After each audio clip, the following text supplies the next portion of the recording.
from the Philippines, and we are broadcasting live from Sharks, Reelive, and the Sharks YouTube page. This is AJ Ong, and our lead anchor, Noel Zar, will join us in a couple of minutes. Yesterday, we ended our scores at 30 to 29 in favor of Anton and Johan, in favor of Anton and Jericho Banyares. And now it's gonna be Anton Raga who will be breaking.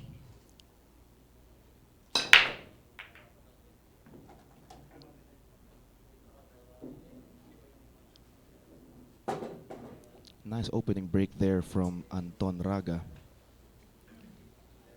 He made a ball on the break.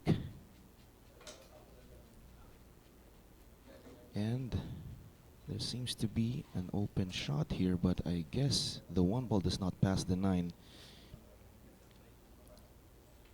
He may have to bank this one ball on the side.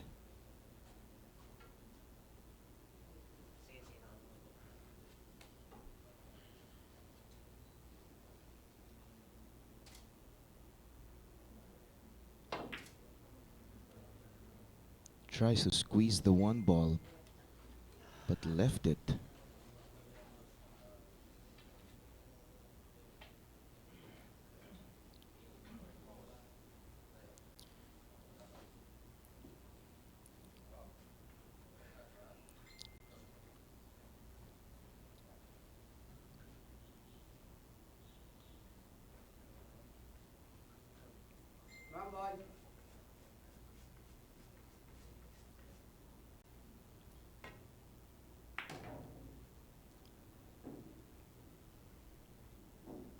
He needs to pass the 8.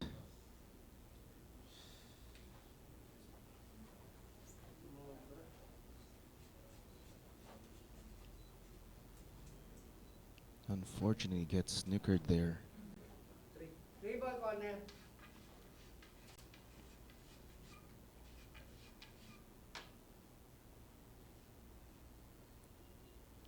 We're gonna see a jump shot from Johan Chua early in the game.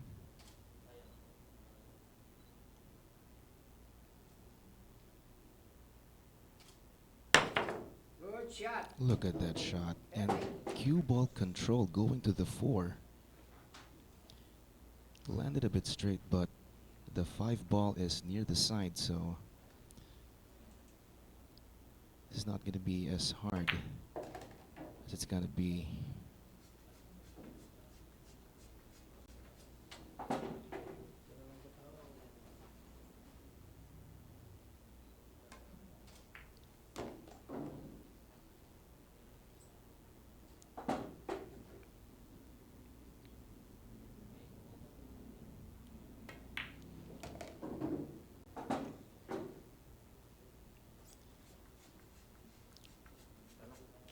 Yesterday, we ended our scores at 30 to 29 in favor of Anton and Jericho Banyares. And this game is to tie them with 30 games apiece.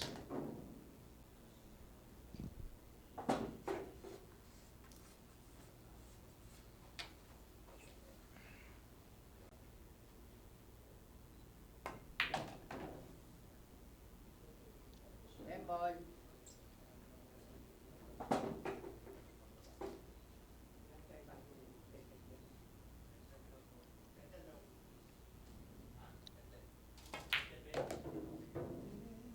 Games apiece. All right. So how are you guys doing? Mr. Noel Zarta will join us in a couple of minutes. He had an emergency, so I won't be able to monitor the Sharks or the Reelive page at the same time. So I'll start to check the Sharks page. All right, we have Dwight Flores Zabala, Mr. Austin Tuday Santos. Good afternoon to you. And it's now 30 all.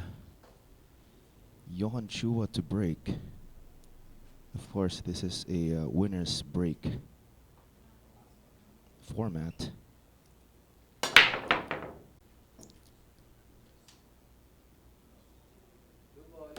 He made the 2. That was a good break from Johan.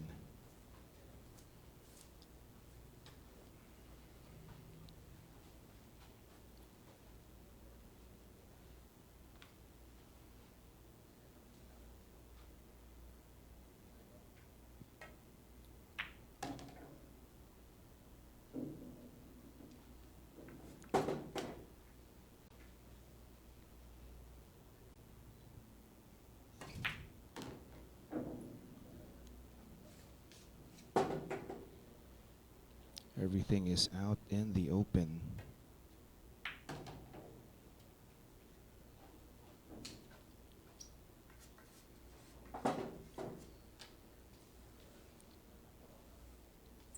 Kili.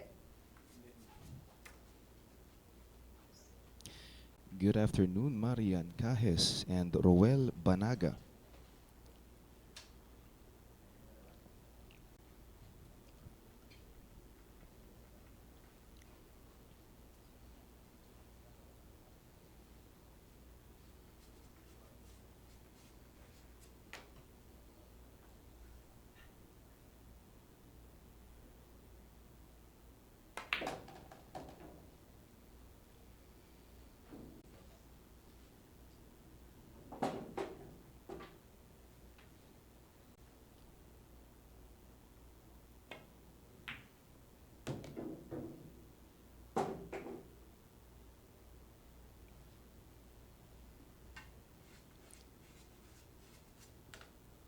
Draw a bit for the 8.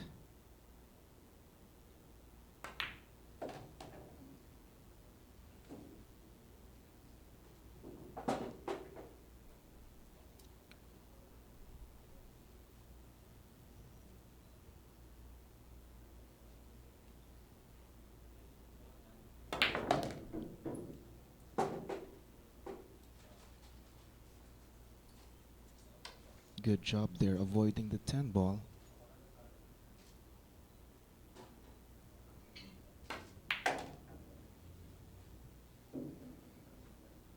Lemon.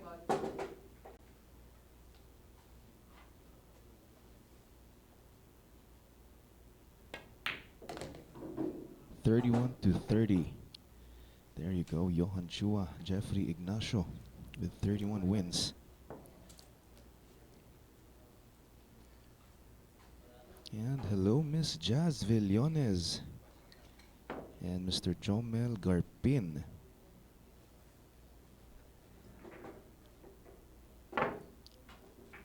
Alright, so if they continue to get a good break, well, that's the goal, of course. Yesterday, Anton Raga and Raga-Banares were breaking well. And of course, Johan Chua and Jeffrey Ignacio are playing well too, but it's a shoulder-to-shoulder game between the 2 teams. And of course, we also have our coach, Ramon Mystica,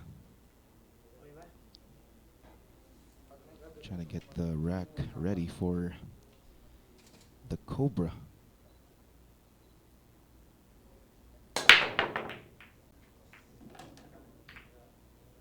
Another nice break from Jeffrey Ignacio. Look at that 1 ball. Just a sitting duck, waiting to get potted.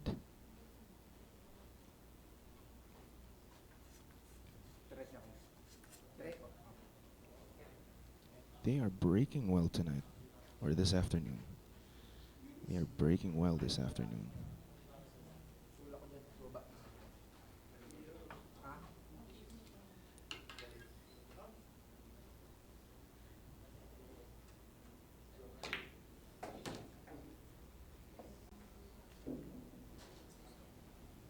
There should be no problem here.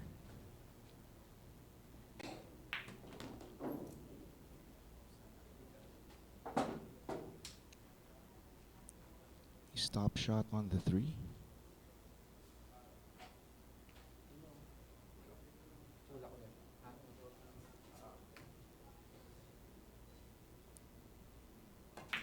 Or just a bounce. Bounce off the rail for the 4.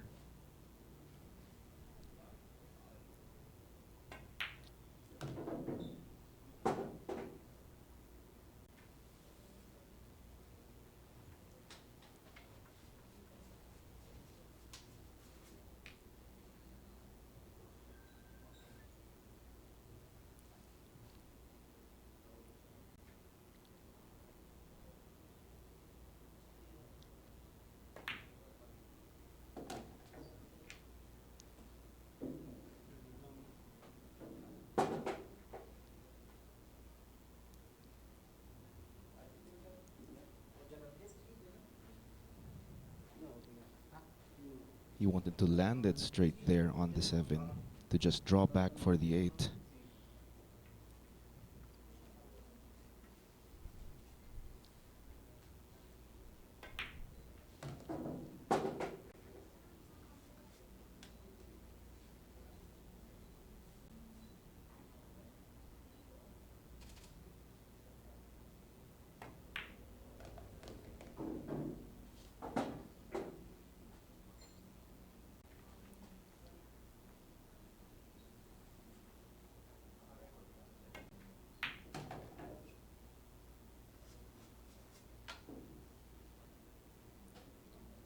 And this 10 ball for a 2-rack lead.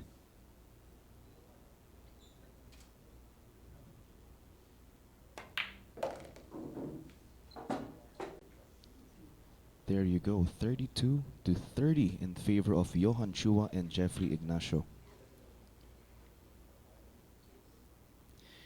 And hello to Mr. Nilo Toting. Shout out to attorney Willie Hamo, who's watching from Lobok, Bohol, Philippines. And we have Chox Arroyo saying good luck to all the players. And there's Anton Raga and Jericho Bañares. I think Jericho is checking the Reelive or the Sharks page for comments.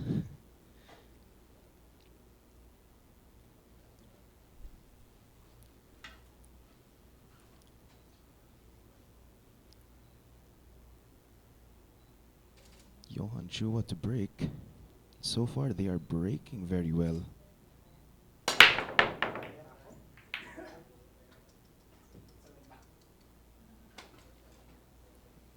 Well, I guess I jinxed it. Nothing on the break.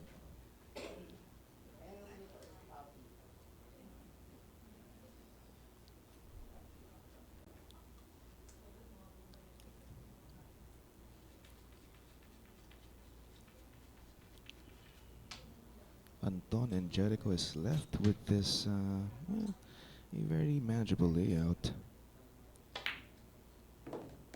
So far, no problem here.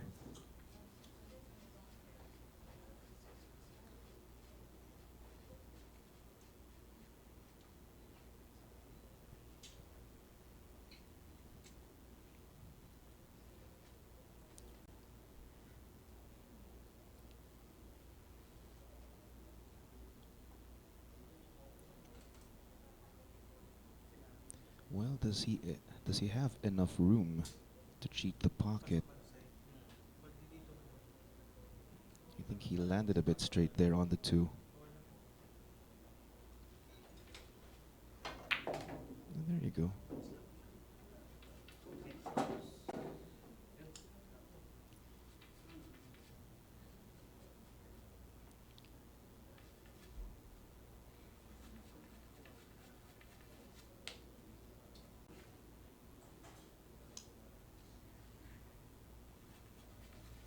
They could draw and perhaps take the 4 ball on the side if they want to avoid the 4-6. Just like that. Needs to clear the 10. Nicely done. And a straight in shot there for the side.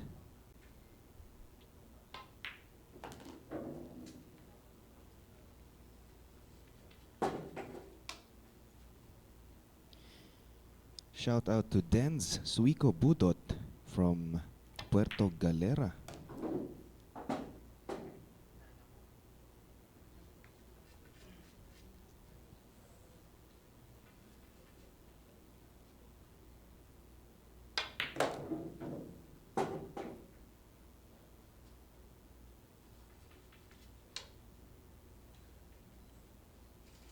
Stop shot. 8 on the side and the 9 as well.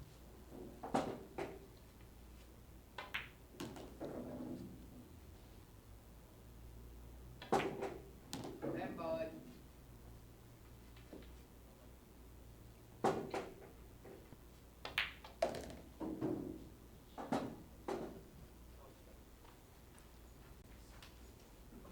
Thirty-two, 31.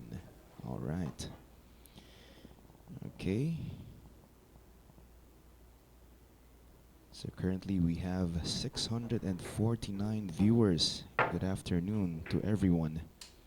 This is AJ Ong and our lead anchor Noel Zar will be joining us in a few minutes.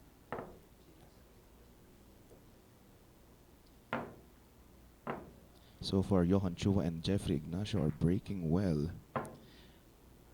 Let's see what will Anton and Jericho Bañares reply.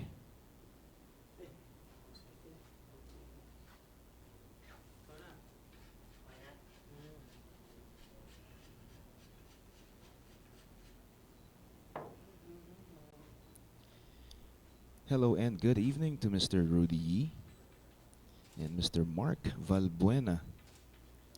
Good afternoon.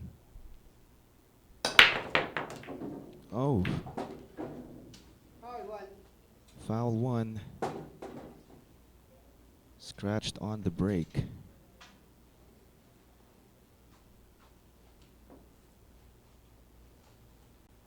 And another open layout here for Johan and Jeffrey Ignacio.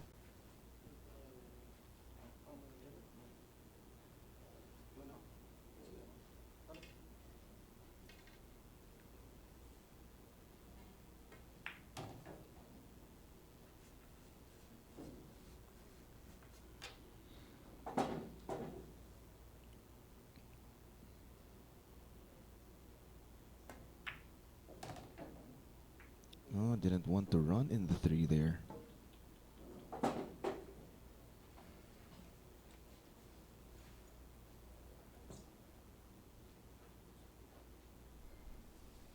Now they have to think of a way to hide the 3 and the cue ball.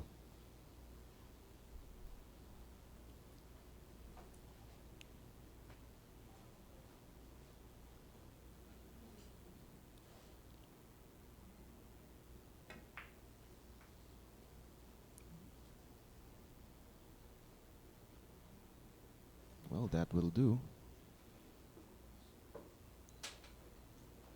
But I think part of the 3 ball is seen. Three ball. Side pocket. And yes, the 3 ball is called on the side. They tried to make the 3.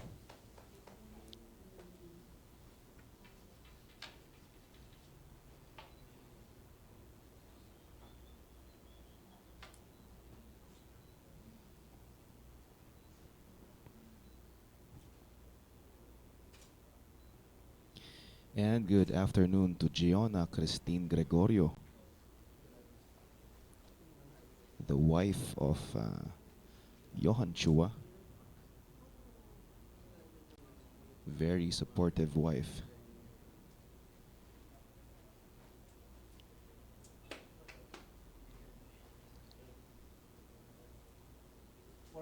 Ball.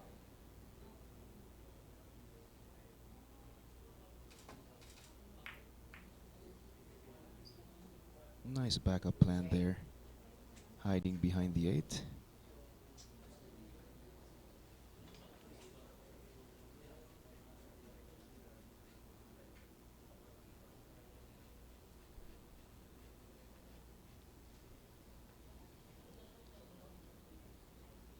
Looks like the 3 ball is fully eclipsed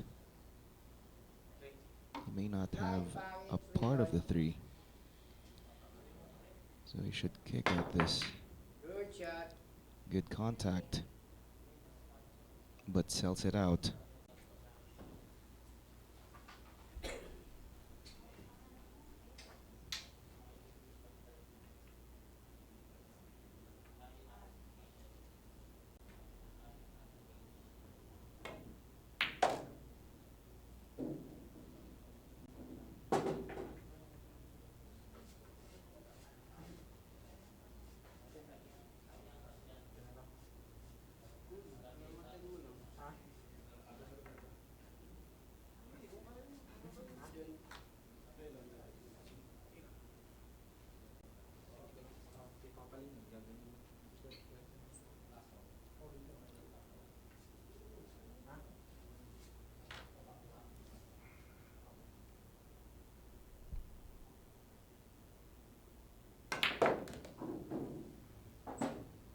Okay, so he's going to take the 5 on the side.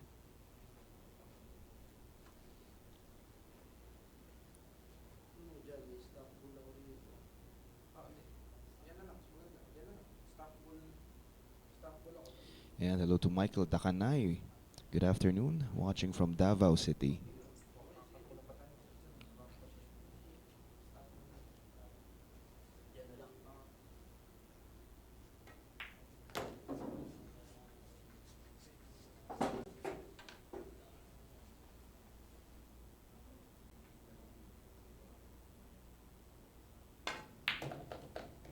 Nice stop shot there. He's going to take the 8 on the side.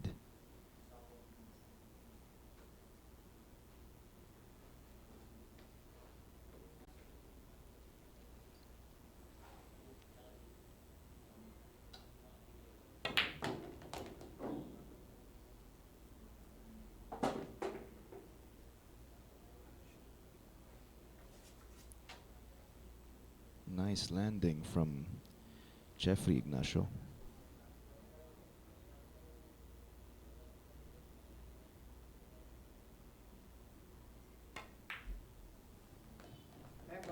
And a nice kill action there from Johan Chua.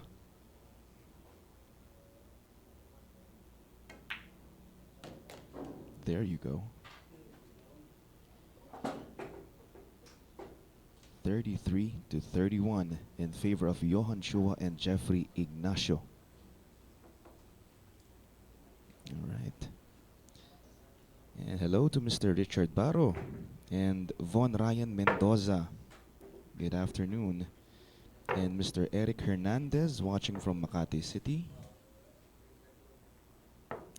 Jerome Sattore from Visalia, California.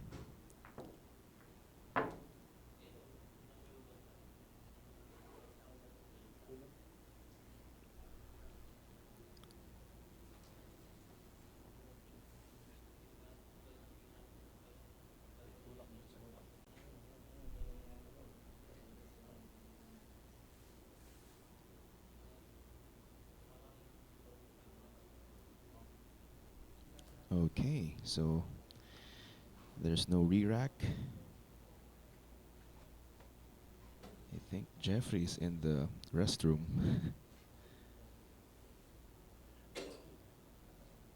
Took a short break, short bladder break.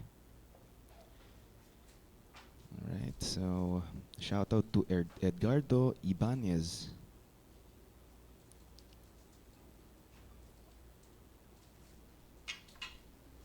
All right, so that's the Cobra coming off from the restroom. Oh, another scratch there.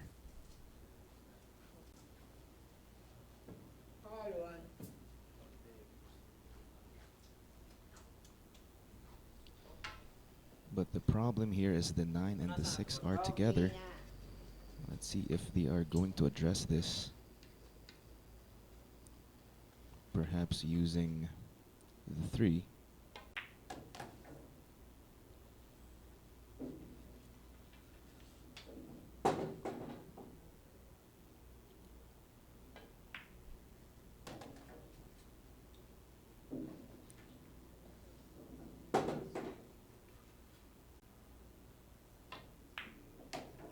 Okay, so I think the 6 passes the 9 if they played it that way.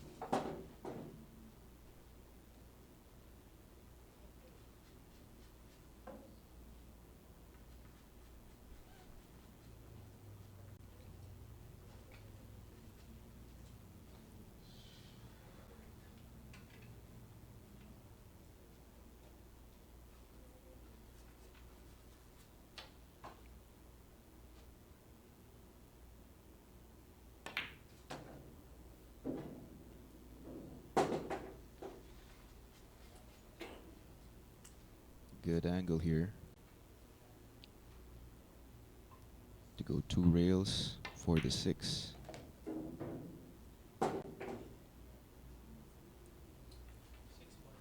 Six ball.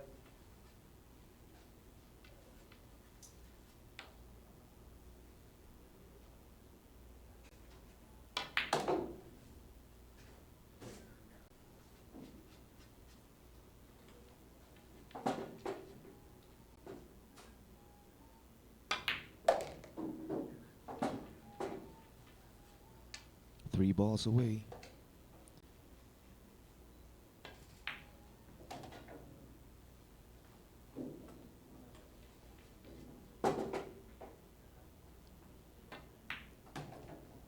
Ten ball. And this 10 ball to cut the lead to just 1. And it's 33 to 32. Still in favor of Johan Chua and Jeffrey Ignacio.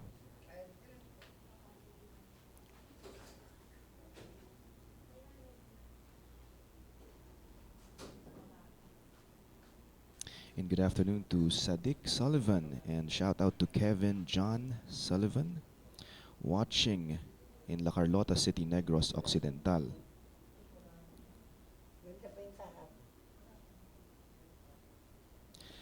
And Mr. Leno Tumangan, yesterday, Anton Raga and Raga-Banares won, ended the day 1 with a score of 30 to 29. Snap.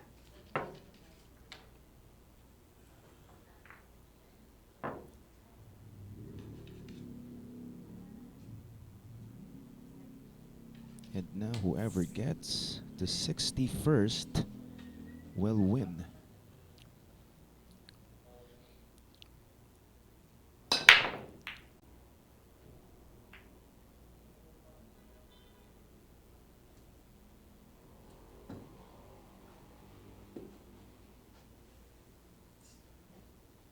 Okay, nothing again on the break.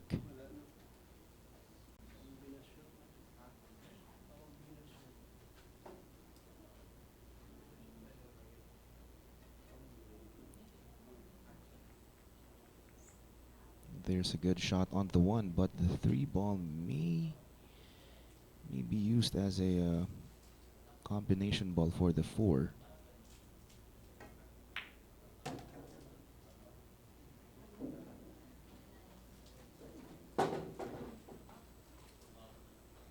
Landed a bit off angle here for the 2.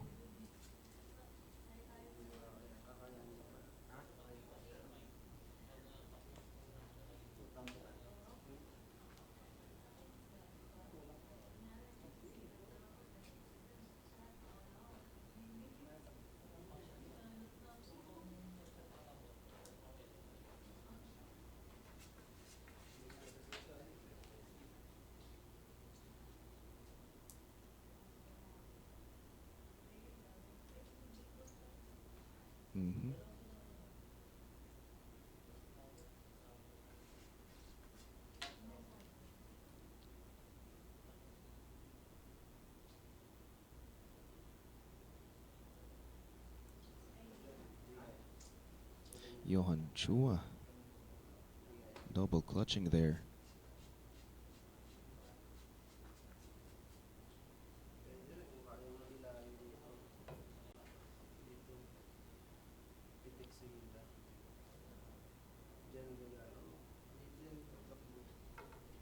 You want to go around the clump of balls and not hit any ball. Let's see.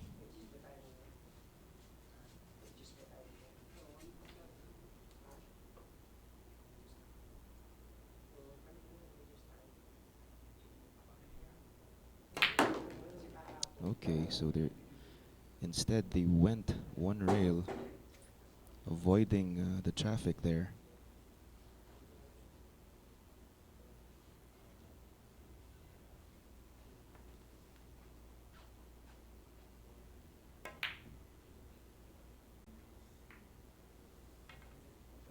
Tries to hide, but the three ball is seen.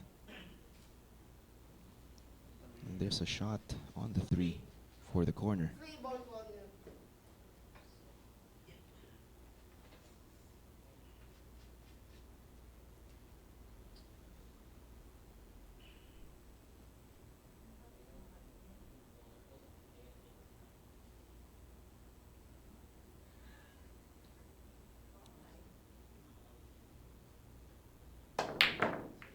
Ooh, Mumugation number one, but gets lucky there. 3 ball corner.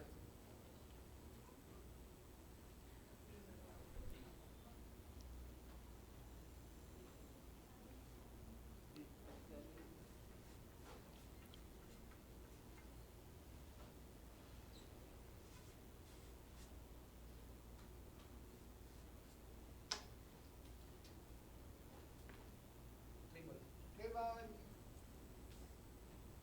Rail first.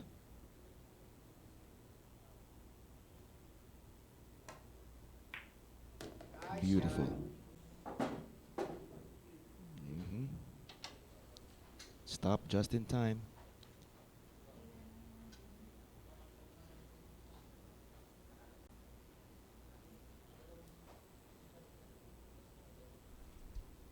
If that cue ball would have stopped behind the seven, it's going to be a whole different story.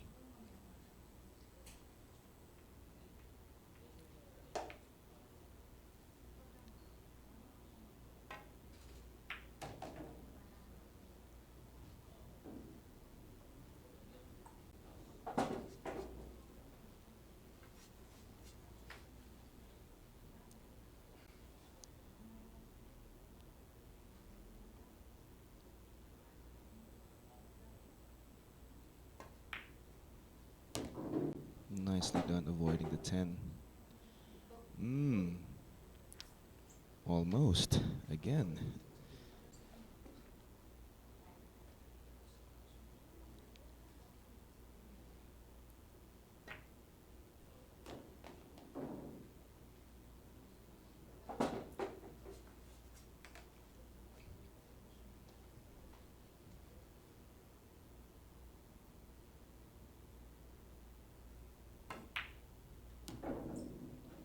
Three balls away.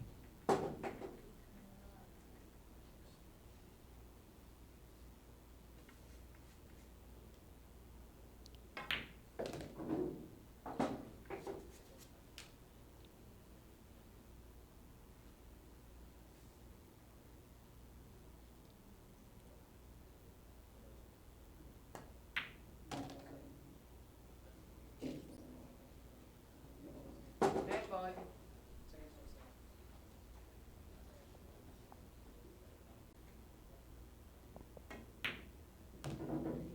All right. 34 to 32.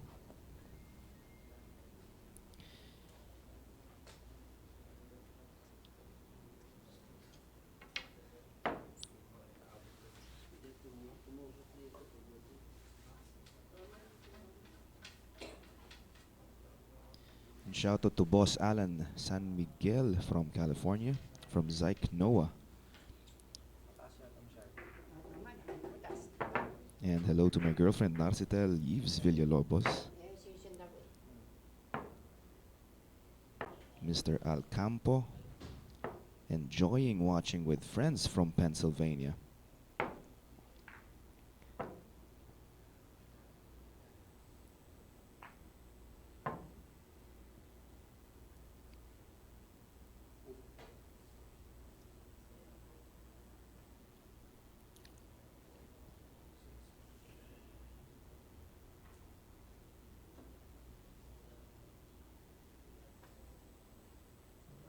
Johan Chua checking the rack. It's gonna be a re-rack. Trying to get the spot flat.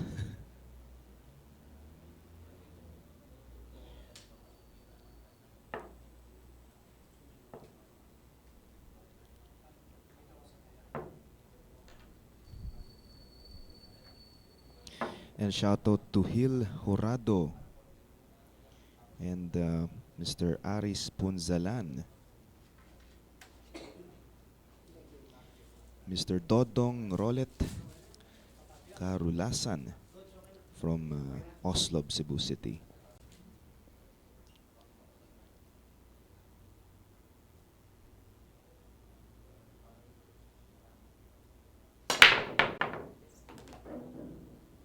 Ball on the break. Good, good. 2 balls on the break.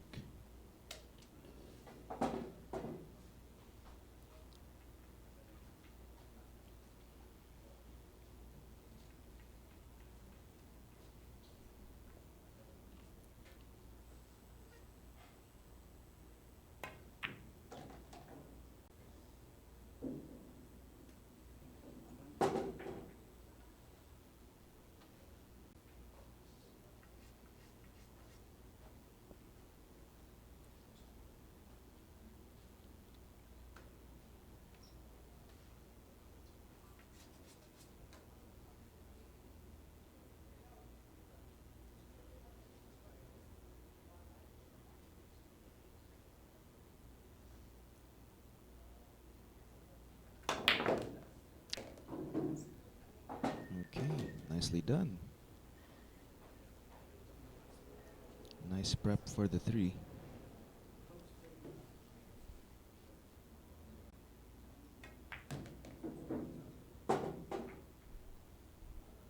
Ooh. Almost got stuck there on that point.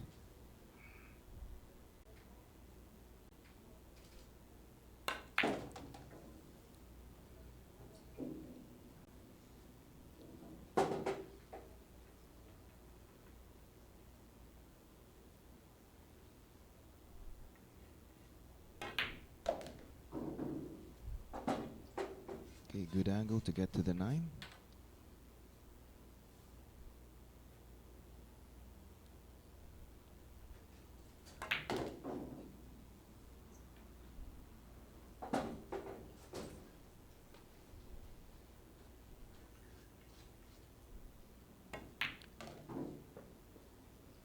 Hey, boy.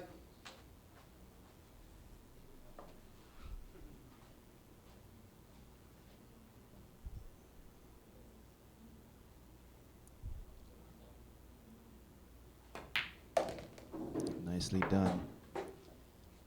If Johan and Jeffrey keeps this, if they keep it up with the break and the run out,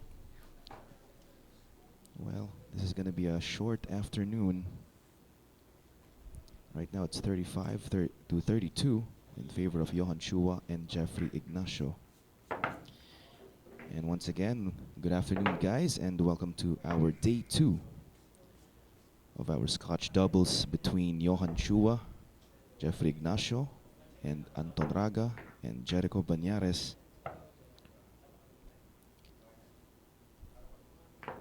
And good afternoon to Silva Cornea from Indonesia.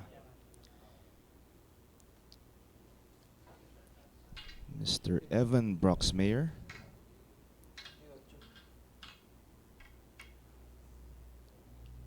And we have Mr. Brad Pitt saying Happy Mother's Day to all the moms out there.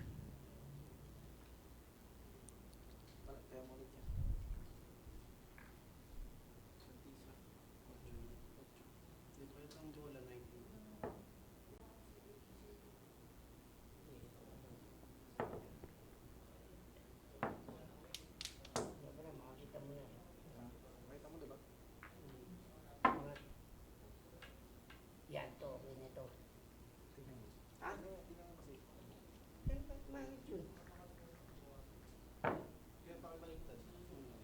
Yes, that's right, Mr. Erwin Recinto. Johan Chua and Jeffrey Ignacio had a good start to this afternoon.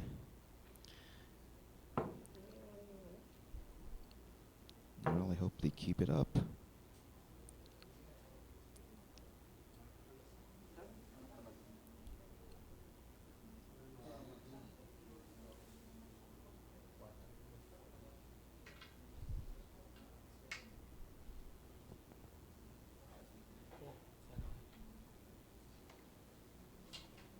Okay, everything is set. The Cobra, Ignacio. Is he gonna make the 9? Alright, made the 9. And an opening shot here. A 1-4 combination for Johan Chua.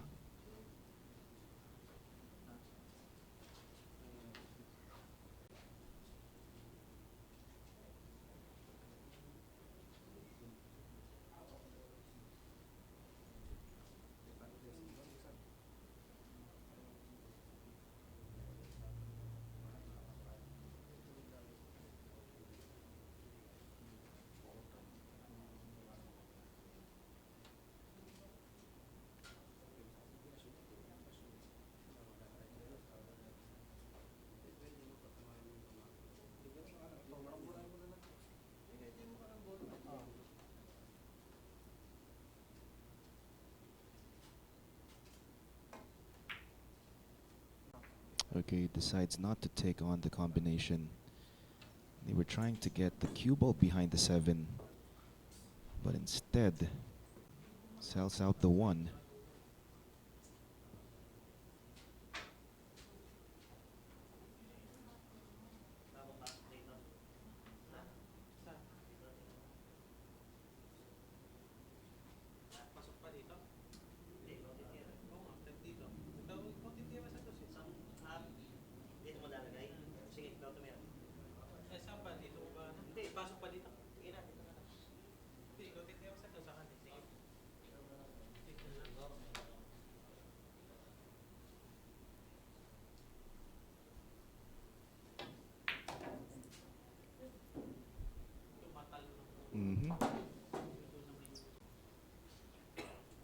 Not sure what they're planning to do there. It's a good thing that Jericho has a piece of this 2-ball. Maybe enough to make it on the corner.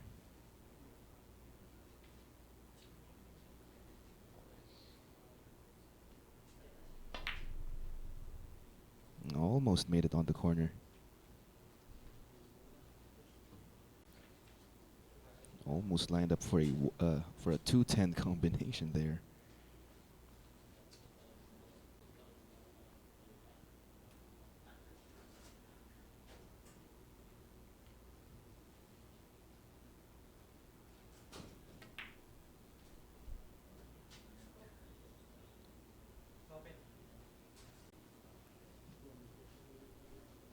Oh, that was a nice hide behind the 10.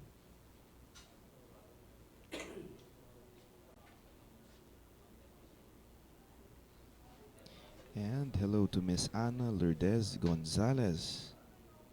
Good afternoon from Cadiz City, Negros.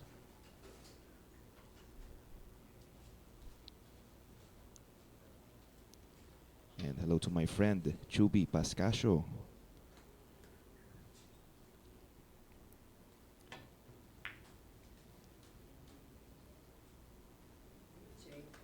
A good effort there from Anton.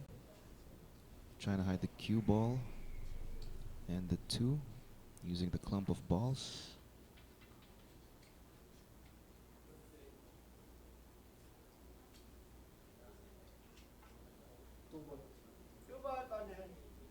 And the 2-ball is called on the corner.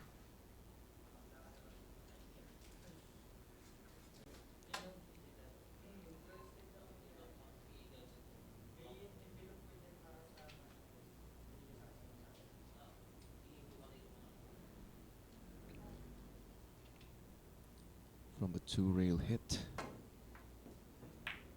Nicely done. Does he sell out the 2? Looks like the 2 goes on the corner.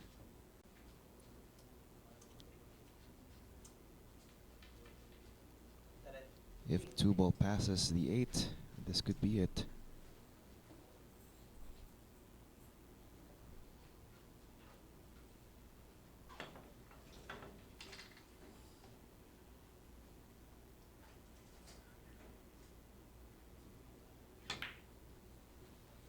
Okay, so apparently the 2-ball does not pass the 8.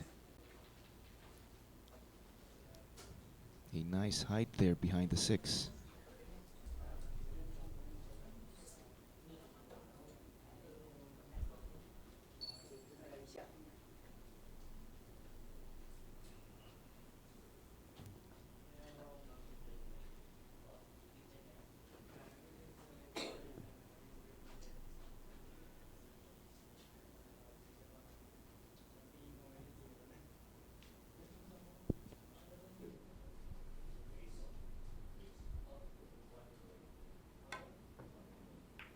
Good shot.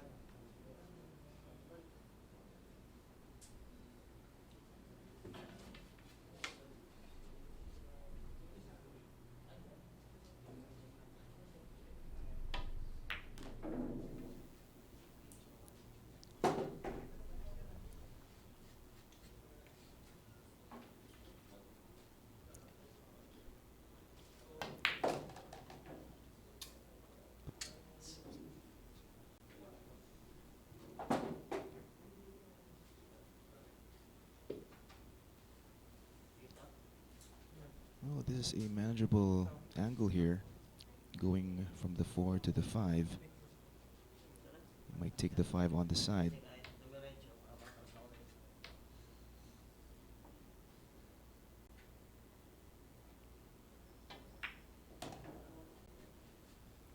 Okay, so they're going to take it on the corner instead.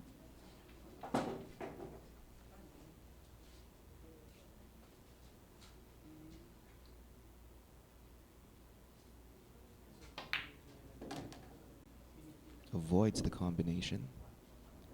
And a nice setup here. 6 on the side.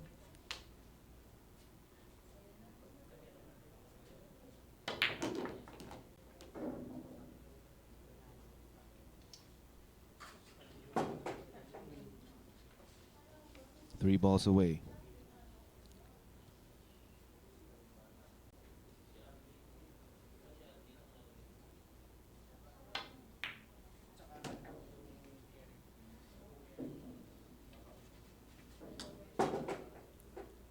Bounce one rail, take the 10 on the same pocket. Ooh. Just draws the cue ball. Nicely done. And let us welcome back our lead anchor, Hey, Noel thank you Zar. for holding the fort for me. It's been a crazy day so far, but AJ's done a magnificent job. But Not a looking at, magnificent job. well, at least holding the fort. Well, taking a look at the score right now, 35 to Yeah. 33. Johan Chua and Ignacio still in the lead, but they have run off to a 6-3 run today. And that was a stopper there for Raga-Banares in his very sexy pink shirt. And Anton Raga, who will be breaking here in rack number 69. And Yes. it's so fitting that I come in rack number 69, don't you think? And we'd like to thank everybody for watching us on the Reelive TV network. Especially Cito Bas, who's saying, say hi to Anton from Cito of Texas. And he's saying he was still young. And when Anton was still young, he was always with him in the billiard hall in Talisay City, Cebu. So that must have been pretty recent because Anton is only 23 years old. And we'd also like to say hi to Gregors from Poland. I'm not even going to try to go to your last name, sir. Yeah, I wasn't able to check the Reelive page. I'm so sorry. So Gregors, I hope I got your name right. Gregors from Poland is also watching us. So thank you to the almost 800 viewers today for day 2 of this double showdown. We are coming to you live from the Philippines. My name is Noel Zar, and I am the late one today. Noel Zar with AJ Ong holding the fort while it's been a little bit of a crazy day, but we're all here right now. We're all going to have fun watching who is going to prevail in this matchup between these these two teams composed of 4 amazing pros from the Philippines. And our referee, Ramon Mystica, is also having a bit of a struggle today trying to get the rack together. So how are you guys doing? Tell us where you're watching from, any part of the world, and we'll do our best to keep up with all of your comments on both the Sharks page and here on the Reelive TV network.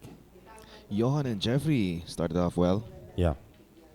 Yeah, six wins as opposed to only 3. That last one was, of course, win number 3 for today for Jericho Banares and Anton Raga. And Jericho is breaking here in rack number 69.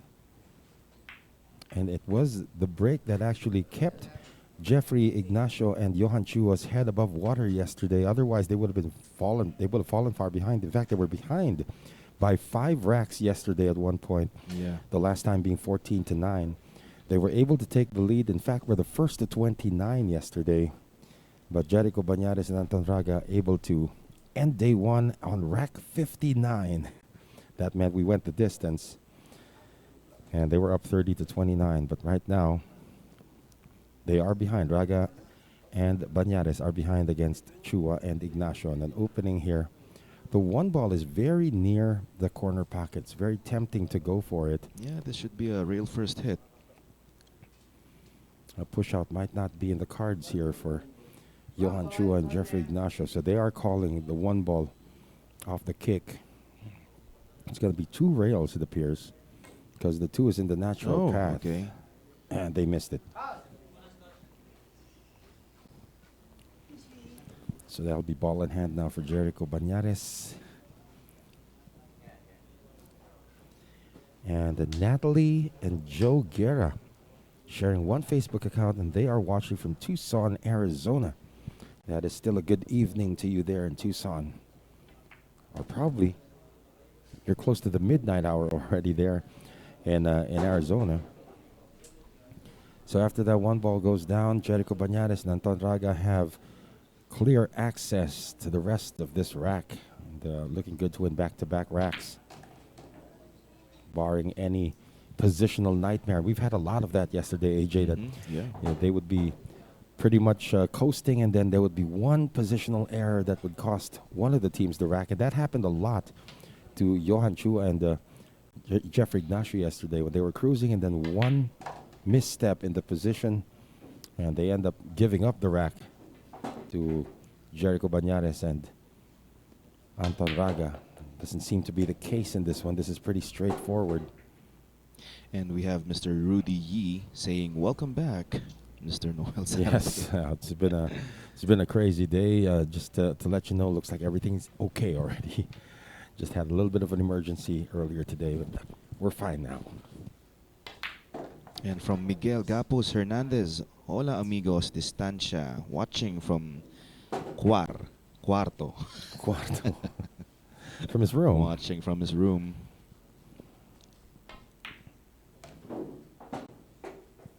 Yeah, this is going to be a pretty good break of serve.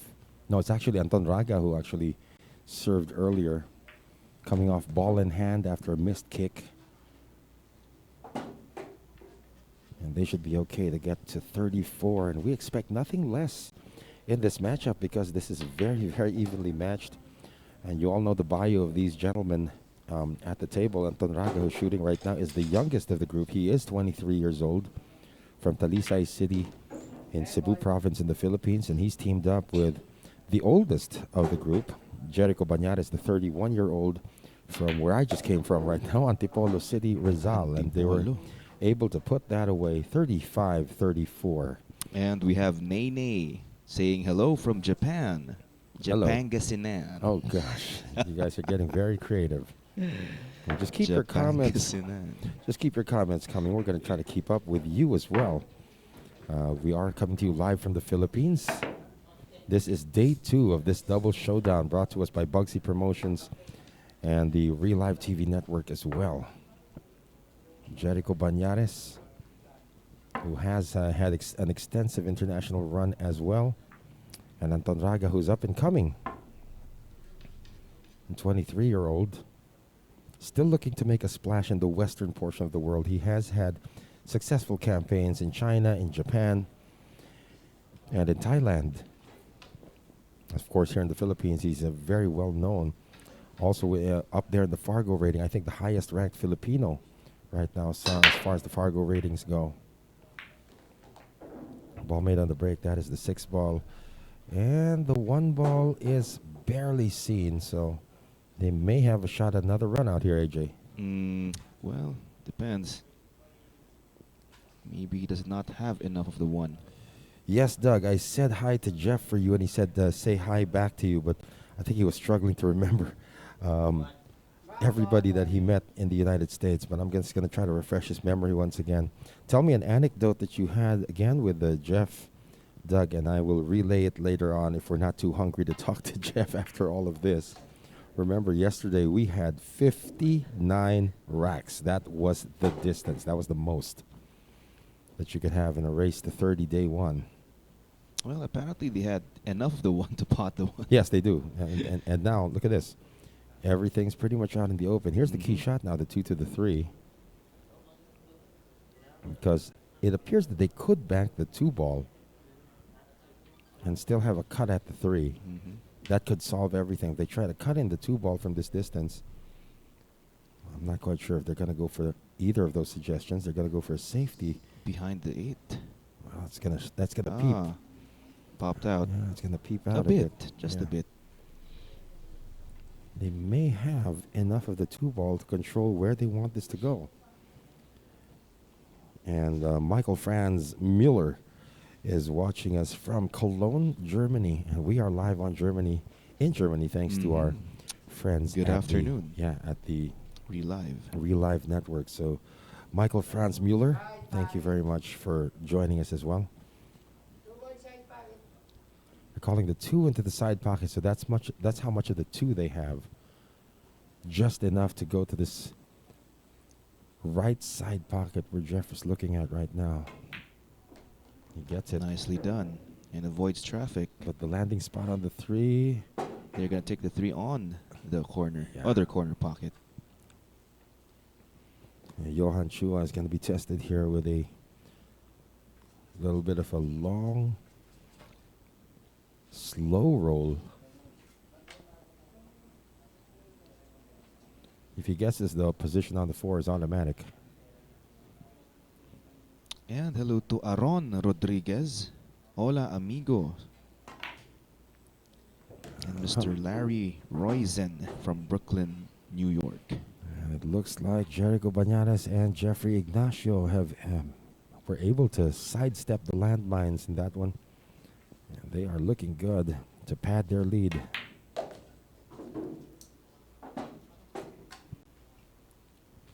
Again, 35-34. It's been that close since day 1.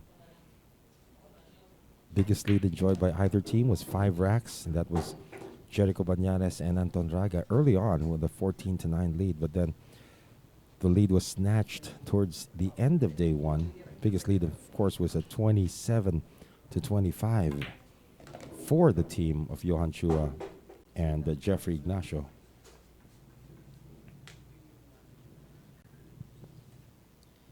Again, a straightforward finish to this rack number 70. Hello to JR Yekla, ang aking kaibigan, Mr. Dengue.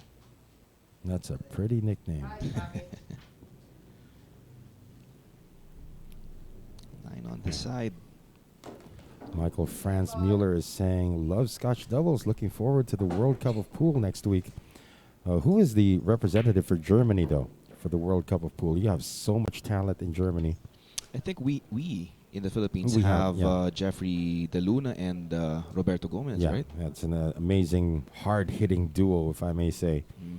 They both break very hard and both play very hard as well. So 36-34 at the end of rack 70. Rack 71 is coming up. And the Cito Bus, once again, is saying hi to all of the billiard enthusiasts, or in Filipino, the bilyaristas from Manila and Cebu.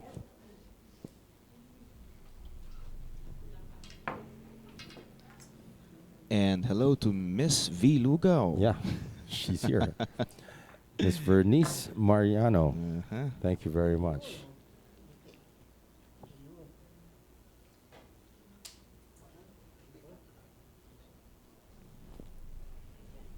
Coach Monching Mystica is still figuring out how to rack this one up. Yes, Miss Vernice Mariano is here in attendance as well. So, And shout out to Victor Umali. Hello. the German representatives to the World Cup of Pool are Joshua Filler and Christoph Rendies. So you can see that the youngsters are now taking over. Joshua Filler is, in fact, one of my favorite players in the world anyway. Joshua The killer. Filler. Yes, the killer filler. So this break now sees pretty much an open table. Nice cut there. The 4 does pass the 8, so that's not an issue. And once that's done, the 6 and the 8 can also go into the same pocket later on. It's all a matter of following the flight path.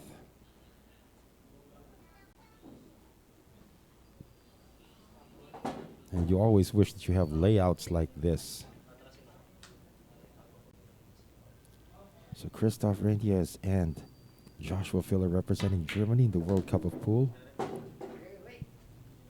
Scotch doubles always fun. One of my favorite events in the Moscone Cup would actually be the Scotch doubles as well.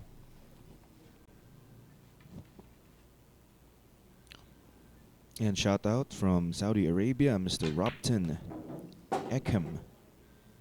And once again, my friend Victor Umali from Vic Cars. And here at the Reelive TV network, just tell us where you're watching us from. We'll try to say hi to you. We are coming to you live from the Philippines. And this is gonna just fit on that prep by Anton Raga for Raga-Banares.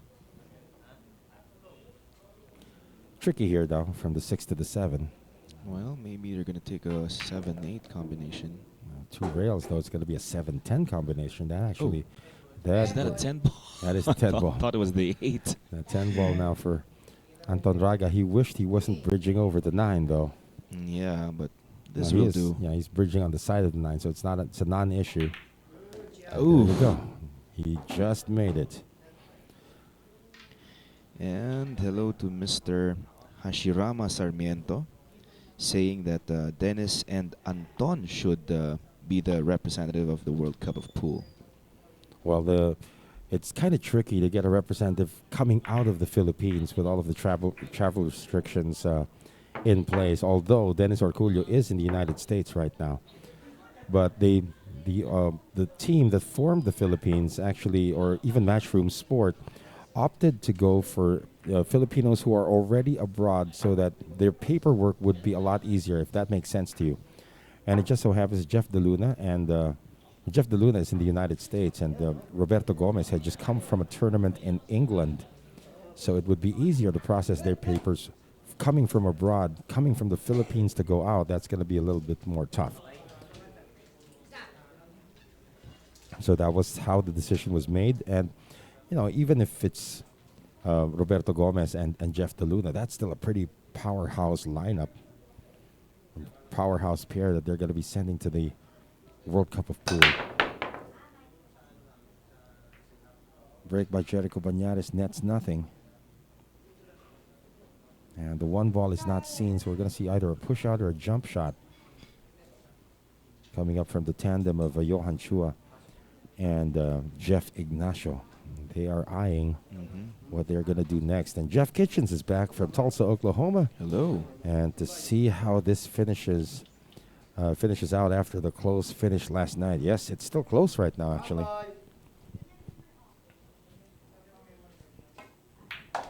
No, the 1 ball was seen, so there was no issue of the blocking. Now, with that done, it's just the 5 ball now that they need to address. 2, 3, 4 with their own pocket, so probably from the 4 to the 5, they play this into the side pocket. And that would be the only bump in this road.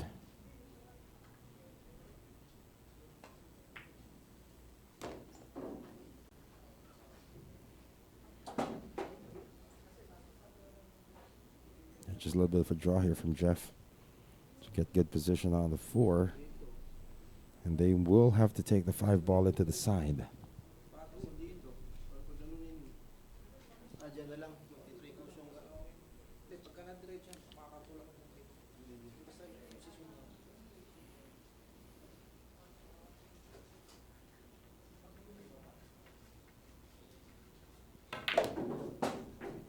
So there's your draw. Nice draw. Yeah. Want it to be a little bit more straight so they can control how they get to the 5, but this should still be no problem for Johan Chua. Yeah, they're just gonna go around. Probably now even take the 5 in the corner pocket with the way the cue ball landed on the 4. Yeah. Needs to avoid the 10, of course. Got a hello also coming from Warren Galiza the second. Where are you watching us from, sir? Jamelo Okias, I haven't seen any mumugations today. It's still early. The mummigations are going to come later on. Now, the landing on this 5, this was the issue. Because it wasn't straight in on the 4, they can't take it to the side. So what they did is they went around. But by going around, the preparation for the 5 was a little bit short. Yeah, landed a bit short there. So this was the story of day 1 for Johan Chua and Jeffrey Ignacio. They would be on a roll and then suddenly they'd get a stumble because of a preparation error.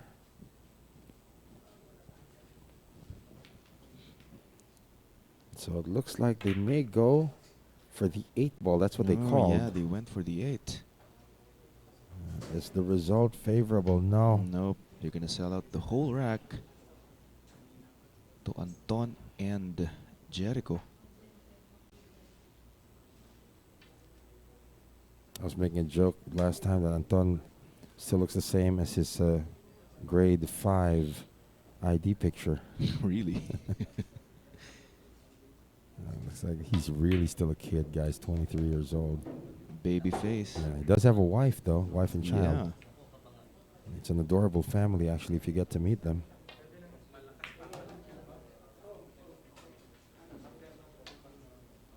And advanced happy birthday to Victor Umali. And hello to Mr. Erwin Recinto saying hi to you, 2 nice commentators and nice game. Thank you very much. This game is actually playing itself out. The talent level combined for these two teams, just amazing. We're going to have an early players timeout right after this rack. We are going to be back with the score tied at 36. Stay with us right here on the Sharks page and on the Reelive TV network. We'll be back.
Just want to say hi now to Kiko Bukad, who's watching us from Milan, Italy. Good morning to you there. And the Jeff Kitchens saying, Tommy Stapleton, cool, another local. And the break now by Anton Raga to set us in motion here in rack number, what are we, 73. Ball made on the break. And the shot on the one is available here for Jericho Banares.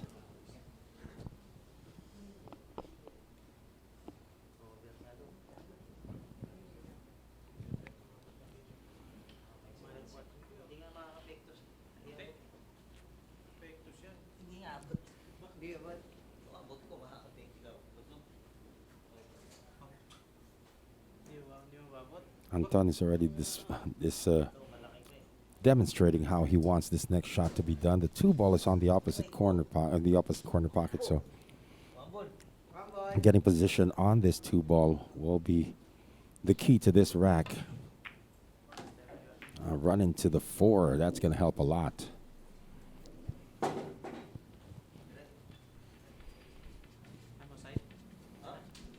So it looks like the riddle of this rack has been solved on that 1 to the 2. Everything else is pretty elementary at this point for the tandem of Anton Raga and Jericho Banares, looking to take the lead once again. They relinquished the lead after taking the lead in day one, 30 to 29. Yes, we went the full route in day one.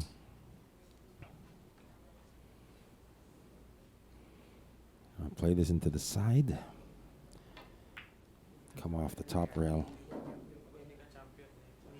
And just a roll now for the 6, or, well,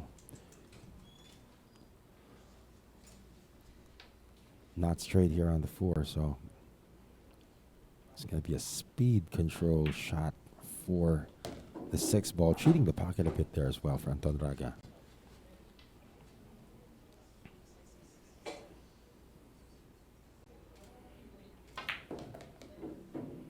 Another straightforward finish for this rack number 75. If my math is correct, no, 73. Rack number 73 could give Jericho Banares and Anton Raga the lead once again.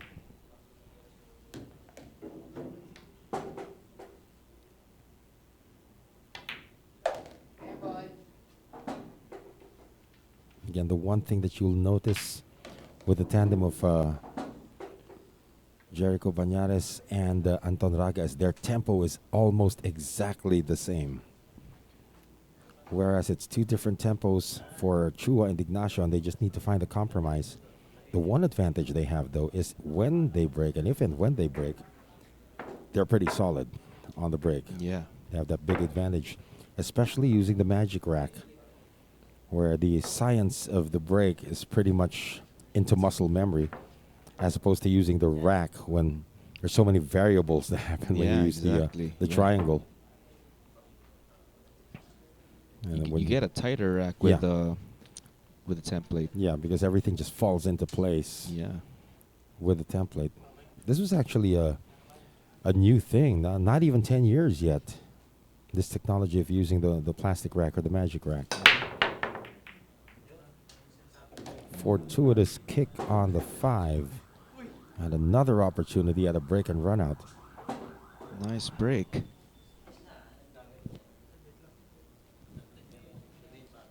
I really can't imagine commentating without you, Mr. Noel Zar. Oh, boy. Well, if you've been doing this for as long as I have, it's going to be like the back of your hand. I was just telling you earlier, AJ, no, you're a pretty good billiards commentator, but try commentating on a sport that you have no idea. You have no first clue of what's going to happen next. I mean, the first time I did a sport, I had to broadcast live without much preparation. Was judo. Judo and Greco-Roman. Sepak takraw, right? Greco-Roman wrestling. Now, sepak takraw is easy because that's an Asian sport, but sports like Greco-Roman wrestling, judo, what are the other sports that I had to struggle with? Fencing. Wushu. Wushu. Yeah. Some of the sports you probably haven't even heard of yet. Like Pencak Silat. Yeah, you've never heard of that, huh? Pencak Silat. Yeah, that's like a really weird form of combat sports. The one with blades? No, not that bad, but pretty much it's a contact sport. Sometimes there are weapons involved, but not really blades.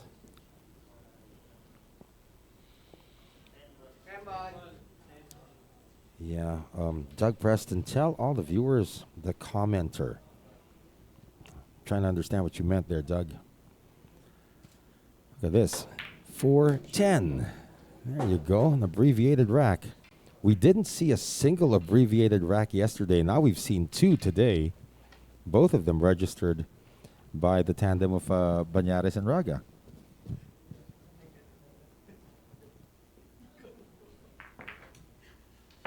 Oh, the commentators' names. That's us. Sorry, Doug. My name is Noel Zar. AJ Ong is working with me on this one. We are Filipinos.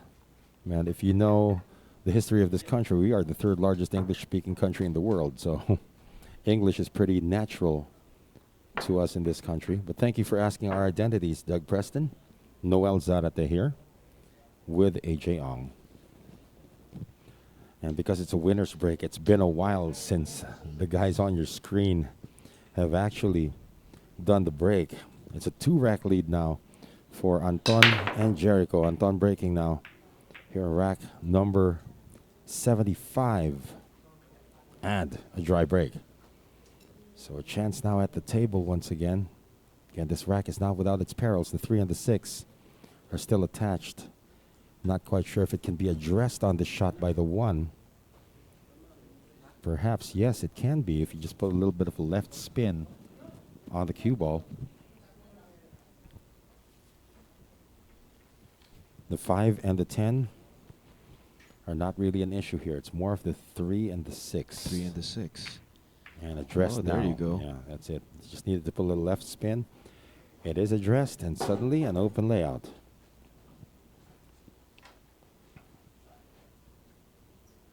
Yeah, if Jericho Bañares and Anton Raga can actually control the break, they're going to have a big advantage here.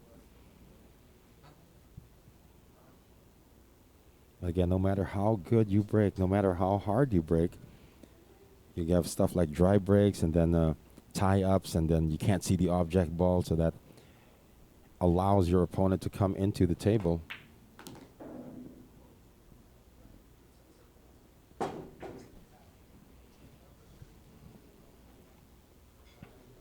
Good landing on the 3 ball.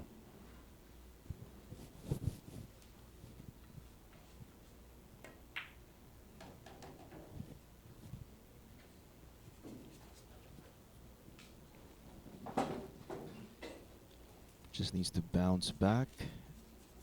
Center table for the 5. And avoid the side pocket at the same time if he can. That's a lot of spin. Oh, he's okay. Is he? Ah. Is he? That's him saying it's a lot of spin. Well, they can kick at the 10 ball. Take their chances at that, but if they miss that. Yeah. Yeah, that's a lot of spin, as I said. It always happens, you know. They'd be on a roll, make that Johan Chua and Chua-Ignacio, and then suddenly a landmine like this shows up on a prep shot. The logical shot here is kicking at the 5. They're aiming it right now, kicking at the 5 and hopefully make the 10. They're going to call the 10 into that corner pocket. Yeah, Jericho Bañares wants to give a shout out to his friends from Mabini, Lipa, Batangas, Todd, Jologs, Mara, Urok, Kevin, and Ansel. Wow, so he actually messaged while he's playing. Yeah, while he's playing. No, he's actually not playing right now, so he was able to send that message. Nicely done. From Jericho Bañares, multitasking. There's the attempt. There goes the 10. Almost. Yeah, that was the risk. You missed the 10, you open the table. That was from poor prep. Yeah. The momentum now continues. They're looking to win. What is this? 5 in a row, if I'm not mistaken. Yeah, they're looking to win 5 in a row.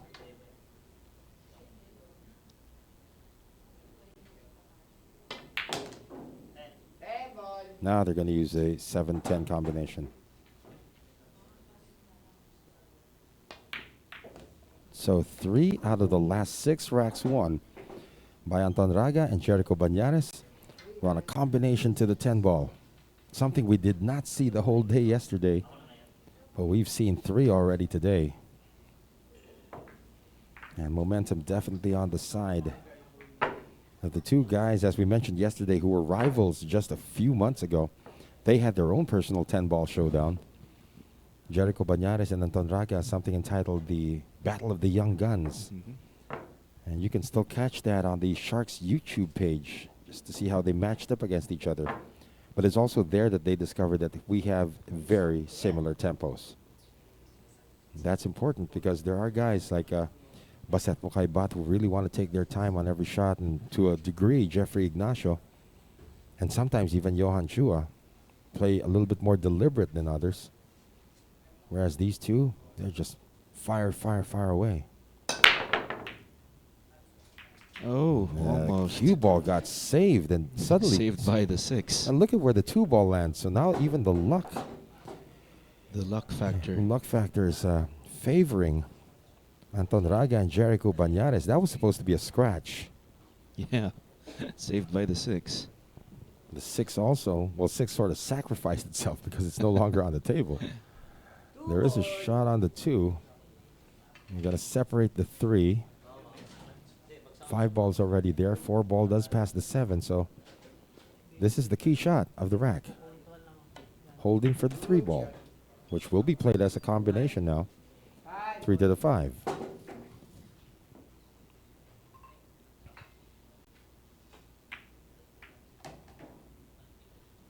Wow, Nice control. Yeah, they're looking for 5 in a row.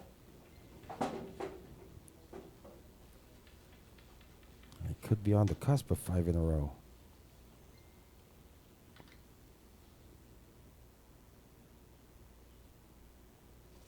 Shout out to Marlo and Michael watching from Italy, from Erwin Recinto.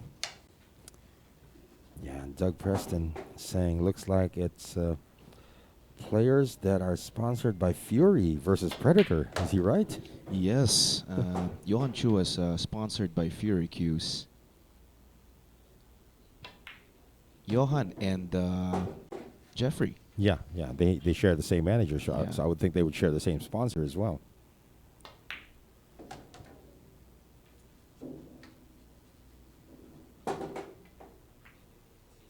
And look at this. Look at the tempo. It's like it's one person shooting.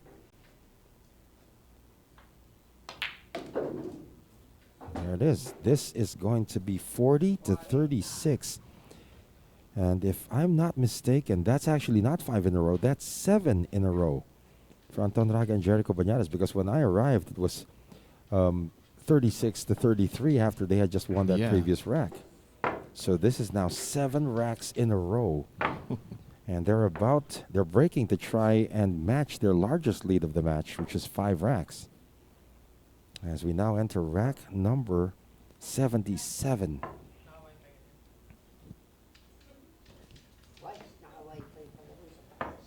And all these gentlemen can do is wait. Johan Chua on the left, the 28-year-old from Bacolod City in the Philippines, teamed up with another 28-year-old, Chua-Ignacio from Surigao province. Same province that, of course, produced Dennis Orculio. He's the one who put Surigao on the billiard map in the Philippines. Johan Chua in the Philippines, of course, called Bubwit, which in English means small mouse. And he earned that moniker as a youngster when there was a video of him going around the table when he was around like 7 or 8 years old. He was barely as tall as the table. All you could see was a cue stick going around. So they were thinking it's probably a mouse playing pool. That's where he got his name, Bubwit.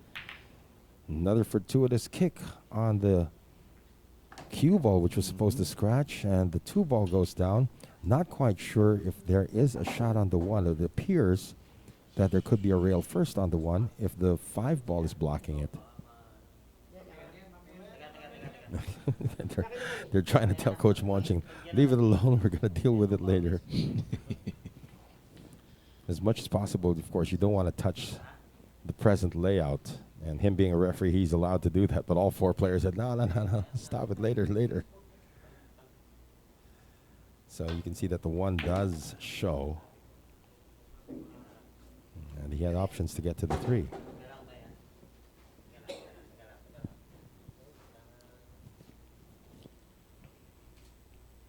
And hello to Mr. Enrico Ang, Dr. Enrico Ang. Doc Nicky, how are you doing, Doc? Hope you're having a great day. And hello to Mr. Lek Alvarillo from Miramonte Billiards in Lucban, Quezon. Oh, it's another place that we'd love to visit. Have you ever been to Lucban, Quezon? Not yet, but I like Lucban Longanisa. They've got a lot of that. You've got to visit them towards this month. And something called the Pahiyas Festival. That is their fiesta. Pahiyas. Yeah. And the beauty about that is that's a beautiful shot, Yeah. by the way. Of the beauty the of the Pahiyas Festival in Lucban, Quezon is that they make something called rice paper, and they decorate all the houses in town with rice paper. That is the spectacle of that fiesta. And of course, that being a fiesta in the city of, or the town of Lucban in Quezon, is that there's food everywhere you go. Wow. And Lucban Longanisa, which is the native sausage in the Philippines, that is all over the place. So I've actually attended the Pahiyas Festival twice. And it's a great, great experience. You're going to fall in love with the town. I wouldn't doubt it, Noel. You will fall in love with the town. You'll fall in love with the food.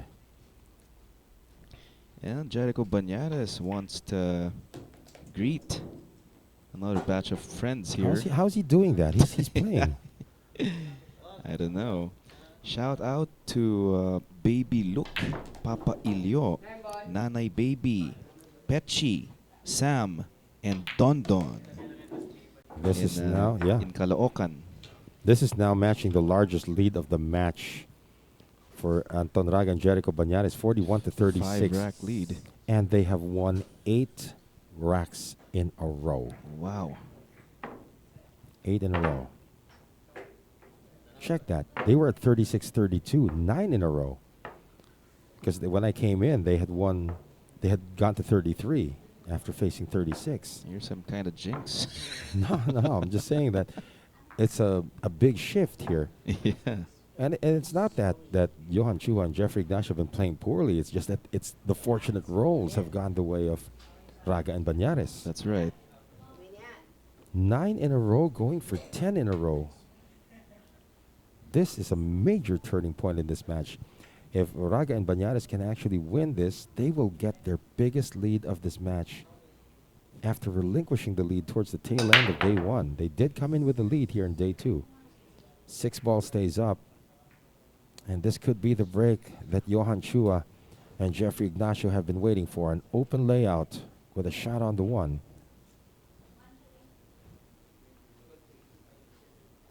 The rack looks good. Yeah, it's pretty straightforward, really. They try to make contact with the 2, but they're okay. Or the 9, rather, but they're okay. Yeah. It's going to come off the side rail so that they can see the 3 ball.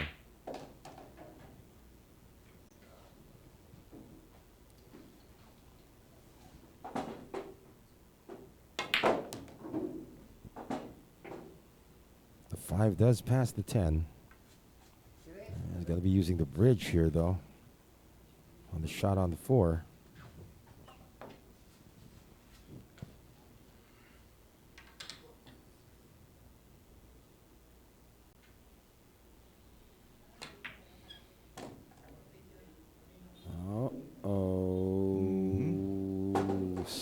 Barely okay. Too much pace. Still a makeable shot on the corner. Barely okay. 2 rails to the 6 on the side. It's just a great touch by Jeffrey Ignacio. So it looks like that 9-rack winning streak is going to come to an end for Raga and Banares.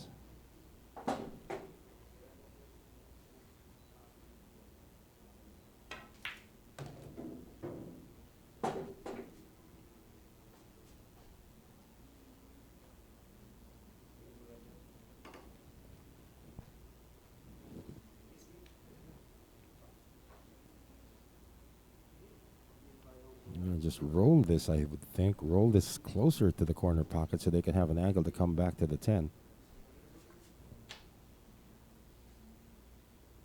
Well, another set of friends to to shout out. How is he doing that? How is Jericho Banares able to play and greet While his friends? typing. Yeah, and he's actually, if you see him on the screen, well, he's off camera right now. He's not even using his hands. He's just looking at his phone. So what is he doing? He's mentally, No, he has his phone with him. yeah, but he's not even touching his phone. See, you see that? There you go. Oh, Look he's at that. touching it now. Yeah. Okay, so shout out to Zaldo, Pau, Choi, Lucky, Chris, Revo, Kevin, Ariel, and Jimbo. Yeah. There you go. He's got a lot of friends. That's what I can say. The third set. Yeah. So there, Jericho Banares is thinking of more friends to greet as he waits for the result of the break of the upcoming rack, which will be rack number 78. So their 9-game winning streak has come to an end. Chua and Ignacio have the table. And once again, Sito Bas is saying hi to all Mohanon. This is probably a town, or Mohonanon. Uh-huh. Yeah, Mohonanon. In Mohon, Talisay, Cebu City. Yeah, one of the Anton Raga supporters, of course. And shout out to Christian Totsky Gonzalez. Mm-hmm.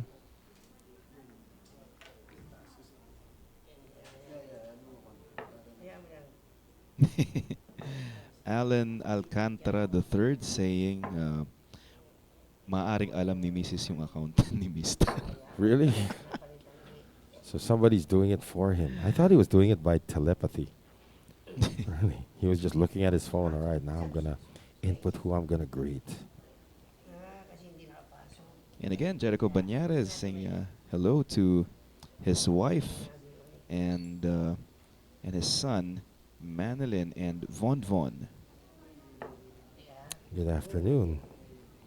And Mr. Edwin Salinas from Saskatoon, Canada. Well, look at this. They're now double teaming Coach Monching Mystica on the racking as well. And Coach Monching says, go. They just leave.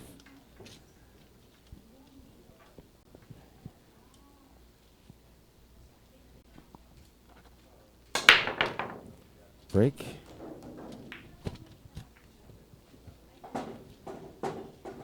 Is successful, and a pretty good layout once again on the horizon. And we have Stien Panes Pabilona saying, go chocolate. Oh, Anton Raga, the Oh. dragon. What? They call him Chocolate? Yeah, chocolate.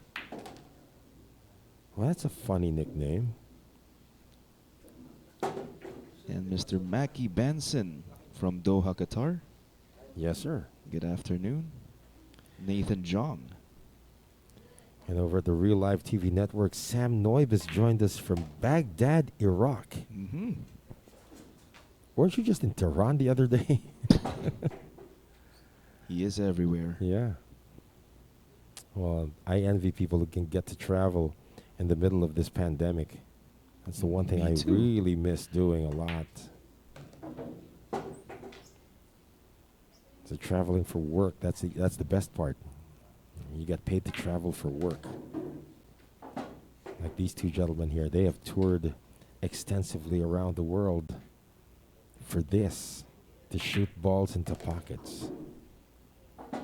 You get paid to ride an airplane, go everywhere in the world just to shoot balls in the pocket. I mean, what kind of a life is that, right? Yes, that's the life. That is the life. And they're quite good at it too. Yeah. Doing what you love. Yeah, Johan is Getting ranked. paid. Yeah, Johan is world ranked right now. Good setup here for the 10. So back-to-back wins after losing 9 in a row. Well, also in your case, Noel, Yeah, you do what you love and you get paid. get paid hot chocolate.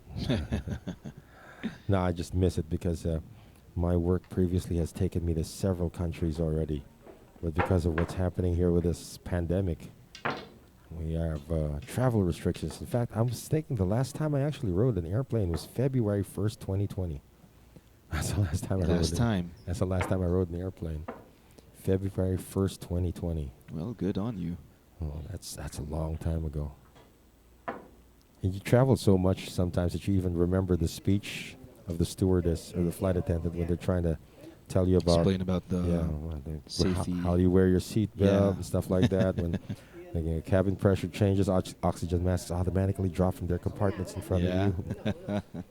Sometimes you even you're saying it with them already. Yeah, Yeah. and the smell of the plane. Yeah, and the scary part is when you see the mist coming out of the air conditioning vents. Yes. You think it's like we're on fire. We're on fire. That's right before the plane takes off, right? Yeah. So now this is to try to get 3 in a row for Johan Chua and Jeffrey Ignacio. Another successful break. But as fate would have it, they can still stay on the table if they just execute a kick shot. I mean, you can push out. Of course, that is in the rules, but want to stay aggressive and stay at the table. You are behind by 3 racks. Watching us right now on the Reelive TV network is Danies Noel Magitan from Cagayan de Oro City in Mindanao.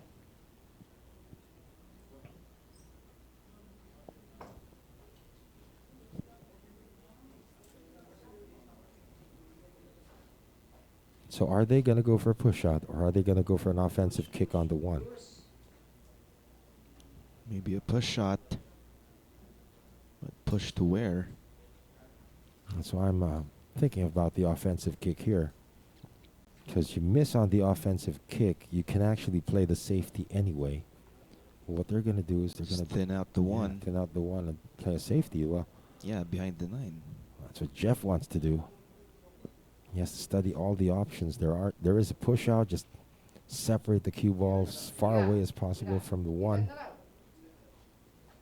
Jeff is going to try to do the safety.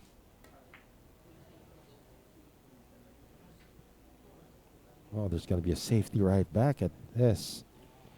Wasn't able to hide the 1 behind the 9.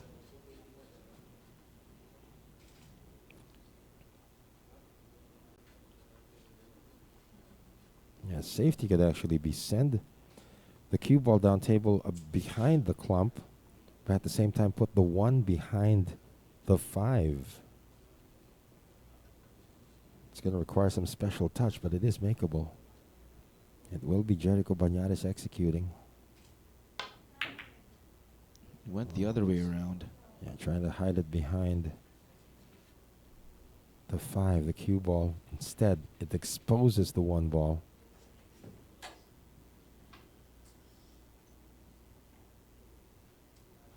And Johan's got a natural path to actually avoid making contact with the balls down here, but if he plays it as a soft shot, he may get access to the 2 on the side.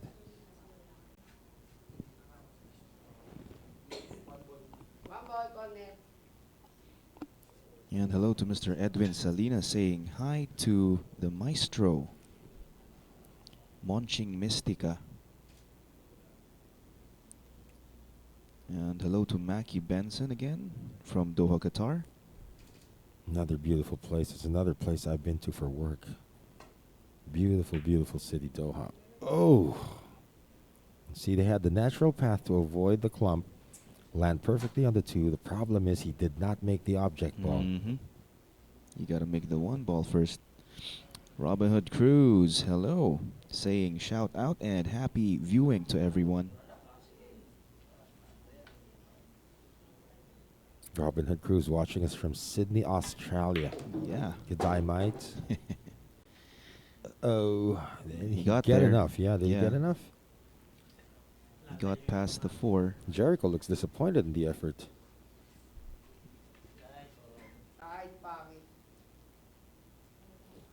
Gonna take the 2 on the side, bounce 1 rail for the 3. Now they're officially offline here, so need to get to the 4 ball. No, he's okay. He's gonna just drop it. Yeah, there you go. Okay. So back online.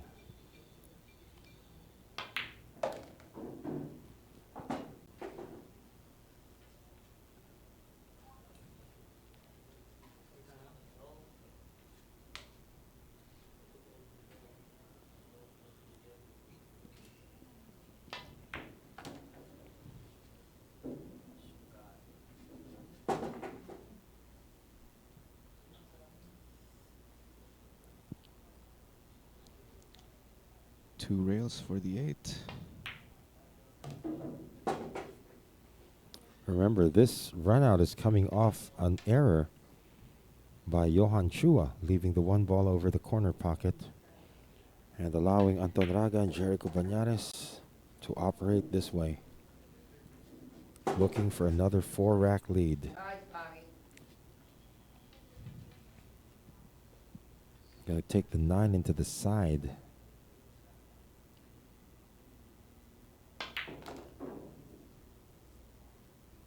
Hey, boy. Jericho Banares might be one of the most underrated prep players in the country right now. He's almost 100% spot on his preparation shots, and all Anton Raga has to do is just fire. 42-38 at the end of rack number 80. So Anton Raga and Jericho Banares had fallen behind today by 4 racks, and they have now upped their lead to 4, courtesy of a 9-0 run earlier. They were up by 5 actually at one point. You have an opportunity to do that once more on the break by Anton. So once again, thank you for joining us right here on the Reelive TV network, as well as the Sharks page, which AJ Ong is monitoring. My name is Noel Zar. Yeah, you're watching the Sharks comment side. I'm watching the Reelive comment side. It appears that the guys at Sharks are a little bit more talkative. And Robin Hood Cruz saying, "Good day to you, legend." Good day.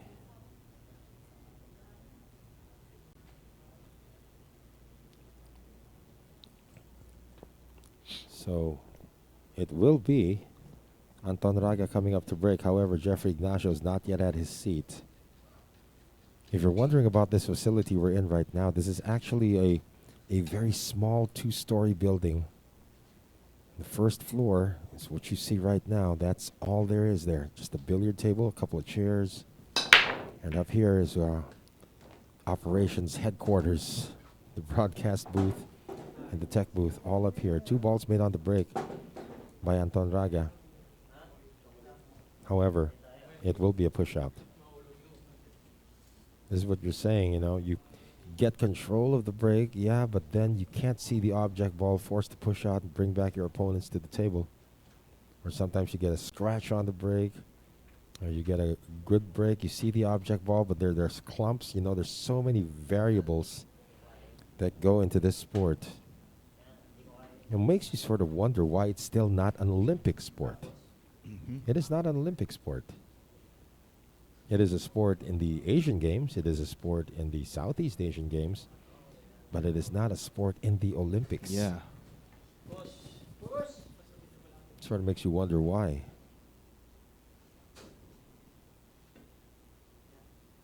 I'm not sure about this push out. Yeah, they're going to return this.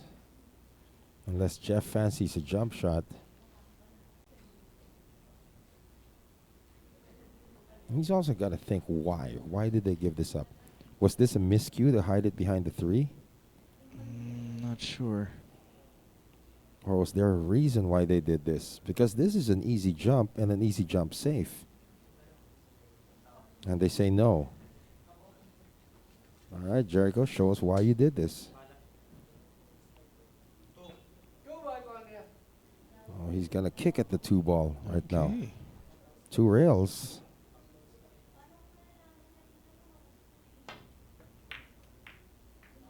Went underneath it.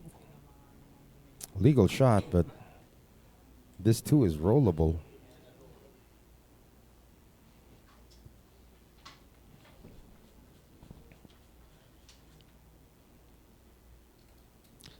billiards not being in the Olympics, maybe is it because it's not physical enough? Well, you can make a case for that, but there are also other sports that don't really require much physical activity. Like a funny thing is, a friend of mine was making a point about equestrian. Why is that an Olympic sport? Equestrian. Yeah, when you're on your horse, Riding and a then, horse, you know, right? jumping all of the obstacles. My friend said that you're not the athlete; the horse is the athlete. Well, yeah, you have a point there. He does have a point. And Noel Rojas is asking, hi, what championship title are these guys playing for? Great match with these young professionals. This is actually a showcase of 10-ball Scotch doubles. There is prize money here, but they're not really competing for any major championship. Mm-hmm. This is just one of Bugsy's Promotions' way of showcasing Filipino billiard talent. And we've had this several times already in the past with a backshot competition, a one-pocket showdown, 9-ball, 10-ball, 8-ball, you name it. Bugsy's done all of it. That is just a great Nicely shot. done and good shape on the 3 to get to the 4. So he didn't roll it to the right side. He rolled it to the left side and Mhm. avoided the 8-ball, and that solves everything. This should be it. And another set of people to greet. I'm still wondering, really. From Jericho Bañares. From Antipolo City, Mami Flory, Daddy Clavo, and Cromwell. Amazing. Good afternoon. He has somebody doing this for him, Yeah. right? Because he's just sitting there.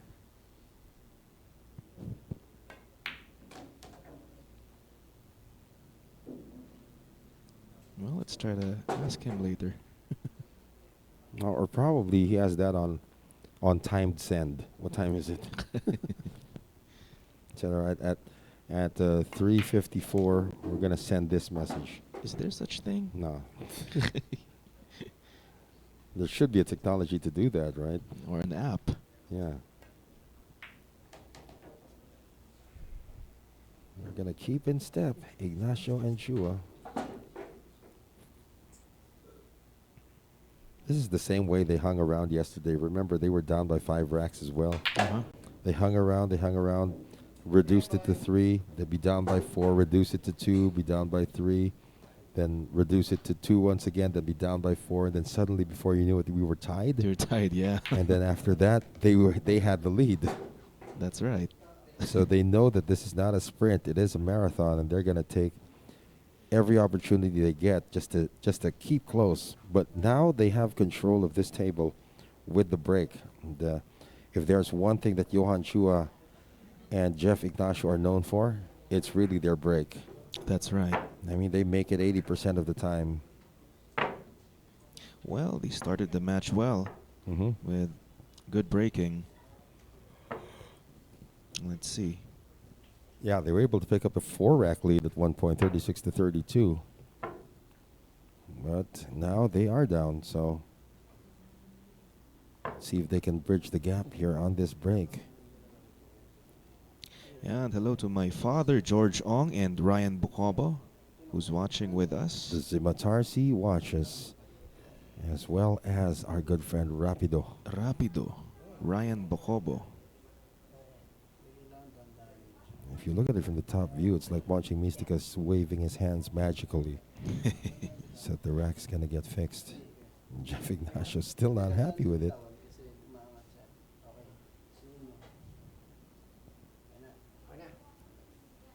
Okay. All good. So Jeff Ignacio trying to keep his tandem in this.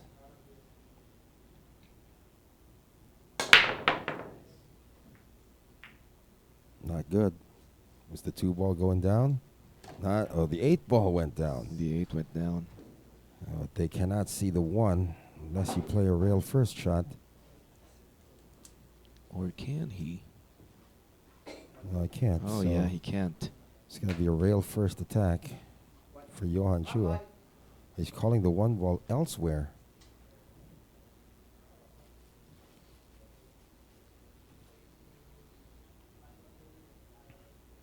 Or was that just confirmation that we're not pushing out, we're attacking?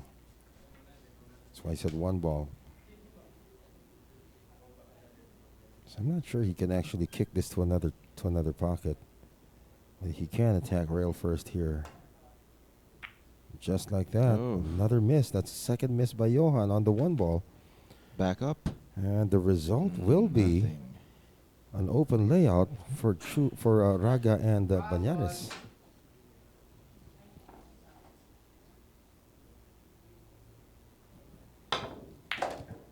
Whoa. That is a great stop ball. Sometimes it's nice to brag that you have that kind of power for a stop ball from that distance. Yeah. Very hard to control. Well, for us at least. That's okay. That comes with practice.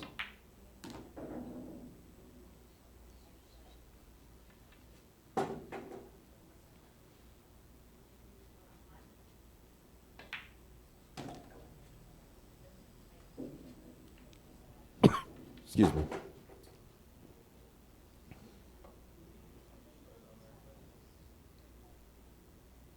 Could be played as a drop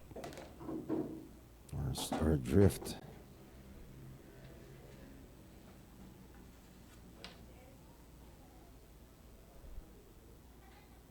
Draw back a bit. Bounce one rail.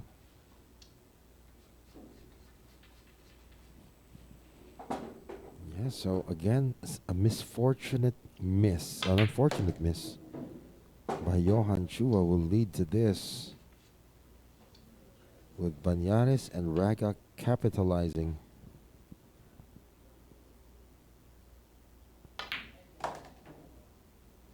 Standby. Still good.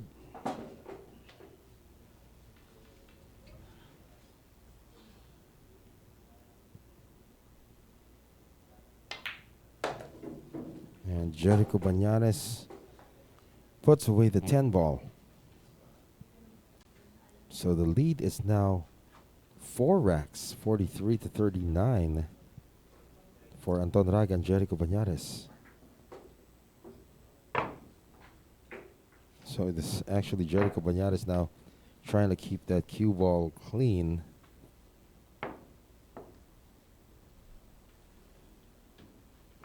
Coming on to rack number 83.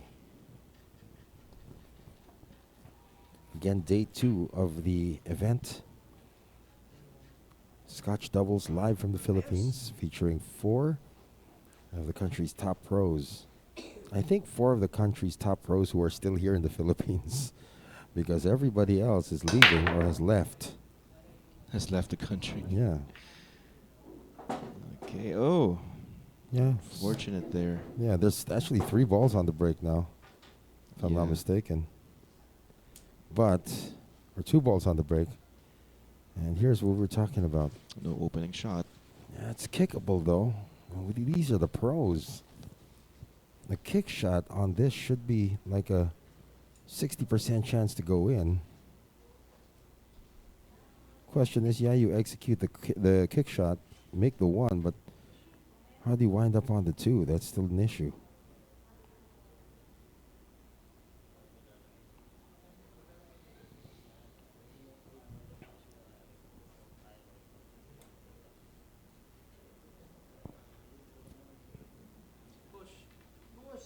They're going to push.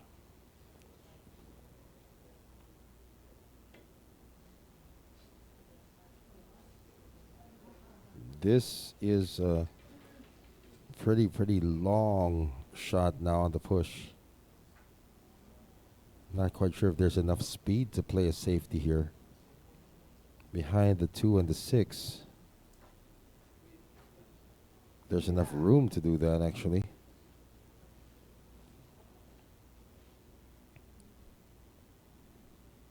Looks like it's been returned.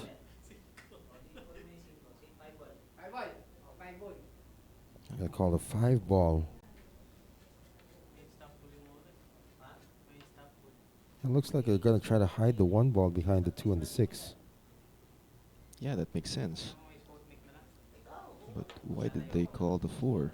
Or the 5. They call the 5 because the cue ball's going that way, Uh-huh. Just in case. just in case. It was actually Jericho who called the 5 ball from his seat. Now he has to explain to Anton what he wants to happen next. Oh, see, there is the cue ball. But they didn't play it behind the 2 and 6 like we were expecting. So, Mhm. challenging long shot here for Jeffrey Ignacio, but he can make this. He is playing off the rail. Make that Johan Chua, who's the one firing now. Oof. That's the third 1 ball he's missed in a row. But unlike the other 2, this one's not over the pocket.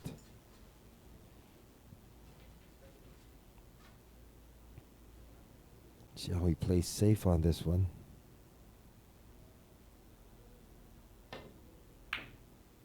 There you go. And that 2 and the 6, that was available from the get-go. So I'm just wondering why it only took them now to use that. Is this a jump shot, though? Jeffrey Ignacio's rummaging for his jump cue. It's somewhere in here. Somewhere in here. There you go.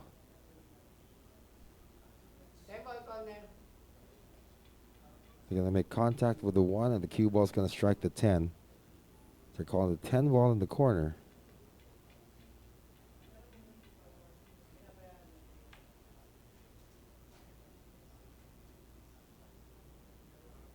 Good shot. 10 ball is good. So that's it. That was a called shot on the 10. Really? And this one's over. Thought it was a fluke. No, he called a 10 Nicely done. off the jump shot. So that was a classic or great shot there coming from Jeffrey Ignacio. And just like that, the lead is down to 3, 43-40. All right. And shout out to MP Light and to the EPA team. I think this is the Eastwood billiard team. Whoever's sending that, you got to send this pizza too from Eastwood. From Magoose. Yes, Magoo's Pizza from Eastwood, please. $1 each, of course. And Richard Dayot saying these guys can match any foreign pro players. And to think, no, he's got a point, but to think that this is just the 3rd generation of the pros that we have from the Philippines who are on the ladder right now. Mm-hmm. This is the 3rd generation. First generation, still pretty much active. You're talking about Efren Reyes, Francisco Bustamante, Yeah. perhaps even Rodolfo Luat. Then So you have the 2nd generation coming in with guys like Ronnie Alcano, Jeffrey DeLuna. Jeffrey perhaps? DeLuna. Yeah, he's in that group. Dennis Jeffrey Orculio. Carlo. Yeah. Dennis Orculio already there. I mean, I would think that the 2nd generation have the it factor right now. I mean, you know that Efren and Django are still up there, but they're already giving away the torch, so to speak, to the next generation guys. Ronnie, Carlo Biado, Dennis Orculio, Livan Corteza. I mean, those guys have been here for decades. But then you have this group coming in. Mm-hmm.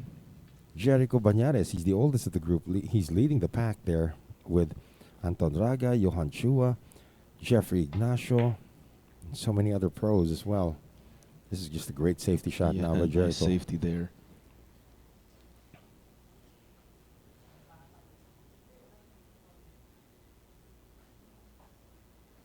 So this is the 3rd generation. And from that first generation, you probably include guys like Antonio Gabica, Antonio Lining, Warren Kiamco. Look at this. Look at this. Good shot. Nice shot. It would have been a treat if he made it too. Yeah. Who went before Efren? Oh, I think Efren and Jose Parica were the trailblazers, really. There was a famous Filipino actor at the time who was also a pretty good pool player. He did some pool tricks in his movies. He's called Chiquito. Chiquito. Yeah. You can probably look up some of his movies as well. That was the trailblazer. Then, of course, Efren was the younger one. That's why they called him Bata. Bata meaning young. Oh. And guys like Amang Parika also before him. Then when Django Bustamante, Boy Samson Luat, Dodong Andam, these guys came in. Later on, you had Snooki Villanueva as well. Mhm. That was the next group from that top tier. In fact, I remember in the 70s, or in the 80s, there was USA versus the Philippines. You had 5 pros coming from the United States here. Mike Massey, Johnny Archer, Earl Strickland, they all came here. Uh-huh. And they went up against the 5 best pros in the Philippines. Amang Parika, I believe, was in that group. Amang Parika, Efren Reyes, Django Bustamante, Boy Samson Luat, and Dodong Andam. Correct me if I'm wrong, of course. I believe that was the Philippine composition.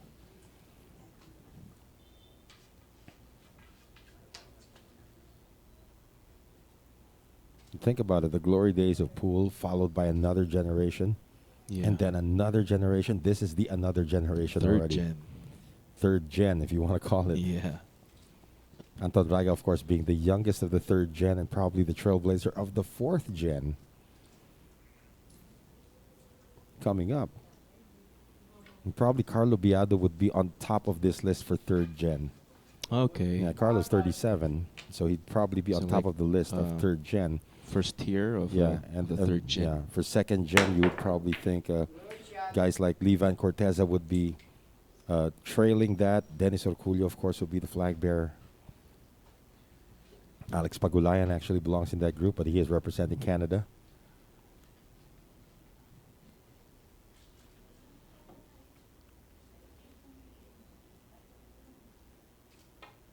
Cito Bas is saying hi to the billiards aficionados of Cebu, and he's coming from Austin, Texas. Hello. What time is it in Austin, Texas now? It must be around 1 in the morning. Yeah, and we have Mr. Marlon Alcaraz. How's Snooki doing? Hope he's doing well. Yeah, I actually have no idea about Snooki Villanueva. I do know about Gandhi Valle, but not much about Snooki Villanueva. Oh, what a nice shot there coming from Jeff. And I think that was the key to the entire rack. An opportunity once again for Johan and Jeff to cut the lead down to 2. Suddenly, after so many shots on the 1 ball, it goes down, and an open layout awaits.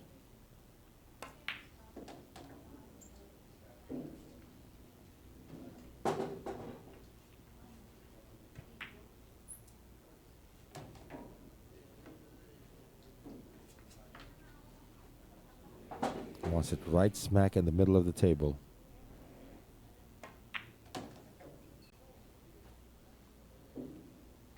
A little bit short. So that eliminates the draw. They might play now it another needs to go 6-10. around. Yeah, they might play the 6-10. Well, he tried again. to. Again, with an open layout, they falter on the prep, and Jeff Ignacio is not happy. He actually hits his stick on the table in disgust. They had a very, very simple run out, but then Johan Chua came up short in the prep for the 5 ball. Instead of drawing back to get the 6 for the 6-10 combination, they tried to go around and leaves them with this situation. Were they trying to avoid the combination there? Well, if they made the 5 on the side straight and just draw back, yeah, the 6 would have gone in. Mm-hmm. But when that didn't happen, they had to play for the combination. Oh, look at that.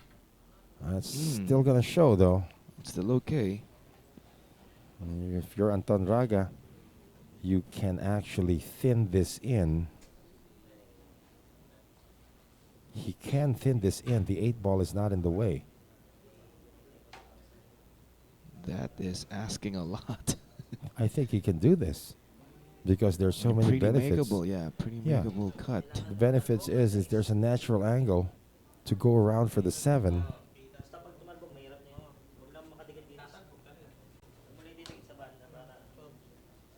So is this an offensive shot? It is not. Trying to hide behind the 8. Well, he got there. And look at where he leaves the cue ball too. That's like a one pocket shot. Yeah.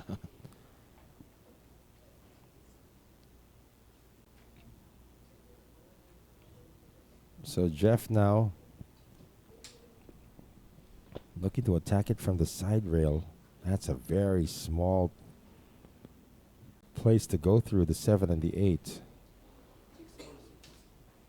Oh, he's going to call the 6 ball in the top corner. 2 rails. It's going to the other top corner, and goodbye. This This rack. gonna sell. Yeah. This rack's over. It was from Jeff Ignacio. It was from Johan Chua's poor prep on the 5. That led to Jeffrey Ignacio trying to go around to get to the 610. That led to this.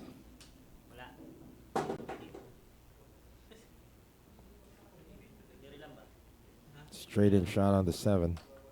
It's a preference thing now for Jericho Banares after this setup by Anton Raga.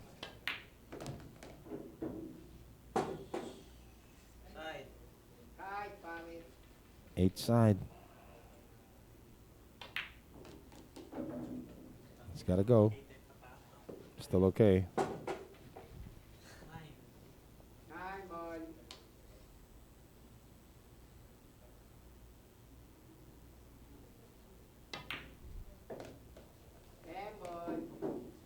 And an opportunity to pull ahead or pull away even more.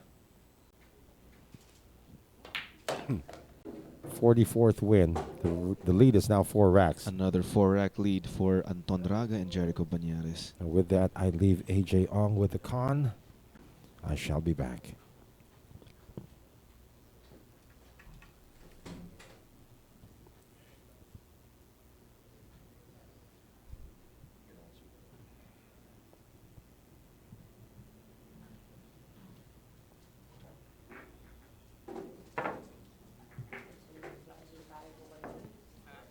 Sarap kasi ng kain ko kanina. Kaya ako nagkumitsak ko.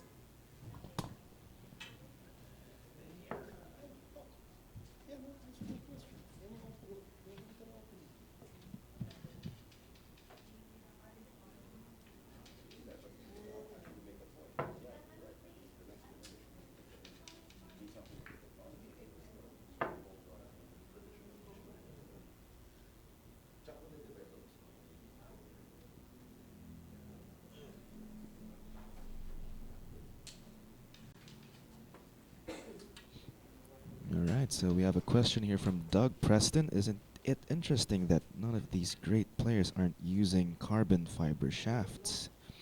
Well, you have a point. Well, maybe they're used to the wooden shafts. I think the Pharaoh, Mr. Faraon, Raymond Faraon, is using a carbon fiber shaft.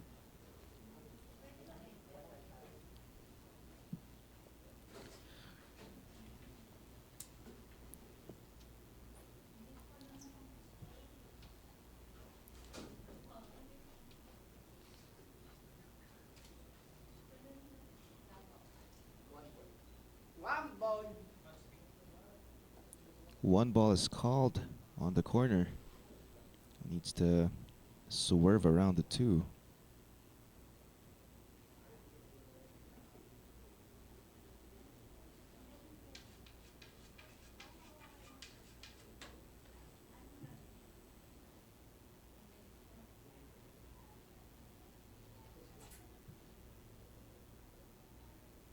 Yes, that's right, Mr. JP Ong.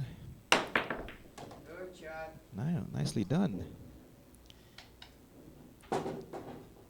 Raymond Faraon is using a Fury carbon fiber shaft.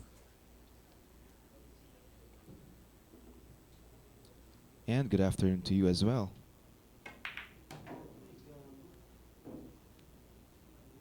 Oh, got hooked there behind the 9.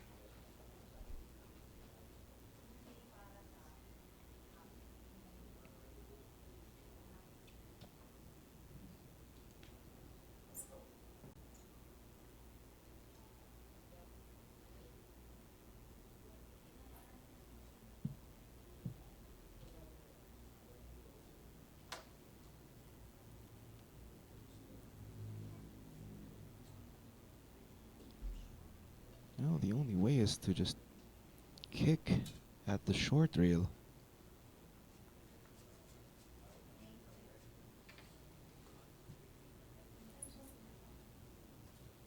Three ball corner. And the 3 ball is called on the corner.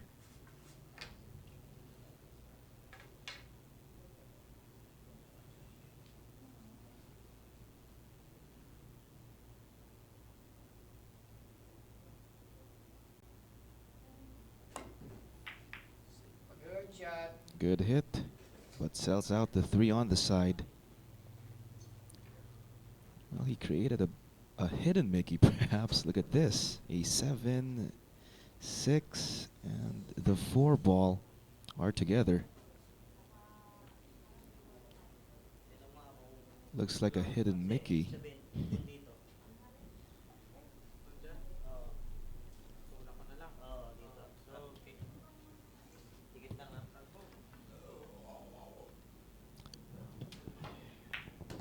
Okay, so they're gonna try a 4-10 combination.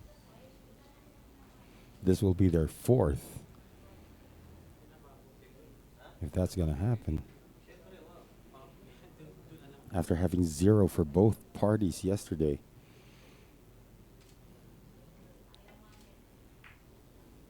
No, they're not. Oh, okay. So the 4 ball was resting On the 6. on the 6.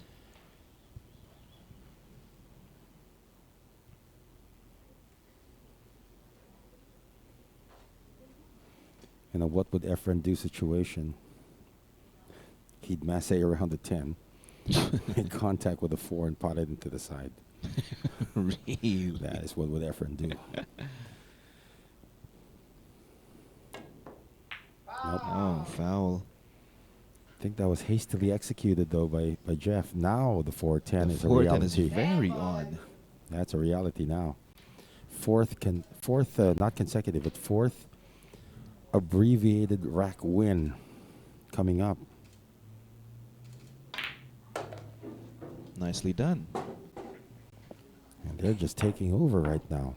Just when you thought at the start of the day that Yeah. Johan Chua and Jeff Ignacio had them at their mercy after coming back from being down 1 to up 4, now they're down 5 again. Yeah. Johan is processing everything in his mind right now. And what are we doing wrong? How can we start the day off so well and then lose 9 in a row? That's right. Well, let's see. So I don't know if you're able to answer Doug Preston's query here about them not using carbon fiber shafts. You know, probably in other countries where the technology is really developed. Yeah, you've answered that question. But in the Philippines, you know, just to add to what AJ said earlier, it's these kids, and we can still call them kids because they're like Jericho's 31, Anton's 23, and then Jeff and Johan are in between. They still look up to their idols a lot. They look up to their idols and they say, hey, my idols are not using any of this advanced technology, and yet they're doing so well. So it's probably, the mentality could be, and I could be wrong, the mentality could be is... Well, you have a point there. Yeah, I don't really need the technology to be good. It's and we've heard this many times, not only in pool, but in other sports. It's not really the equipment. It's who uses the equipment. That's why you see in professional golf, although there's all sorts of technology already for the drivers and for the 3-woods and stuff like that, get more distance, you still see a lot of the old school guys still using the traditional woods. And sometimes even the younger players use the traditional woods because they look up to these guys and saying, hey, if they could survive this long using technology that was available during their time. Wait, woods that are made of... Woods that are made of carbon fiber as well, right? You know, Okay. titanium alloy. There are some that still use, you know, it's probably reinforced wood and titanium alloy there, but it's still wood. They still use it. That is in golf, of course. Well, Jeffrey De Luna uses a carbon fiber shaft. I believe it's a Mazignite. Yeah, they can, and there are some who also embrace the new technology as well. But here in the Philippines, I would think it's more of my idols grew up using wood, and even if We the don't need technology, that thing, kind we of. just want to be as good as them. And there's a lot of idolatry that happens here in the Philippines. You ask each one of these players who their favorite player is, they'll all say Efren. And Yeah, of Efren never course. used technology. In fact, Efren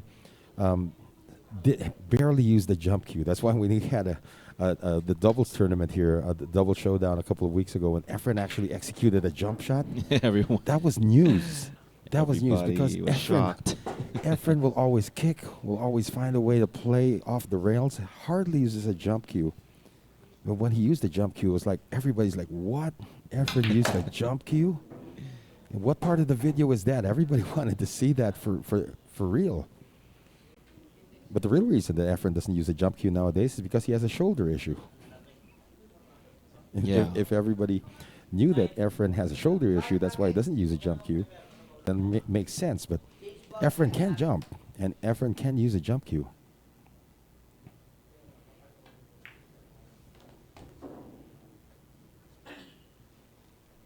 What is this? This is from Denny's. Yeah, Jeffrey Ignacio is not concentrating on each shot. He's just not into it. It all depends, of course, of how he sees it. It's easy for us to critique the mindset of the players because we're up here. You guys are all watching what we're watching. But it's different when you're at the table. I mean, they see different things. But I agree with you. That last shot by Jeffrey Ignacio was a little too hastily taken on that kick shot to the 4, which led to the 4-10 combination. And now look at this. Biggest lead of the match by either team. 6-rack Yeah. lead.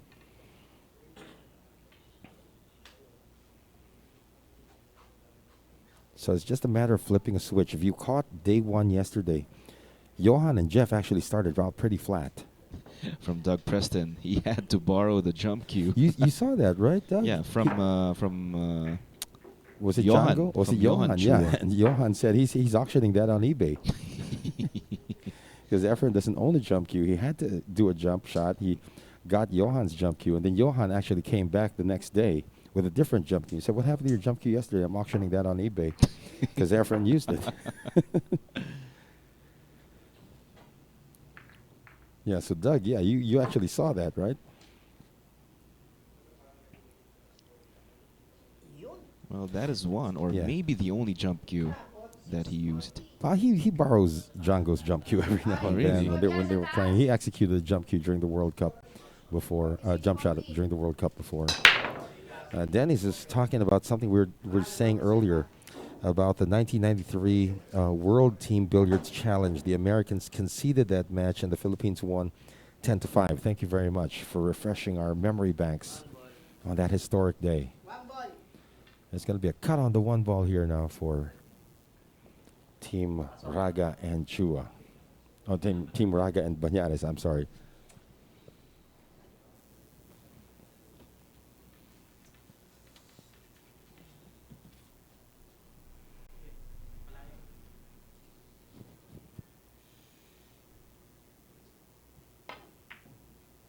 Yeah, we have.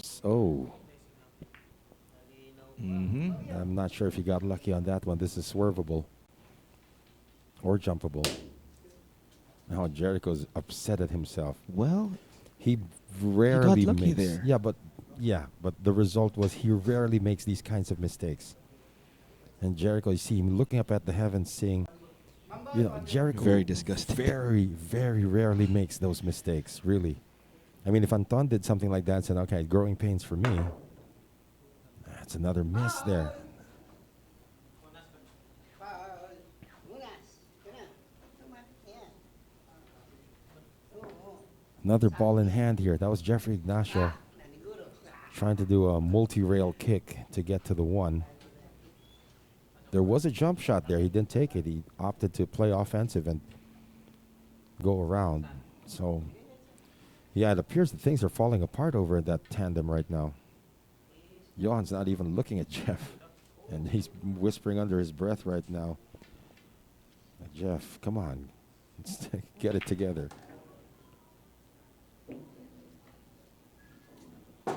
Yeah, so Doug was actually witness to that jump shot by Efren a few weeks ago. Thanks for sticking around for that one. Doug. We got lots of history in terms of pool for this country, and it's so colorful. And it actually put the Philippines, this sport that we're watching right now, put the Philippines on the map. I mean, prior to this, prior to 1985, when Efren started making waves, of course, Amang Parica was doing that, but not as big as Efren, right? Prior to that, the Philippines was practically known in the world as a boxing nation. Yeah. Guys like Gabriel Flash Elorde coming around, Pancho Villa. It was more of the Philippines as a great boxing country. Mm-hmm. They tried to be a good basketball country, but unfortunately, height is not on our side. Traditionally, with the Philippines. So, what is the other sport that you can be famous for? This came around. Efren came around. And Efren inspired an entire generation of people to follow way before he won in 1999. I mean, it exploded in the Philippines in 1999 when Efren won the World Championship. But prior to that, Efren was already a legend. He had movies. He was appearing in movies because of his popularity as a pool player. Then he helped put this sport, the Philippines, and the proverbial map because of this. The world map, as in world. There are very, very few Filipino athletes that you just mentioned their name, they're world class. You got Manny Pacquiao, of course. Hall of Fame boxer. Paeng Nepomuceno. Like you just mentioned the word paeng. That's Paeng, synonymous to bowling already. I mean, very, very few athletes. And not, most recently, say Hidolin Diaz. That put the Philippines on the map because she won a silver in the Olympics as a weightlifter. But then when you just say the word Efren, that's nobody else. That's Efren. Yeah, that's right. And it's immediately you'll think Efren, Philippines, billiards. That's it. and that's An the icon. whole thing. Yeah, Yeah. That's how iconic Efren is. That is how virtuoso Sir Efren in every angle of the table. That's why even foreign pool players consider him the best kicker. Step on his... what? On this goddamn world. Yeah. From Robin Hood Cruz. Yeah. Hashtag Efren, the real GOAT. He is the real GOAT, and I'm sure his contemporaries, guys like Nick Varner, Mike Massey, would all agree.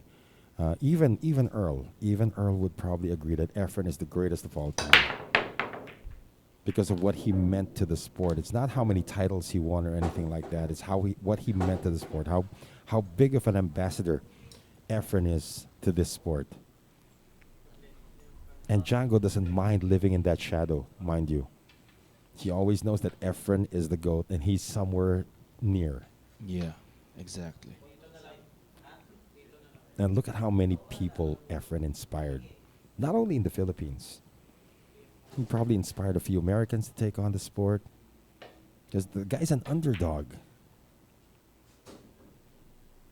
That's why you love underdog stories. You know, like Manny Pacquiao was an underdog Mm-hmm. when he came in. And they just rise to stardom.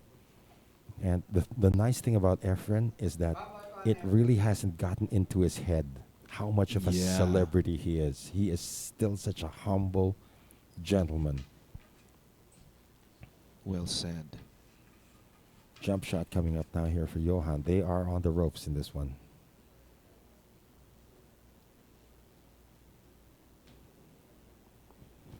Yeah, well, I think our conversation is fueling a lot of comments now.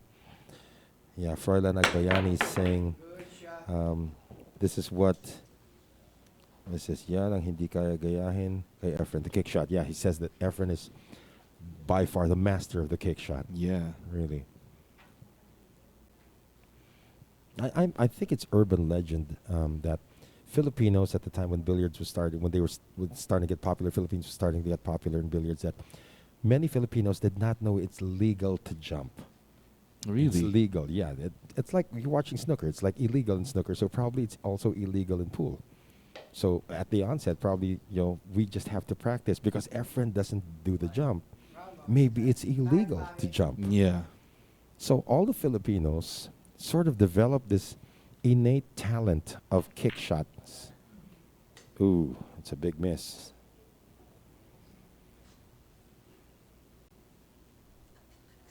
And Jericho's not going to kick himself for that one. He's upset about it because that was a difficult shot. The one he missed on the one earlier, that's what he was upset about. Yeah, But this could be the momentum stopper. that's right. Golden opportunity for Johan Chua and Jeffrey Ignacio. You see what Johan did? Jeff was the one who made the last two mistakes. And to open this rack, he said, Jeff, take this one. So you get your confidence back. That's right. And already thinking like a captain. I mean, Johan Chua's got the makings of a future captain of the Philippine team. Mm-hmm. He's already thinking like a captain. You screwed up twice, take this shot, get your rhythm back.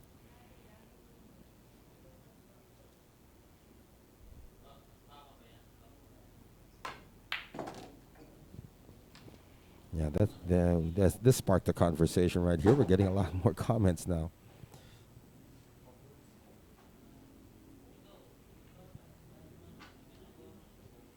Yeah, Dan is saying these young players never played carom or three-cushion billiards. That's why they will never be as good of a kicker as Efren. And that's his favorite sport. Yeah. Really, three-cushion is his favorite sport.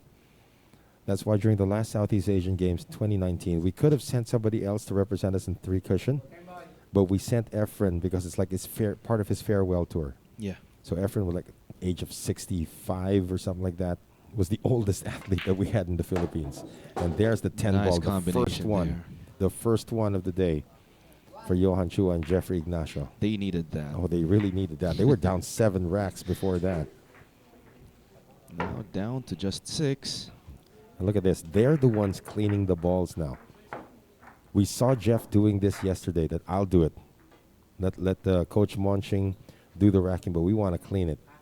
It's also some kind of a superstition thing. That if we communicate with the balls when we touch them, maybe they'll cooperate with us. Yeah. Yeah, I mean, Well, it makes you've heard sense, this before. yeah. You've heard this before. It's not that everybody believes in it, but sometimes you got to communicate with the balls. Hey, cooperate with us. Be good to us. Yeah. Doug Preston saying, Efren is just an awesome human being. If you ever get to meet the guy, like AJ and I have on several occasions, you're going to see the magic in Efren. Yes. Yeah, he'll crack a joke every now and then, but then he'd listen to your stories, and then he'd actually be with you while you're telling the stories and stuff like that. And Yeah. he's not a snob or anything like that. Efren is just a world-class human being. That's right. We also have Vive Boteman, who is watching from South Africa. Break nets a ball. Once again, this is the strength of this tandem. However, a shot on the 1 is going to be a combination on the 2. And Well, not bad. yeah, they get this. They're okay to win back-to-back for the first time in like a long time. And Denny's is saying Efren Reyes seldom uses jump cue because he said that using a jump cue undermines safety play and defense. So some guys would use a jump cue and things would just fly off the table, right? I believe there was a time, actually, that most Filipinos, because Efren didn't use a jump cue, that they would think that the jump shot is illegal. That's why everybody started practicing the kick shot. Yeah. And then when our friends from Taiwan came over, they just had this little stick with them. All the time they were jumping. Oh, it's legal. And they're quite good at it, too. Yes, exactly. To the point where everybody now, especially the first one, I guess, among the old school guys to become of the Philippines to become really adept at the jump shot is Francisco Bustamante. When he The found- first one, one yeah, of the first, yeah. one who's really, really good at it. Then, of course, you got guys like Dennis Orculio who just took it to another level. 3-8 combination. Well, how are the comments coming in there? From Gabriel Guerrero, it's legal. It's illegal to jump in rotation. That's why Filipinos are good with the kick shot. That's a great point. It is illegal to jump in rotation because rotation was the first form of billiards that was actually popular in the Philippines. When 8-ball came around, I think it was the first movie that actually showed billiards, at least in the 80s, was the Baltimore Bullet. But that was a rotation. That's not rotation. That was straight pool. The Baltimore Bullet. And then the Color of Money came around. That was 8-ball. And the 9 ball was televised a lot by ESPN. So rotation sort of took a back seat to the younger kids.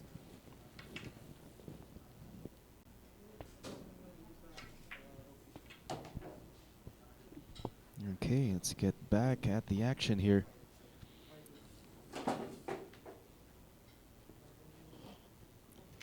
Johan and Ignacio looking good.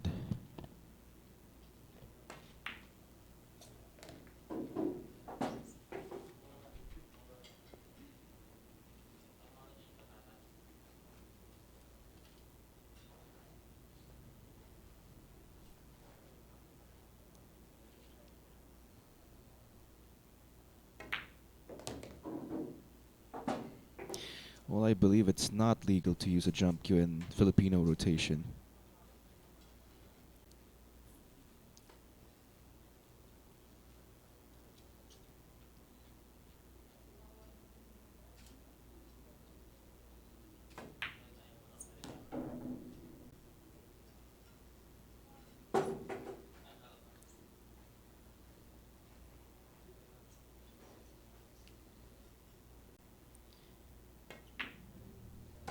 Hey, ball. 10 ball to cut the lead to just 5.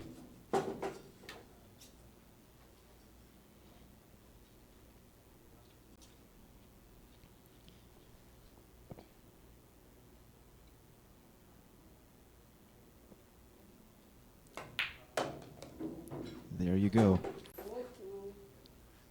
All right, Mr. Rizalde Rosaluna. I'm not a good player, nor am I a good at kicking, but I don't use jump cues.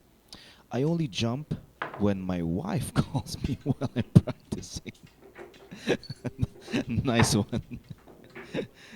All right. And hello to Mr. Jose Hain from Tarlac. And from Danis, jump shots are legal in all rotation games unless specifically made illegal or cue restricted. Okay. Let's jump. Okay. But I think in Filipino rotation, it's illegal to use a jump cue, right?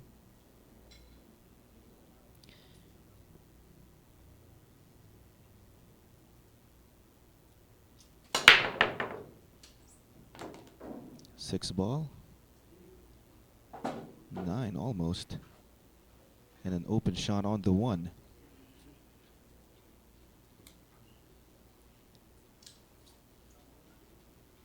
Well, I guess cleaning the balls paid off.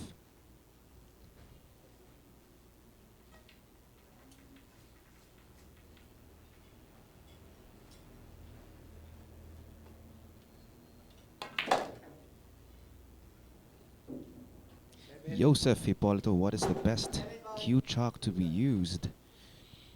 Well, a good chalk is a chalk that does not give you Smurf hands or leave a lot of residue.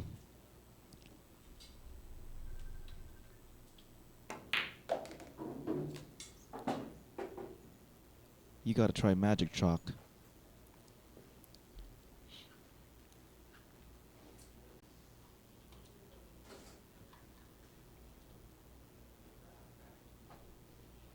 Oh, that was quick.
Yeah, exactly.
Am I?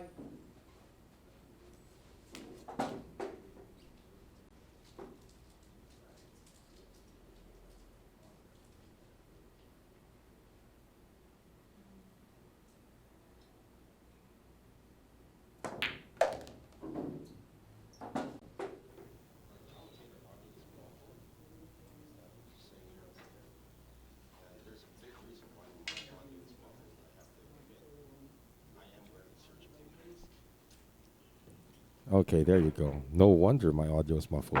My my thing was down. All right, is it better? and, I don't think I could repeat everything I said though. But no, just going back to the jump cue. I think that was the point I was making when my slider was down. Is that here in the local pool halls in the country, there is no house jump cue. All right, so when you do play and then you bring your jump cue, the managers of the place are gonna look at you and say, okay, you better know what you're doing. And then the moment you foul up and they sort of dent the table, they say, don't do that again. So I wouldn't say it's really tabooed to practice the jump shot here, but where? How do you practice the jump shot if the local pool halls, look at you with disdain when you pull out a jump cue? Two ball barely makes it. All right, that was my fault, Dennis and Victor. Thanks for pointing it out. My slider was down. So back to this match right now. I hope we had a pretty vibrant conversation about Efren and the use of the jump cue. A little bit of a clutter here on this rack for Jeff and Johan. Nothing they can't clean up though, because the 4 does pass the 6. It's really just the 6 right now that is the problem. They're both looking at how they're going to get to the 6 ball. Or can they address it now? Because they can actually just put a little under right spin on the cue ball. It's going to go towards that clump. Maybe address it now.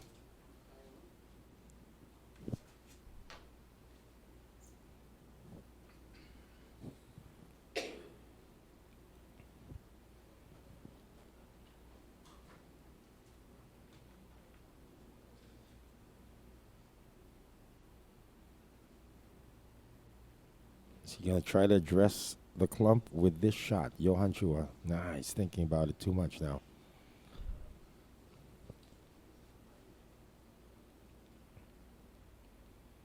Just try to slide it towards the group. He's just afraid that he might snooker himself. Might not have a good look at the 3. Well, he did it. And that was the concern. Yeah, he was able to fix the clump, but a shot on the 3 is challenging but makeable for Jeff Ignacio. Just going to spin away to avoid the scratch. Excellent shot. But looks like Johan might still be okay on the 4.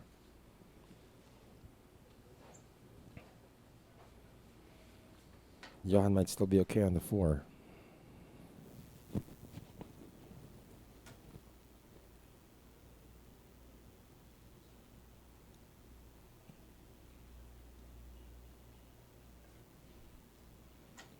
Johan's thinking about his next shot.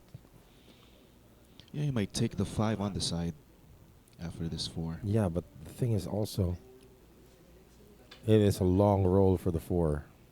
Yeah, you're right about taking it to the side. That's the logical landing spot of the cue ball. Mhm.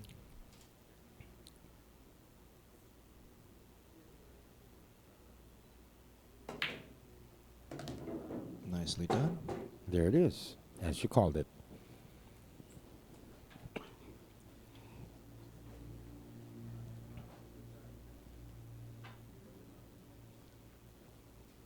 And once again, thank you for watching us right here on the Reelive TV network, live in Germany among other countries. Ooh, Oh, and makes the 9. but that's a player option. They never called the 9. The 4 ball or the 5 ball is seen. Yeah, So an opportunity, yeah. he was trying to avoid the 7 ball. Well, Jeff and Johan were trying to go for 4 in a row. Instead, the lead's going to go back to 5 if Anton and Jericho clear up this. I probably won't be able to finish my sentence by the time they finish cleaning this up. Well, no doubt that they're going to take this rack because they're 3 balls away.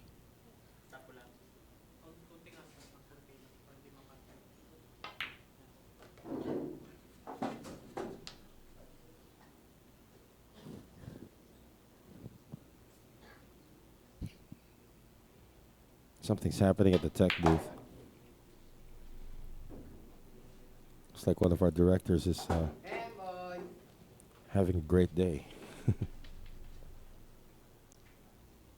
So this 10 ball to stop the run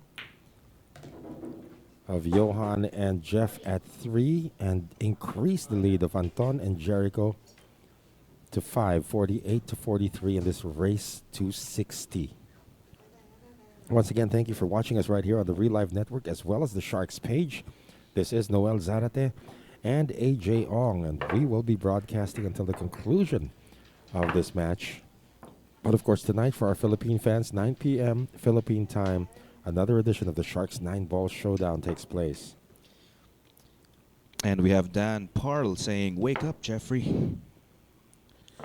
Wake up, Jeffrey." And Efren Hernandez, "Where is this being played?" We are located in Quezon City in the Philippines. Yeah, some secret hideaway here in Quezon City in the Philippines. And my father is saying, "Noel Zarte, unleash the power." That'll come tonight. When AJ Ong starts to conk out, biological warfare will be upon him. He won't know what hit him. And he's going to need a lot of therapy after that. Poor me. Yeah. So you better keep on your toes because if it strikes, it strikes. Like a thief in the night. No, it's worse than that. It's like Worse than that. it's like a plague that you've never seen before. Here's Anton Raga. 48-43. This break is going to come up with a 1 ball dropping. Shot on the 2. The 4 ball is wedged with the 9. This is not addressable. This is not addressable from the 2 nor the 3.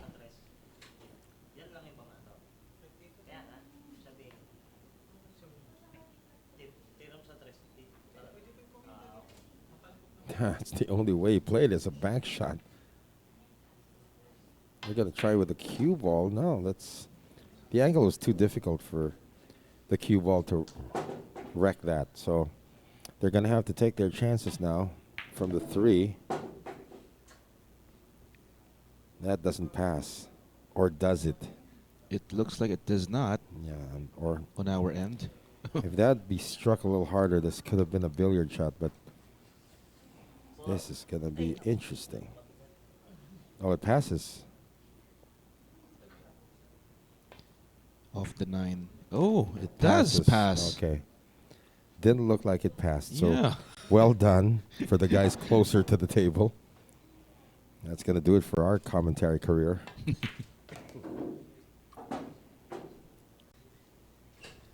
This is going to be an easy out. So I thought that was a problem. It was not.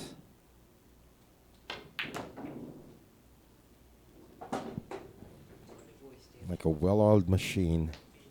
Anton Raga, Jericho Banares. And, I made a comment yesterday that Anton was smiling a lot more than I've ever seen him before here at Sharks. And I believe it's Jericho making him feel a lot more comfortable being his teammate.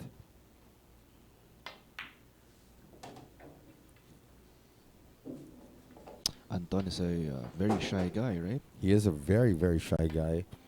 But if you make him feel comfortable, the way Jericho Banares is doing, he's going to have so much fun.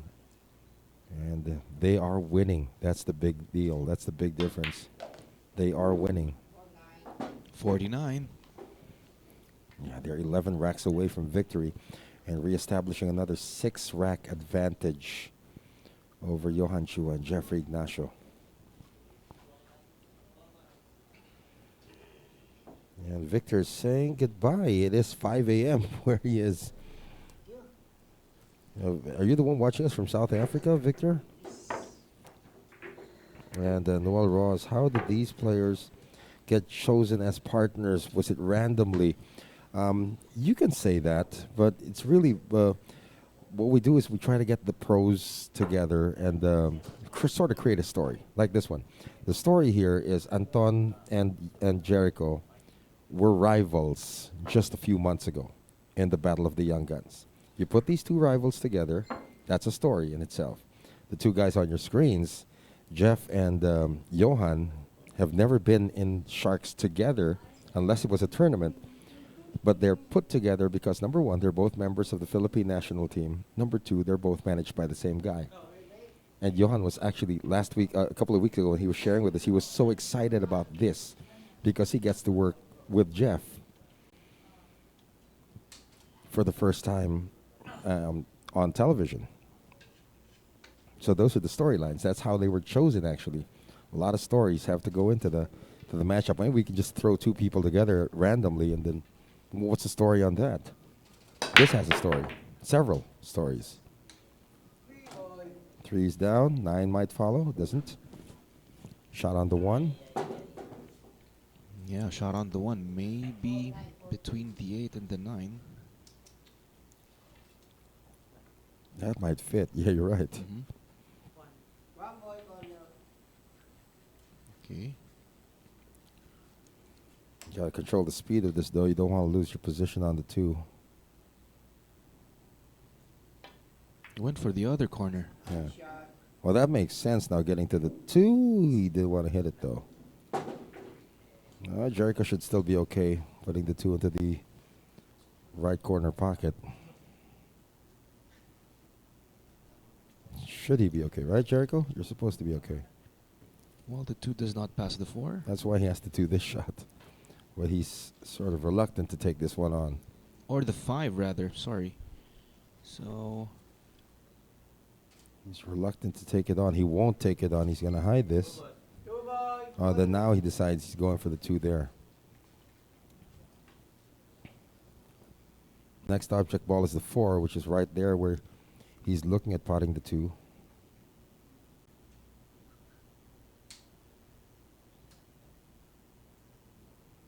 Jericho missed a similar shot to this earlier on the 1 ball. Does not Nicely have a done. problem with the 2, and he even cleared the traffic to get Mhm. to the 4. That's it. Yeah, so far, if you're going to do an MVP for yesterday, you'd probably say Johan Chua was the MVP for yesterday. Today, it's Jericho Banares. That's right. Anton's chewing on something while he's shooting. And this is going to be a rack 50.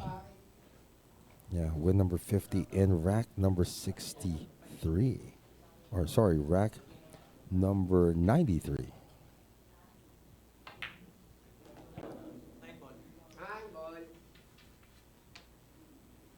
6-9 combination. Is it okay that we're giving the score this early? But it looks like it. Oh, right? well, yeah. They could hit 50 right now.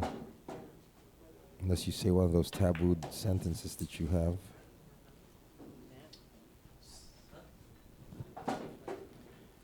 Oh, Victor's watching from Philadelphia. Doug is asking who the manager is then. Jarvin Choa, actually. as the manager of the two guys. From Tommy Stapleton. So when you say television, do you mean it's broadcasted on Philippines local television as well? It is not. This is actually broadcast in Germany right now live. Not quite sure if it's broadcasted elsewhere, but in Germany we are on the Reelive TV network. So this is on live television in Germany. Not sure if it crosses Europe.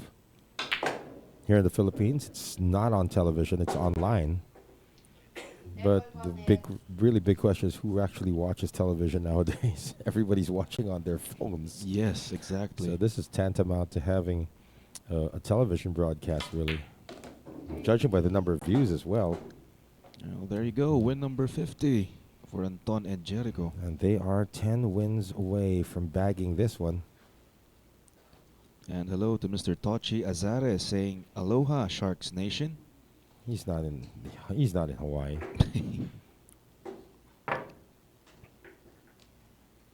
Although we'd like to greet everybody from across the globe watching us. That's right. Yesterday we had a few people. I think all Scandinavian countries reported yesterday. Really? Finland, Sweden, and Norway. They all There you reported go. yesterday. Then South Africa today. We had a Croatia also at one point. We have a Poland today. Mhm. Of course, a lot of Germans have said hi already. United States, of course, and Canada. Philippines, naturally. Taiwan. Singapore, I believe. Italy has reported already today. Oh. That's rare for the day. Look at how many balls went down. Yeah. And we have Mr. Jose Han saying that we may finish early tonight. I will hope that you are right. Yeah, Noe is saying, okay, thanks, but I think Raga and Banares are dominating this match. Yeah, to this point.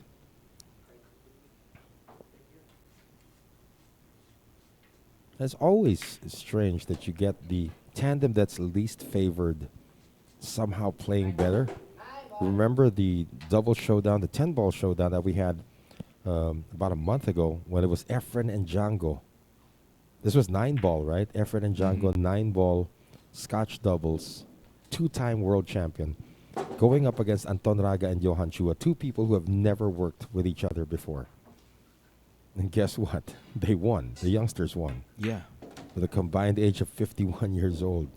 None of them were even combined Close. age. Were not even close to any of the guys they went up against. I mean, Django is 57, Efren 65.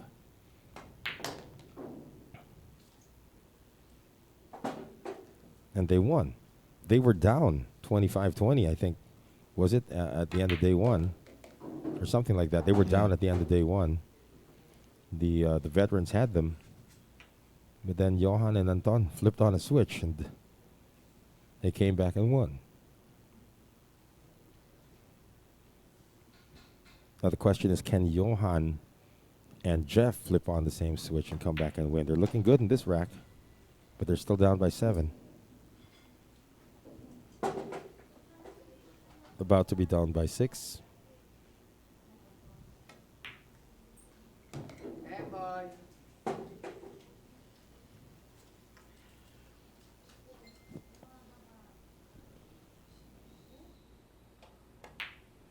Ten ball down, 50-44.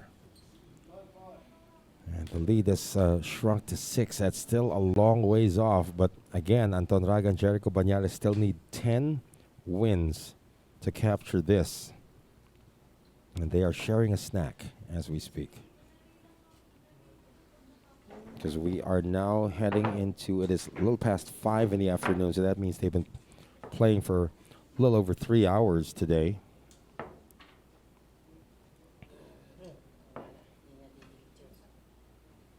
And Jericho is still trying to figure out who he hasn't greeted today. He's got his phone in his hands right now. Who is he going to ask to be greeted?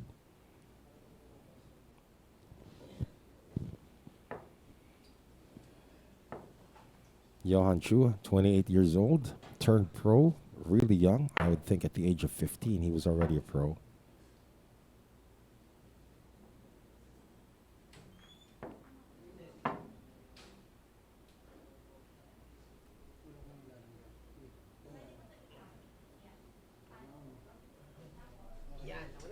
Jeff being a little bit more meticulous now in the racking. Wala pa isa.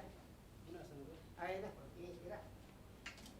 Good pala eh. Jeff Ignacio now breaking. Rack number 95. Oh, it's going to be Johan Chua breaking here in rack number 95. That's strange. Jeff was setting the ball to the spot where he was supposed to break, that Johan comes in and does the break himself.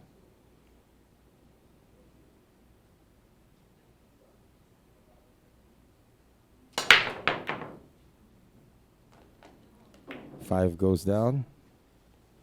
There is a shot on the one ball. No layout problems.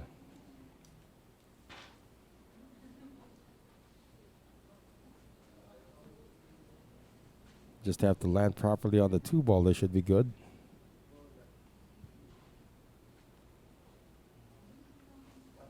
One ball corner.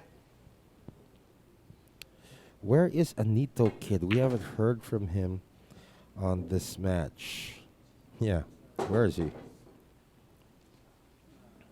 What's the next event after this? I hope Efren will be present. Unfortunately, Efren is in the United States right now. Well, I didn't know that either until I saw a post by his good friend Santos Sambajon saying it's great to have Efren back. So Efren is apparently in Los Angeles, California, with Santos Sambajon. But if you did want to see some Efren events, we've had about 4 or 5 events with Efren present, including what must have been one of the most entertaining of all, the One Pocket Showdown that we have between Efren and Django. That happened about a couple of months ago. You can still catch it on the Sharks YouTube page. If you haven't subscribed yet, you can subscribe to that. Even if you are from Europe, that's a foul. Johan never made contact with it too. Looks like they're starting to lose it. That was an easy miss. Just needed to make a bit of contact with the two.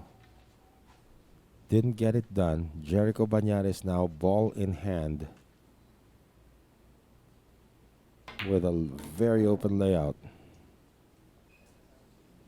What we would like to call a self-explanatory layout. Yeah, for those of you who want to watch Efren Reyes, you can just subscribe to the Sharks YouTube page. All of the past events are there. Let's see if I can remember correctly the ones that Efren was involved with. He had a Scotch doubles event. That was the first one, where he teamed up with Ronnie Alcano. And they went up. That was 8-ball, I believe it was. And they went up against Francisco Bustamante and Carlo Biado. That's the first time we got Efren here. Then, of course, there was a One Pocket Showdown. Efren also took part in a couple of tournaments also that we had here. And the most recent Efren event that we had was the Doubles Showdown, where Efren and Django teamed up and they went up against Anton Raga and Johan Chua. That was just about a month ago. So you can check those out on the Sharks YouTube page. This is going to be a crawl shot now on the 7. Nice touch by Jericho.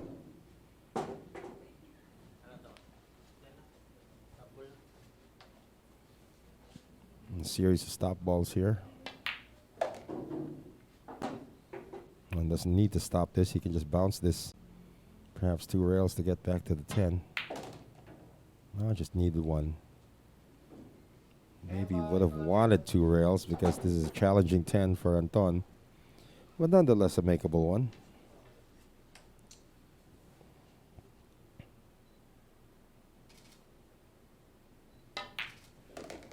There it is. Anton Raga depositing the 10 ball. It is a 51-44 lead. Raga and Banares 9 wins away. And they have reestablished the 7-rack lead, which has been their biggest of the match. Remember, they started out with Chua and Ignacio on fire. Winning, was that 7 racks And they were leading 36-32 at one point. And then Raga and Banares rattled off 9 straight wins to not only reclaim the lead, but even add to the largest lead they had in day one, which is 5 racks. It is now 7 racks. And should Raga and Banares take this rack, that will be their biggest lead of the match.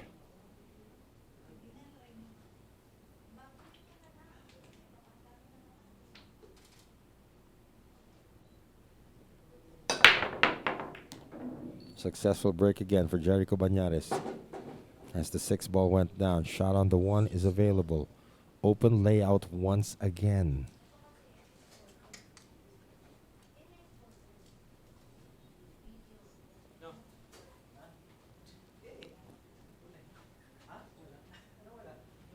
Yeah, the last time Doug Preston communicated with Anito Kid, his health wasn't good. We're going to try to get an update, Doug. I haven't heard from him in a while as well. Not quite sure if AJ knows that, but...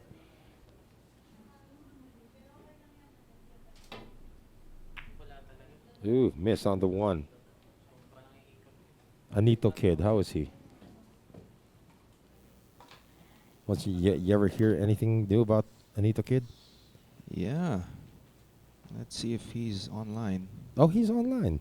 Because Doug was saying, the last time I communicated with Anito Kid, his health wasn't very good.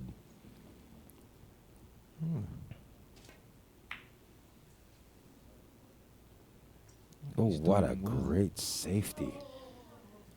I hope he's doing well. Yeah, maybe you can reach out to him. Doug's concerned as well. Say hi or something. Jericho Banares says, 2 side. Good shot. Yeah, made contact with the 1. And also does a hide shot. Could be a jump kick here.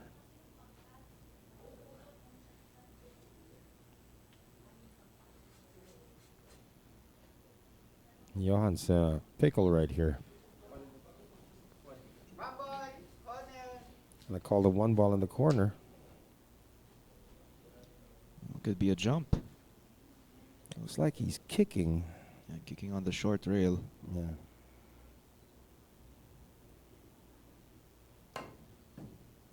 Missed it. Missed that 1 ball. That's foul 2 on them, by the way. Well, the rack is open.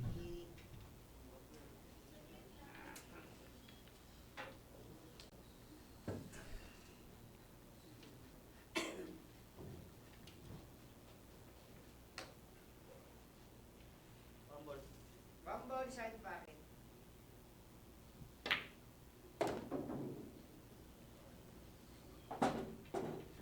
And Jericho Banares is, well, I want to say hi to Concejal Urok of Mabini.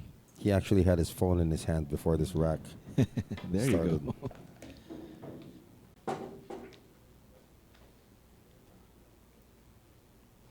This open layout, if they get this, this will be their largest lead of the match. And Mr. Eric Hernandez saying that the Cobra is eating. Yes, he is.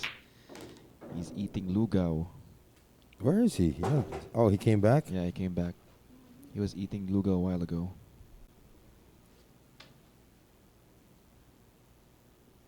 He can probably go back to it right now.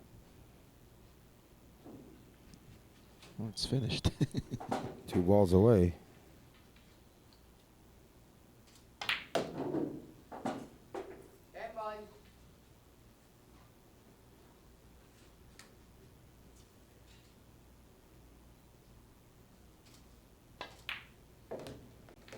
And now, the largest lead of the match for 52 Anton to Raga 44. and Jericho Banares. 8 rack lead.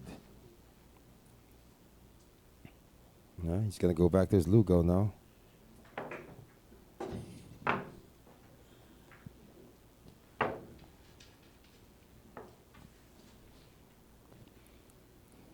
So we are now at rack number 97. Okay. My math is still good. Rack number 97. We played 59 racks yesterday. Something tells me that we aren't playing 59 racks today. Okay. Yeah, by the way, O yan. what's going on here? Yeah. Coach Monson said, all right, let's do this again. And Coach Monson was sharing, oh, they're going to use the plastic rack. Less work for me. I'm not sure about that, sir. There you go. Well, by the way things are going, we might have a short afternoon. I don't want to. I don't want to say anything until the fat lady sings. The 6 ball is down, and this is the big difference today. Anton Raga and Jericho Banares have been breaking superbly. And hello to Raymond Faraon. The Pharaoh. Yeah, we were talking about you a while ago. Yep. He's saying, Vilugaw ang lugaw ng Cubao. You better come over and treat us to some Viluga, my friend. So this is going to cut on the corner. And if the traffic can be avoided by Jericho, can land very well on the 2. Oh, he actually used the 9. This is tricky because the 2 does not pass the 7. Yeah, it does not.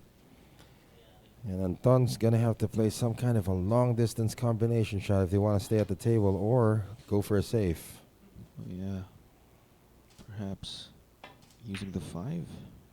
They will go safe. Oh, just using the line. Yeah. 2 ball corner. Good call by Jeff on the 2 ball at the corner pocket. Good shot.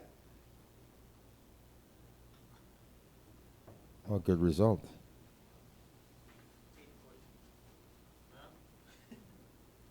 It's going to be a bridging issue here, though. Side pocket. And shout out to Bryant Sagiped. 2 ball. Side Another pocket. pro. Yeah. Saying hi to Jericho Banares and Anton Raga. Good shot.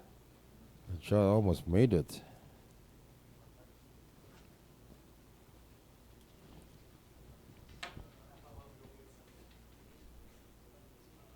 Sets up a combo, but it depends if they want to take it on. They will now. Well, they should do something. Doug Preston just said, I messaged Anito Kid also. Yeah, me too. Yeah, just to see how they are. I was wondering the other day about Santos Sambajon, actually. Then he, out of the blue, says, how are you? Really? Yeah. I was just thinking about Santos Sambajon and says, hey, how are you? Then he posts that picture of him and Efren in L.A., so 2 ball corner. sometimes you just need to think about them. They're gonna get the message. 2 ball corner.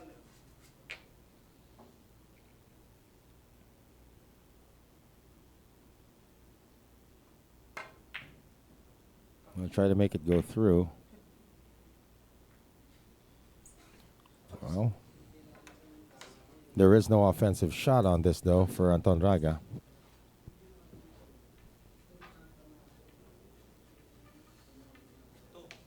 Two ball. Bounce shot. Well, the back shot is available, so why not?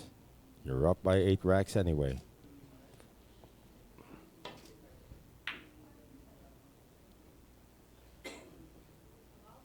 Good result. That is kickable. Oh, that is jumpable. Jumpable, though, this one. I don't know if Anton wanted it that near the corner pocket. It is tempting now. There's Jeffrey Ignacio. All 5'8" of him. Gonna go into this one. Good shot. Missed Ah. it. Cue ball kind of skidded there.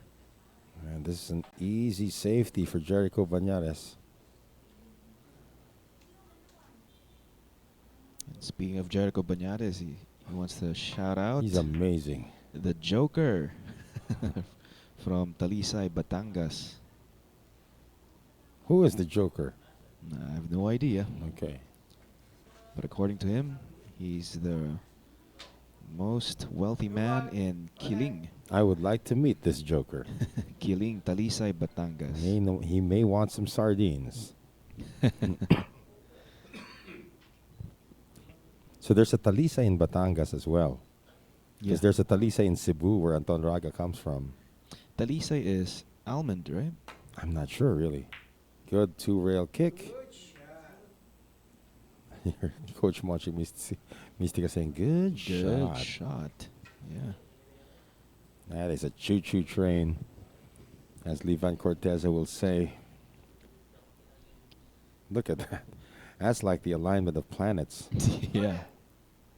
I think the last time this happened was December 23 of 2012. Last time we saw Really? something like this. Yeah. It's the alignment. That's supposed to be the end of the world, by the way. Yeah, Never 12. happened. Yeah. Real men wear pink. Yeah, you know, I agree. I agree.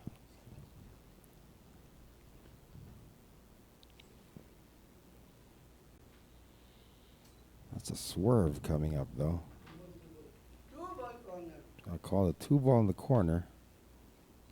Yeah, and it should be a swerve. There you Did go. swerve it, just didn't make it. And sells out the 2.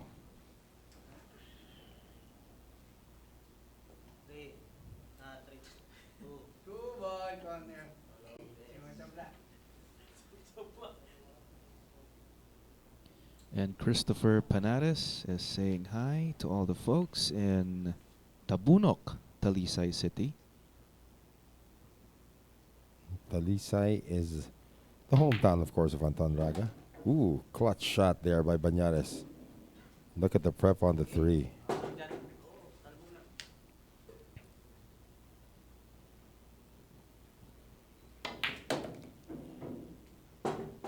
And Sungwon Kwan saying, classic man wear pink. Doug Preston saying Jack Nicholson is a Joker. So is Heath Ledger. There have been many incarnations of the Heath Joker. Ledger. Yeah. And a race to 60 is no joke. These people need something to get energized at this time. I think all of them except for Jeff Ignacio bought sardines already, so they should be okay. Yeah. From? Oh, who? well, I'm not saying anything. We're not trying to promote our businesses here. Come on.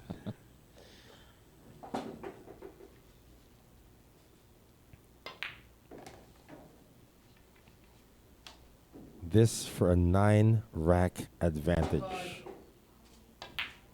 There you go. 53 to 44. The route is on.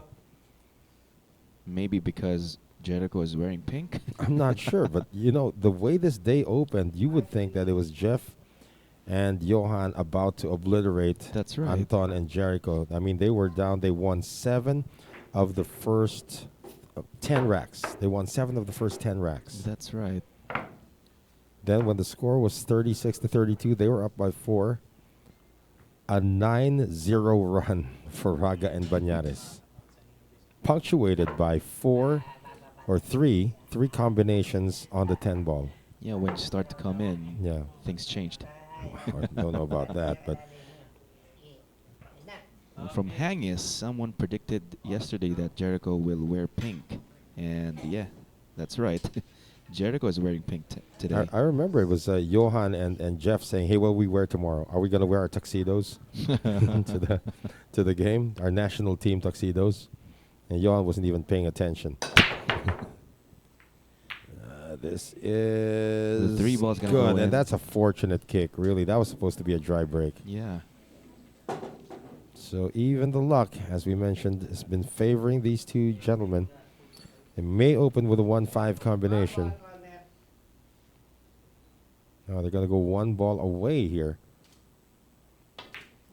There it is, 1 ball away. Good hold for the 2. The 7 and 8 can be addressed from the 4 ball.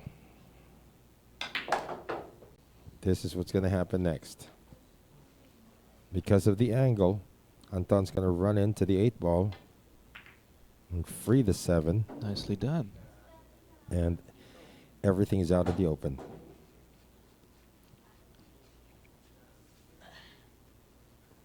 And Noel Rojas is saying sardines is a superfood in the Philippines. It does not damage your pocket, but let your stomach get full. AJ Ong is a testament to that. He is a sardines consumer. Yes. So are we going to have sardines again? You better get it from the sardines dealer this time. It's going to cost you.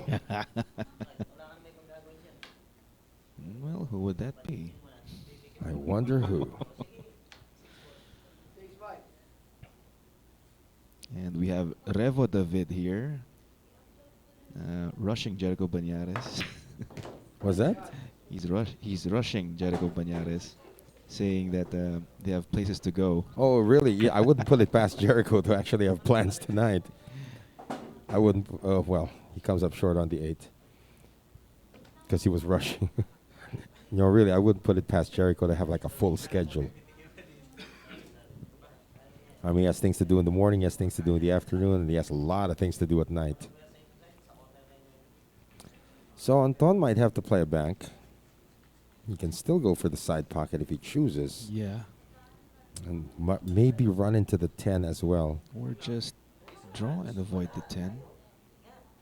Well, if he goes for the side, he might want to run into the 10 so he gets good position on the 9. Huge angle there. Yeah. You're right. He's going for the side. Forward. Yeah, just to avoid the 10. There you go. Still comes up short though on the 9. Yeah, a bit, but this will do.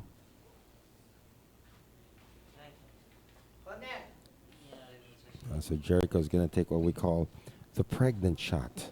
The pregnant shot. Oh, he's going to go the other way. Yeah, he changed his mind. No, he's still going for it.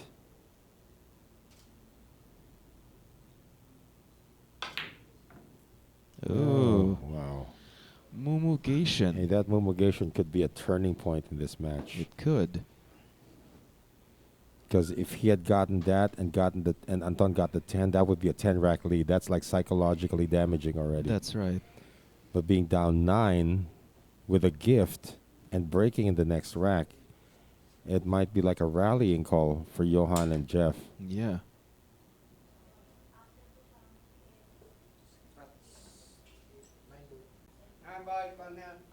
Oh, so he's going to play the blind cut on the 9.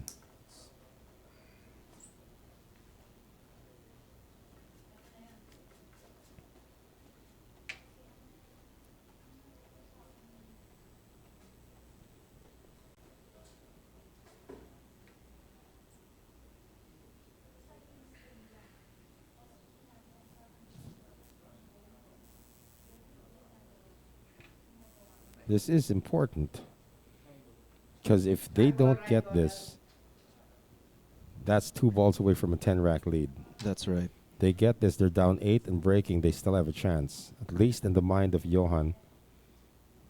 That's why he's really taking his time on this one. So he's changed the corner pocket that he will go to.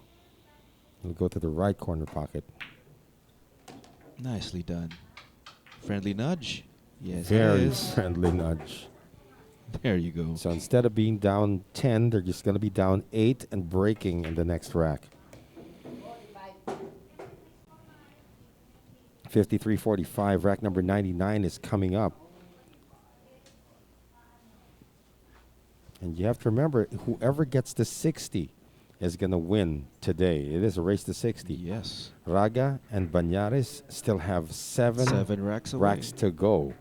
But you get a feeling that Johan Chua and Jeffrey Ignacio are not yet done today. Of course. Yeah, they just need a good break and a good shot at the object ball, and they can run it out. But again, the story of their demise today was that they'd be on the way to a run out, then come the 6 or the 7 ball, there's a prep issue. Yeah. and then they end up losing the rack. That's been the story because it's not been about the break. They have been very, very good on the break. Although the break has been fickle in terms of the result. Yeah, they make a ball on the break, but then they can't see the object ball, or they have a cluster that they have to deal with.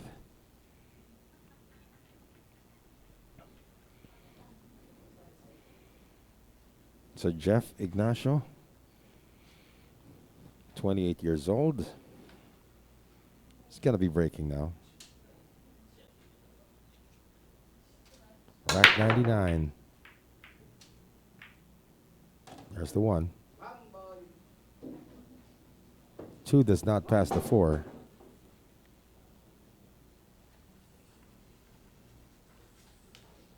Combination. Yeah, combination from Johan Chua, bridging over the side pocket.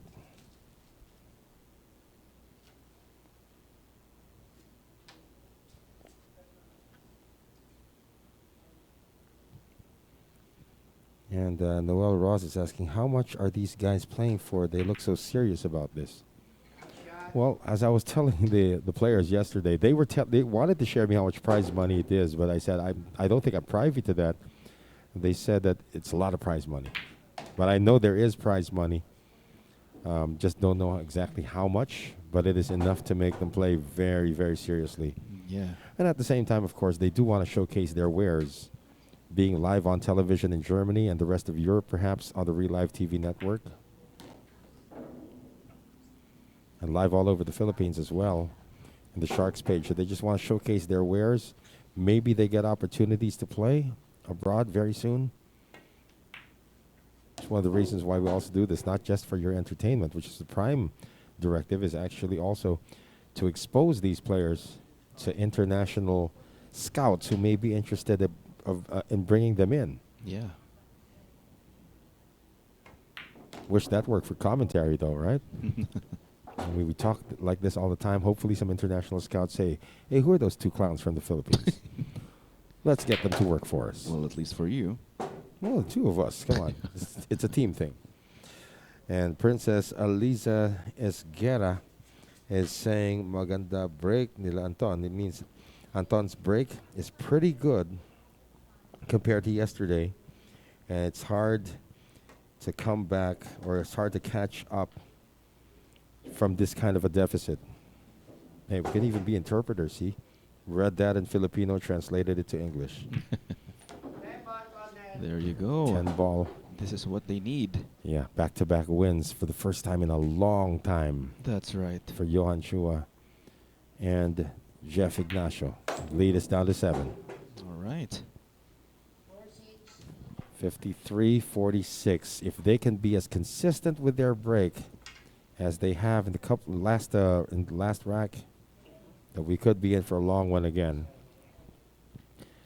We are at 5:30 in the afternoon now here in the Philippines. It hasn't been too much of a sunny day. It's been a little gloomy here in the National Capital Region. Not too hot. Not too hot, but still humid.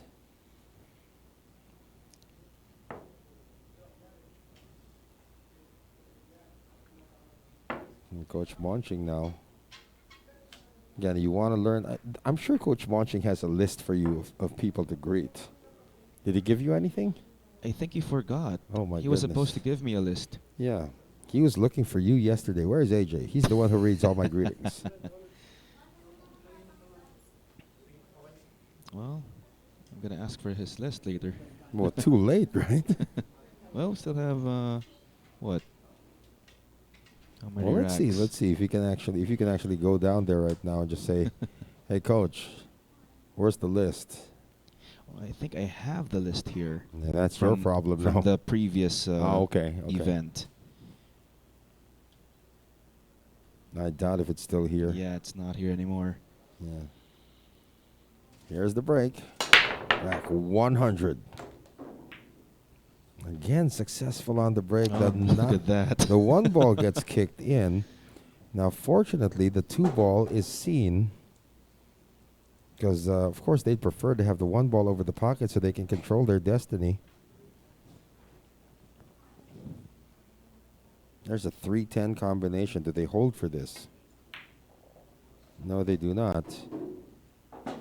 3 does pass the 7.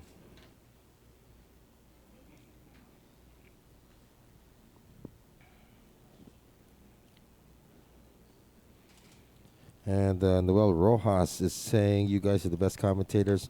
Better than the Mosconi Cup and WPA championships. Cheers. That's only because you've been listening to us the rest of the day. You switch back to those channels, you still love them. I mean, Jim Weish, for me, is one of my favorite billiards commentators. And, of course, one of my idols, and a lot of people say I sound like him, is Jeremy Jones. Yeah. More than Billy and Cardona, actually. But Jeremy Jones is like, for me, I mean, he really breaks down everything really well. You know, another good commentator is Alex Lely. Yes, Alex Yeah, Lely. when you listen to Alex Lely, he's a good player, but he's a better commentator. Once you get used to his accent. Where is he from again? Alex Lely, I'm not sure. You guys can probably answer that for us. I don't want to venture a guess, although I have worked with Fabio Petroni before. He's funny. He has like a joke every 2 sentences. He's from Italy, Fabio Petroni. What kind of Q-tip is used by the players? They answered that question before, right? Yeah, I believe Johan Chua is sponsored by Navigator. Mhm. And on the other hand, Jeffrey is sponsored by Kamui.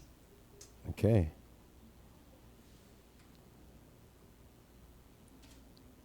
From Marian Cajes, yung referee po ba natin kamag-anak ni Mystica? This is Ramon Mystica. Yeah, no, I know who she's talking about. Why? You don't know Mystica? The- Oh, the comedian. Yeah. The female comedian. Okay. Well, there's nothing funny about the rally now being staged by Johan and Jeff. That lead is down to 6. And that's back-to-back Well, break and runouts now. Still a comfy lead. Yeah, but that's back-to-back break and runouts for a team that's known for their breaks. Oh, so Alex is Dutch. Dutch, there you go. Thank you, Abdelila. Abdelila Ahali. Yeah. He's from Holland. He's a great commentator, really. Once you get used to his accent after a while. Go ahead and try to interpret this from Marian, guys. I'll probably Can get you it read done. that? Yeah. The small mouse was eaten by the cobra, but the cobra got burned by the dragon. But all of them, what is this? All of them can be killed By the blacksmith. by the blacksmith. Right. And she's done cracking jokes and now she's doing a monologue.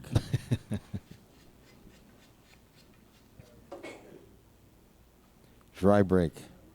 Opportunity now for Bañares and Raga to rebuild the momentum they worked so hard to create. Alex Lely is Dutch. Alex Lely is from the Netherlands. Yeah. He is from Holland. Yes. There you go. Thank you very Thank you much. very much. Yeah, he's one of my favorite commentators from the players. Actually, Tony Drago is actually a pretty good one as well. I haven't heard him. Tony commentate, Drago? yeah. I haven't worked with Tony Drago, but I met him before. But he's a I'm sure because of the way he processes information really quick. Mm-hmm. And because you know how fast Like Tony how he Drago plays. right? Yeah, So like how he plays. he processes information very quick. He talks fast. He actually can see from the layout already, like 5 balls ahead. Oh, that's sick. And he can already tell you that. Planning 5 balls ahead. Yeah. Because that's, straight, fast shooters, Oh, wow. Look at that shot in between Yeah. the 7 and 10. fast shooters would have to make really quick mental calculations. That's Mm. why they are fast shooters. That's right. So if it's like slower than their pace, then they have a lot of time to actually break down the layout. Yeah.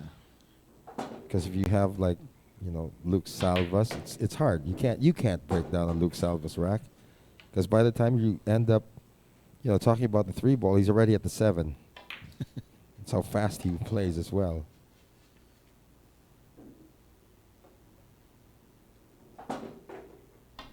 Imagine doing a commentary of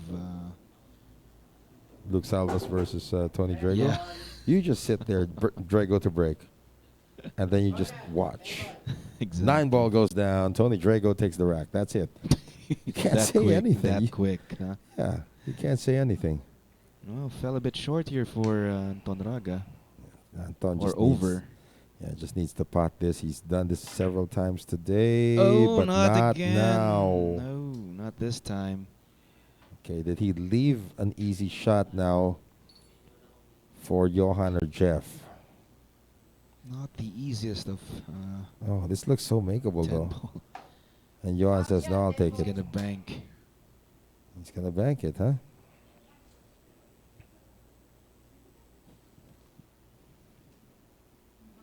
Well, this is an all or nothing if he's going to bank this. Yeah, if he gets this, this is something. It's a statement. We're gonna be back.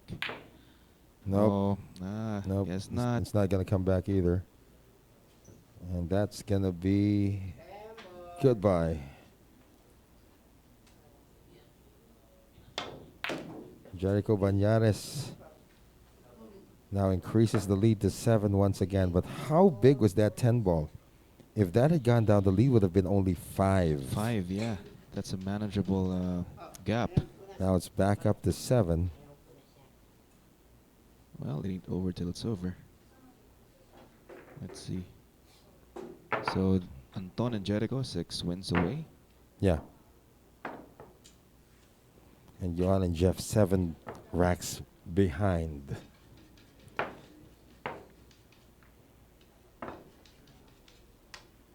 All right, Noel Ross has been engaging us here today. Yeah, Doug Preston says he met Jim at the World Cup. Jim Weish, yeah. I think he came here to the Philippines before. I'm just trying to remember if he was here during the 2006 World Championship.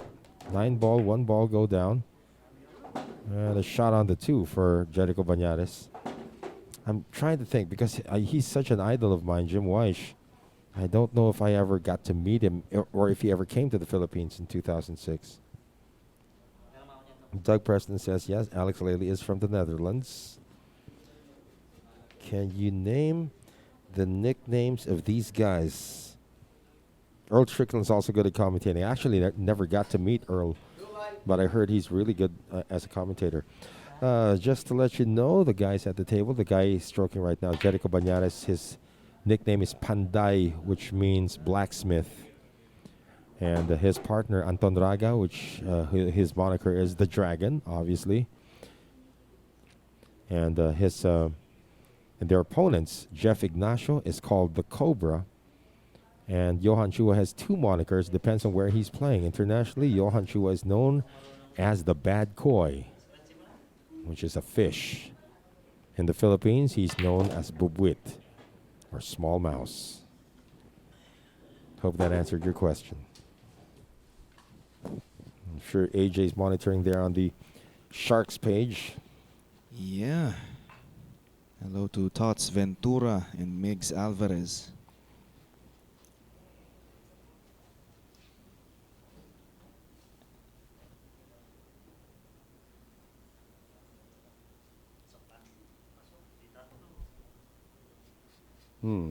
Situation here is on the 4, trying to get to the 5 for Jericho and trying to avoid the side pocket at the same time. Able to do both, but does he avoid the corner He's gonna pocket? stretch. No. Oh, no. Jericho looks like he's starting to get tired. This is a giveaway rack after the foul. Ball in hand for Jeffrey Ignacio. There are no issues here.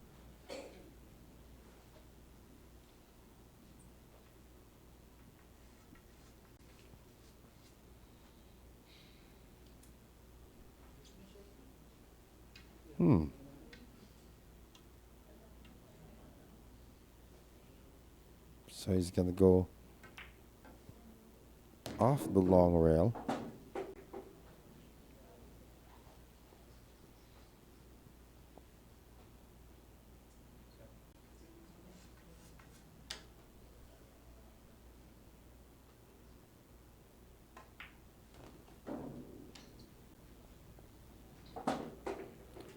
So they are going to be running this one out. Yeah, they should.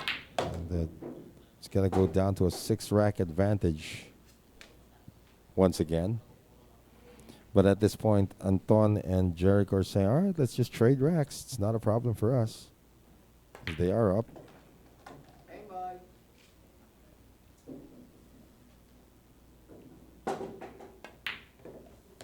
Ooh. That's close. Linam Johan, nam. yeah, able to put that one away. So 54-48, the lead is down to 6. As we now enter the next rack, rack 105. Right? Am I right? Rack 105. Well, I don't trust my math. I don't trust my math anymore either, so What? that's why I'm asking you. Rack 105, yes. 54-48. So the break now coming from Johan Chua.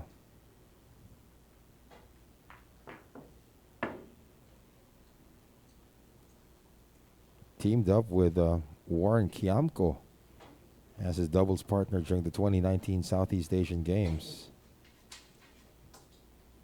And they were telling us yesterday that both of them, Jeff and him, are still among the 5 candidates for the national team. It all depends on how it goes down in the venue, which is Vietnam for this year, for the Southeast Asian Games, because the Vietnamese organizing committee is seemingly trying to exclude the doubles event in the Q Sports for 9-ball, 10-ball. Mm-hmm.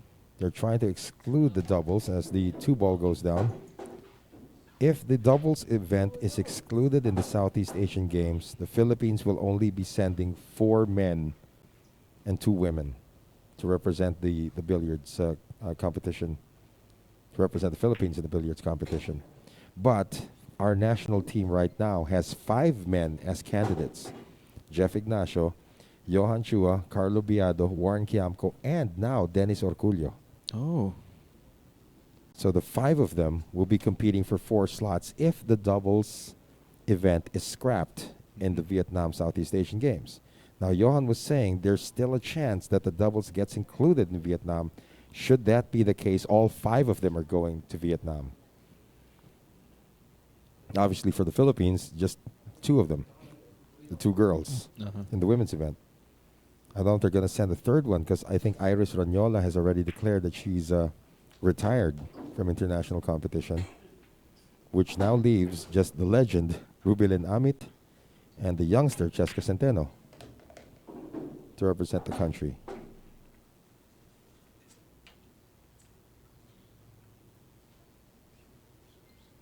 What's going to happen is you got 9-ball singles, 10-ball singles, and then the 9-ball doubles. Those are the 3 medal events. For billiards, because of course snooker is a different story. It all depends on the host nation. When the Philippines was the host, everything was included. Mm-hmm.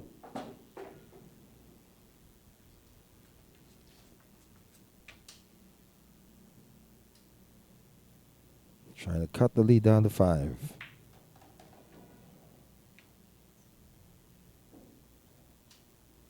Another change of momentum. Well, no, the momentum's already shifted to Johan Chua and Jeff Ignacio. It's just a matter of them trying to capitalize. Or maintaining the momentum. Especially on their break. Because if they can do break and runouts, they can make balls on the break. In fact, that percentage has gone up as we went further into today. But again, just getting a good look at the object ball sometimes is the challenge. So 54-49. All right. That lead is down to 5. And there's a smile on Johan's face. The first time we've seen him smile today. Yeah. Because he knows that this isn't over. That's right. He's feeling okay. Yeah, that's 3 straight wins now. And that's a good sign. Yeah. 3 straight wins. 4 of the last 5 have belonged to Johan Chua and Jeffrey Ignacio. And we have Mr. Senonoy Padua. Good evening. Shout out to baby Jill Padua. Okay. There you go. I thought it was going to be Baby Ko.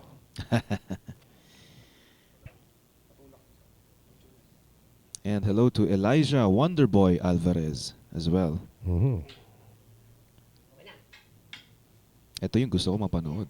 It's Elijah. Yes, Elijah Wonderboy. What's his nickname again? Wonderboy. No, I mean he's not really called Elijah. That's his given name. Ooh. Another ball on the break, and another shot on the one, and the two is visible. So, by all indications, this should be another break and run out for Ignacio and Chua. Rack number 104 says Joyren Ting. My goodness, right? And the sexy Ting. We missed the sexy ting. All right.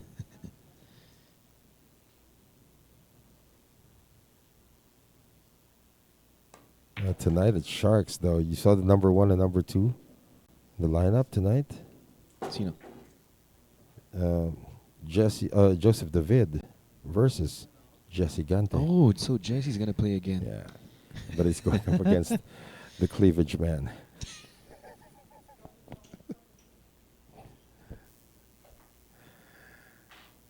Jeff has a challenging shot on this 2-ball. It is makeable. He makes it. Clears the 6. AJ Ong is still getting a kick out of some of the monikers that we have for our Sharks players.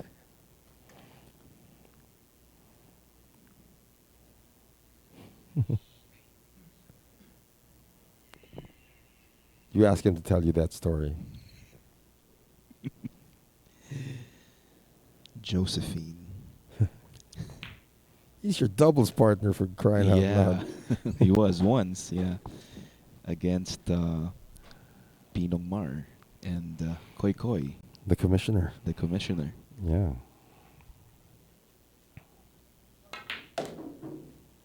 Yeah, this is now looking like it's going to go officially on the ledger of Johan and Jeff. They are within striking distance. They were down by 9 racks. An opportunity now to just be down by 4.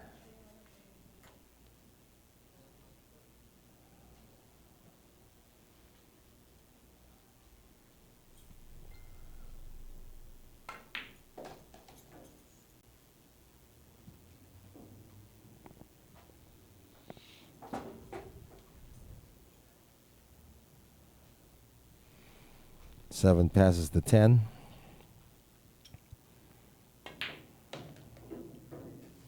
The cue ball skidded a bit. Still should be okay here for Johan Chua.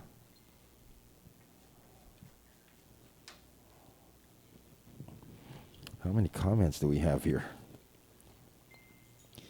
Well, I have one here from Marian Kaya saying that we have a lot of commenting hours and we still have the Sharks 9-ball. Of course, later. that happens tonight. This is just a warm-up. What a warm-up.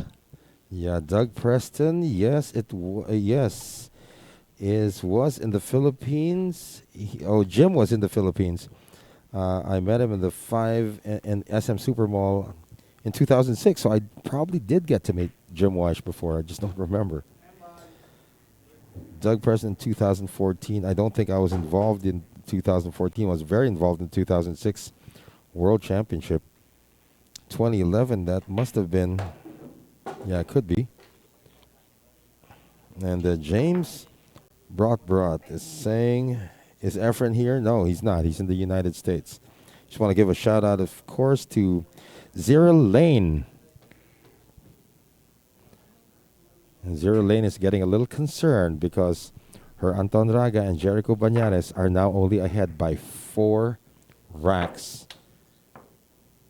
So this is 5 unanswered now for Anton Raga and Jericho Bañares. All right. Or against Anton Raga and Jericho Bañares. So there's Zyril Lane, who's also watching us right now. Better half of Anton. Oh, Zyril. And we have Drew Ackerman saying, shout out to Team Palawan, Kudos Villaristas. I miss Palawan. Me too. It's great, great beaches, great food. You have to take that big boat ride though from Puerto Princesa to Dos Palmas. That's always entertaining. Again, good break. They have been so successful on the break. Uh-oh. This is one of the stories of the day for Johan Chua and Jeff Ignacio. They'd have great consistency on the break, but then they would run into this kind of misfortune. This is a momentum breaker if they cannot clean this rack up. If they get this rack, they'll only be down by 3. They were down by 9.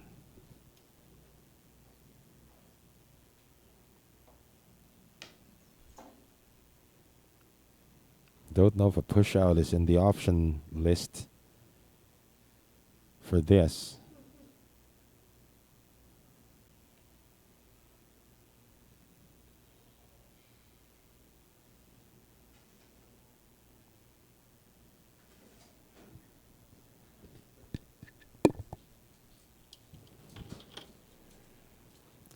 James brought. Paano pa kasali dyan? And where? In this event? How do you join in this event? You can't. You got to be a professional to join in this event. You have to be invited to join in this event. I don't know what he's trying to... Maybe on Sharks 9-ball show. Oh, that's tonight. Ask that question tonight. And you shall know. Here's the push out. It's going to be on the 10. This might be returned. Jericho's looking at it quickly. Anton doesn't even stand up. Says, all right, Kuya Jericho, you tell me if it's okay. And then he says, all right, Anton, look at it because I want to sit down. Give it back. They gave it back. And Reynaldo Ray Fonseca. Shout out from JB Pool House in Pattaya, Thailand. This is actually a good result on that strike. They parked the cue ball behind the 8 and used the 9 as some kind of a sandwich ball. But Jericho brought out his jump cue. And he's going to jump over the 8. Oh, almost made the 1. But there's a backup. Oh, cleared the backup though. Almost stopped behind that 5. Almost cleared the... almost, yeah. Yeah, that would have been cleared- perfect. Yeah, it cleared the 5. They can see this. It's a request to clean the cue ball.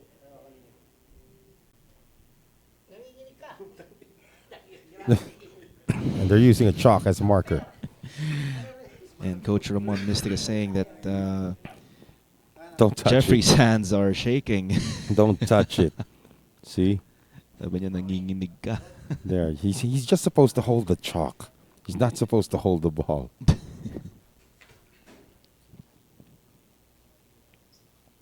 Could have been a foul. Yeah, if Jeff touched the ball, of course that would have been a foul. And shout out to Rene Puma from Indang, Cavite. Is this a makeable crawl? Control for the 2 on the side. Nicely done. That's it. In between the 7 and 5. And this rack is pretty much laid out again. Looks like we may be having some furniture changes. That's going to be for our new setup. Yeah. Maybe we're going to I like switch it. back. I like it that we're using some outdoor patio stuff to be included in our broadcast booth. All we need is one of those little umbrellas. You know, just bring them in here. And we can probably broadcast in our shorts and in our beach attire. With a mango shake on hand. I That would be don't know. nice. Don't know if that's going to be a nice thing at 9 p.m. though. 9 p.m. It's either you get a beer or you get a coffee. And from Elijah Wonderboy Alvarez, nice smile from Champ Jeffrey. That smile a while ago. Yeah.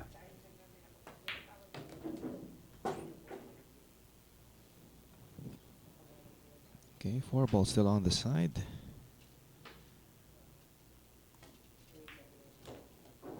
Yeah, this 5 one's, as well. again, this is going to cut the lead down to just 3. This is interesting. Again, it really ain't over. It appeared that it was going to be a short day, but it doesn't look like there's going to be any sign of surrender for the guy who's still chalking up to now, Chua-Ignacio and Johan Chua. 8 ball. It's going to be a 9-ball combination from the 8.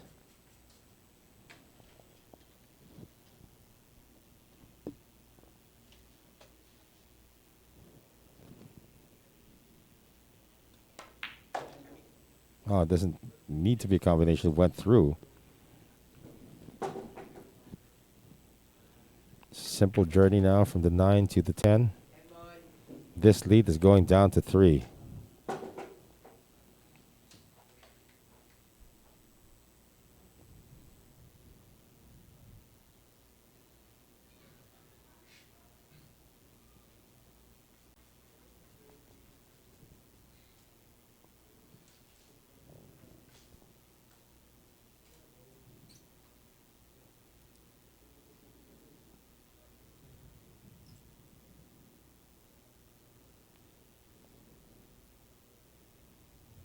Jan's really taking his time on this one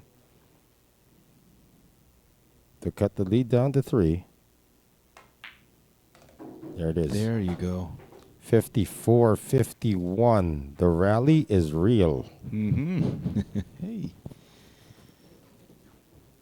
So coming up to break now in rack 106 will be Johan Chua. They get this. It's only 2. So they were down, what was this? 54-48. No, 54-47. This is 4 in a row. From Sun. Yes, 7 down. Sung Won Kwon, Jericho and Raga need some coffee. These are kids. I'm not quite sure about that. What? I think, no. Jericho is 31. Anton's 23. I'm not sure about the coffee for Anton, but Jericho needs a massage. Yeah, definitely. He needs someone to wake him up spiritually. Massage gets that done most of the time, right? Spiritually. Huh? Yeah. That's going to rock his spirits. So Johan trying to fix the tip of his cue.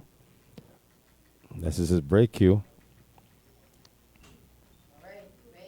They are trying to stay alive, down by only 3 racks. So as Johan said, "All right, you just do it. Let me fix my stick first." Chua-Ignacio. Ooh, Nothing. really? The 6 stayed up. Bad luck. And Coach Wanching says his magic words. Nothing. Nothing. I'm going to step away for just a bit. All right. Okay, an open shot here on the 1.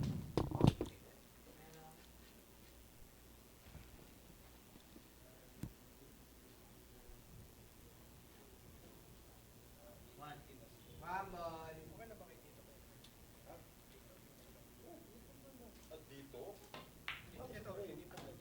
Good shot by Jericho. 2 and 3 will be deposited on the same pocket.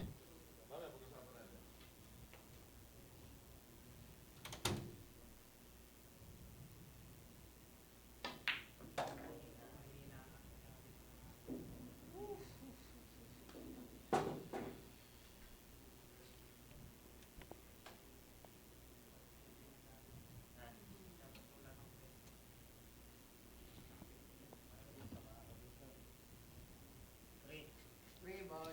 And good day to you as well, Mr. Norman Santos. And shout out to Nell John Setiar, who's watching from New Zealand right now. Oh, a miss on the 3 by Jericho Bañares. And they left Johan Chua with an open rack.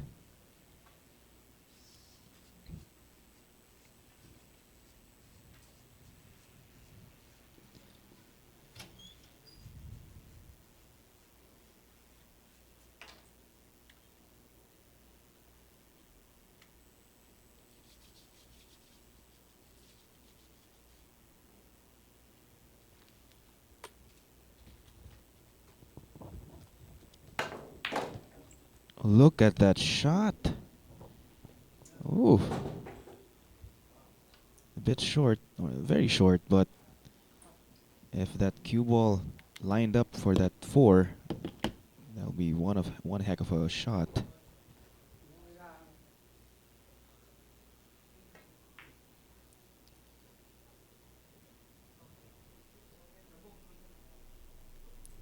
And hello to Chris. Shout out sa tropang bilyarista ng Petron, Canlubang.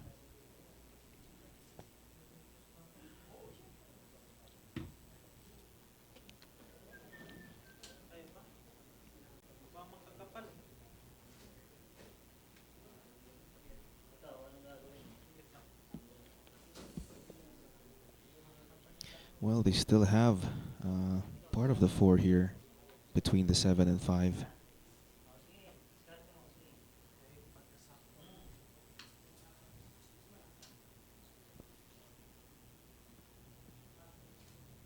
And hello, Jazz Villones. How are you doing?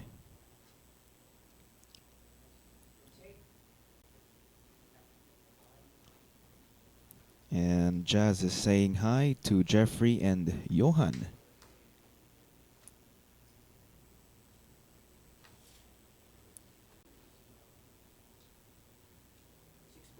Six ball, side pangit.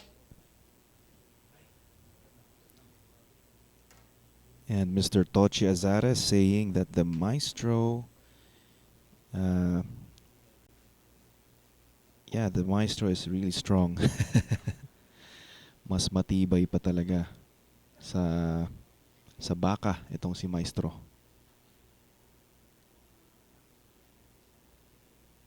CTQ man, what's up?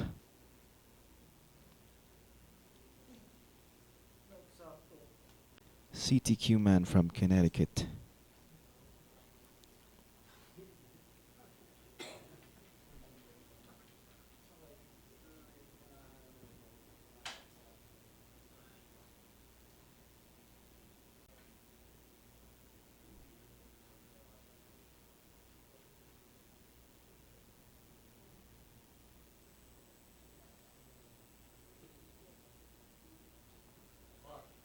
Forward.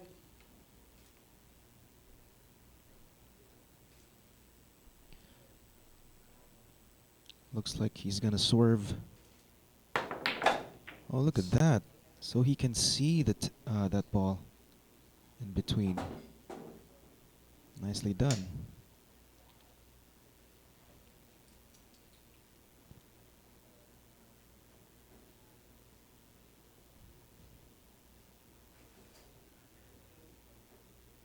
They're looking at this 5-7 combination. It's the only shot.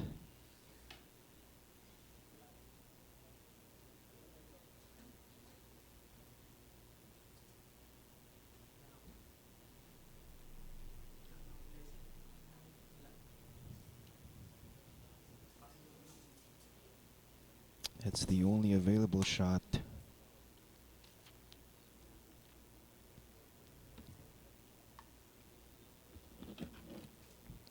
That's right, Migs. What a shot.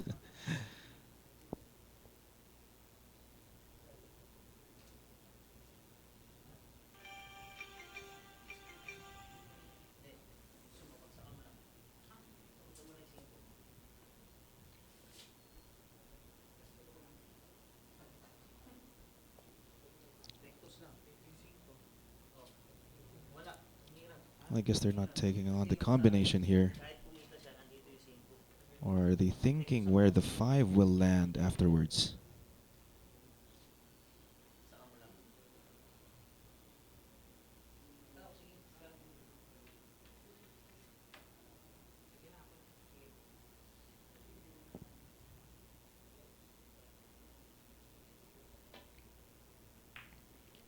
Okay, so they did not take on the combination, and look at that. Nicely done. Well, we're down to crunch time in this one. Mm-hmm. Still on this rack.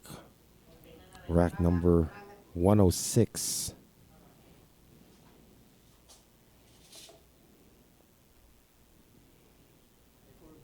Four ball. Corner. So he's going to kick at the 4. Five ball. Rather four ball, five ball. What is he calling? Kasi sabi mo four ball eh. Oh. Five ball. All right. Coach Wanching Mystica is saying The 5 5, ball. yeah. Well, they went for broke there. He sell out. Five ball. What happened? Coach Monching is getting confused already what ball is going to go in. And Jericho, being the joker he is, 5 ball side. Okay, let's shoot the 5 ball.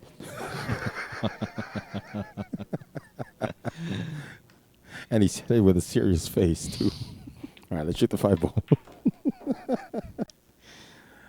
Jericho's a funny guy. He doesn't look funny, but doesn't he is look- funny. He's very funny. Yeah, it's straight on the 7, though. So how is he going to draw this back? Maybe just settle for a cut. Or is there a way to cheat the pocket? He may have to cheat the pocket here.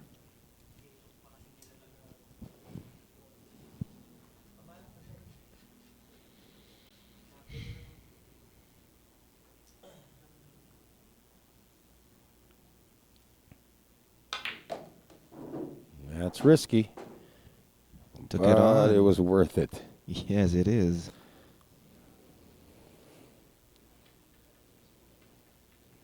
He's straight on the 8 as well. But Well, that should be a problem. It's okay. Just stop the ball right there where the 8 is.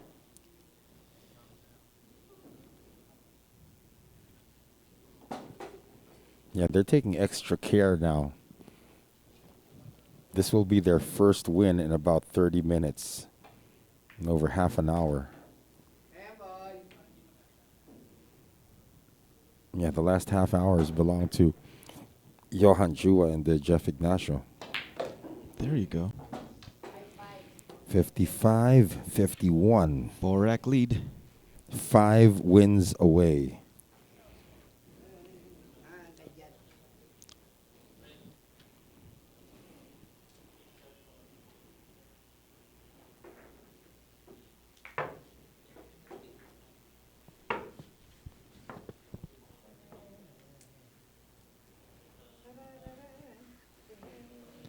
Nick Patrick is watching us on the Reelive network. Oh, hi, Nick. Yeah.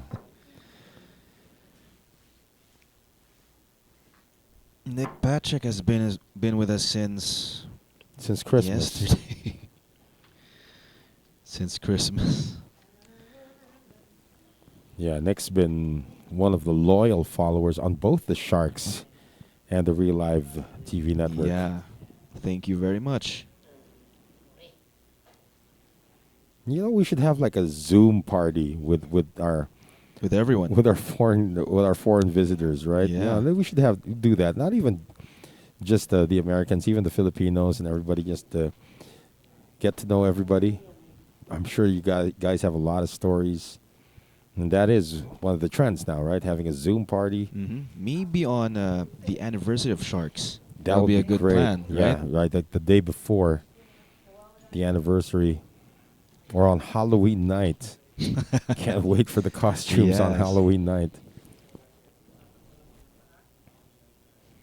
And Doug Preston saying, "I'm in with the Zoom party." All right. Yeah, that'd be great. So we got Dobie Howard. Who else we got? William Roberge. You got Doug Preston. Nick Patrick. Dobie Howard, Yeah. Oh, cue ball disappeared though. and Cue ball has disappeared. both Daves, Dave Yeah, Wilkin both and Daves. Dave. Yeah, Troy from New Jersey. Yeah, CTQ man also. Yeah. From And Connecticut. how about that lady from Indonesia? Silva Silva, Cornea. and the lady from Thailand. Pa. Pa. Yeah. We should invite everybody. Well, here's Nick. You guys do an awesome job and put on great pool all the time. Thanks to everyone Yeah. on the Sharks team. Are you staying with us Thank you very until much. until the next session, Nick? I'm sure the two Daves are going to be joining us later on. Yeah, we're in for a funny night for the Sharks 9-ball showdown. By the way, if you catch that right now, because we have a bunch of comedians joining us. And there you go, CTQ man saying, "Do it. Yeah. I'm in." Yeah, Sounds like a plan. Yeah, gotta do one of those. Well, it's gotta be in a time zone where everybody's comfortable with. Yeah. I mean, we're Somewhere in comfortable between. at this time, but that's like the wee hours of the morning for you guys. So could be like you start at midnight Philippine time. That'd be good for everybody, except us. And we have Giona Christine Gregorio saying, "Go, Chua-Ignacio.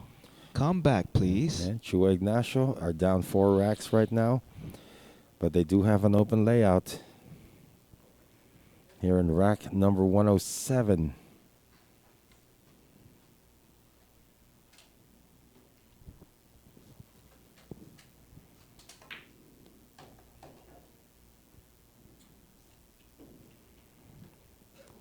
Good angle here for the 2.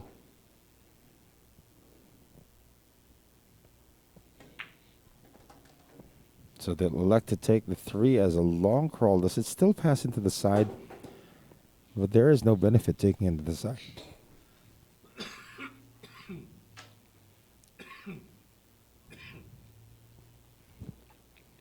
Yeah, Unless there's they no can way do taking it something. on the side. Unless they can do something with the cue ball, so this is going to go to the corner. Yeah, definitely corner. They may play a 5-10 after this. There you No, go. they're going to avoid it. Oh, it hung up. Too thin. Unforced error for Johan Chua. It hung up. Are they going to go for the 5-10? Well, the path of this cue ball is going to go around. Yeah. There you go. Yeah. Going for that 5-10 combination. And it's on Anton. Like, Anton, really, Jericho? We're going for this? I think he wanted a run. Not a combination. And Jericho's laughing now as he turned his back. It's like, come on. This is your time to shine. See, that's Jericho. He's straight-faced. Then he turns around, he laughs, and then looks at you again with a straight face. Got it. There you go. With See that? authority. Jericho's saying, I knew you could do it, boy. You see Anton's reaction when Jericho lined up the 5-10. And Anton's really? Well, They made it, took though. it on, yeah. And they're up by 5 racks once again. 4 racks away from victory. I really remember that time when Jericho was lobbying to Efren Reyes. Look, champ, look at these 2 cue balls. This one is the one that we're going to be using because it's got this, it's got that. And Yada, yada, yada. And And champ said, you done? We're using the other one. It's as simple as that. And Jericho couldn't do anything about it. And the champ won. I think it was a race to 7. I think Efren won 7-2 or something like that. It wasn't even close.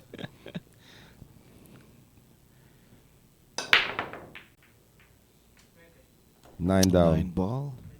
The 3 as well. Yeah, both guys have been breaking very well.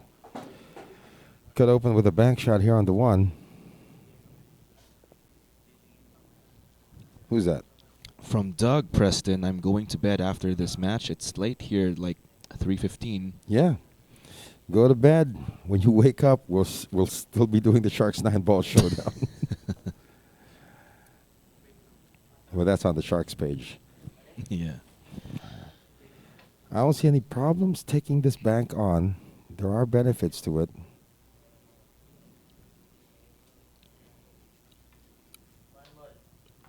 One ball side pocket. Yeah, there you go. Option. I'll take on the bank.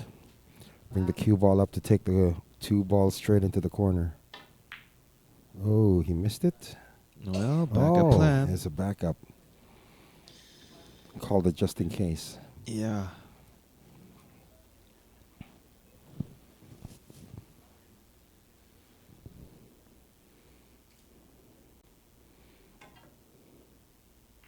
Good shot. Uh-oh. Handball. Another The combination moment Jericho here. stood up, he's already going to handball. Handball corner. This will be their 7th combination on the 10 today for a win. There you go. Shot. 57, wins away. Yeah, 57-51. Suddenly another 6-rack advantage. And at the rate Jericho and Anton have been breaking today, it is at par with the break of Jeff and Johan. If they're able to match up with in terms of the break percentage with the Johan and Jeff, then they have a very good chance of taking this down.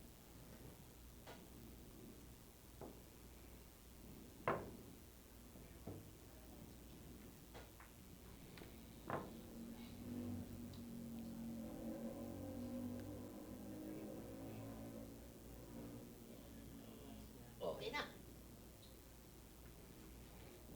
Anton doesn't really care anymore about the rack. He just wants to break, get this done.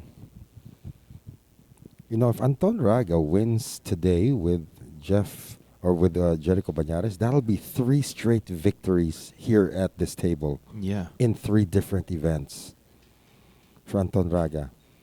He was with Johan Chua when they beat Efren and Django in the doubles, in the 9-ball doubles.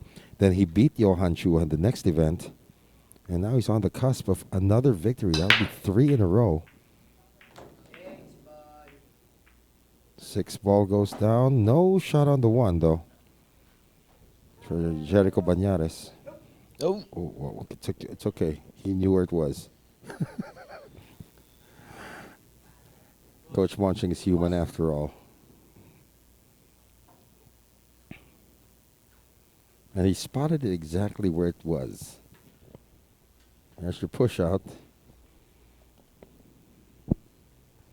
Not much of a push out, really. It's just an easy angle to get the kick shot on the 1.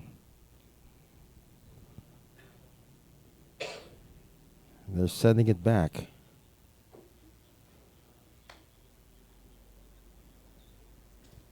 Handball corner. He's calling the. Is he calling the 4 ball?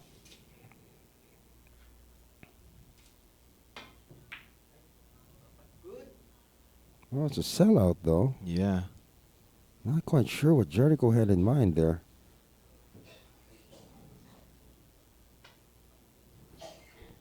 Well, this is going to be an easy sellout.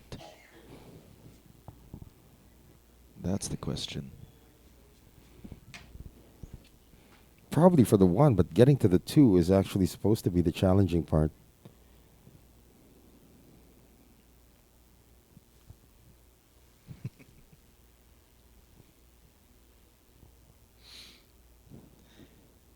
From J.R. Pabio, Mhm. foul 1, spotter. Hey, he's human too. Oh, missed on the 1. And an easier shot on the 1. He would have been good on the 2.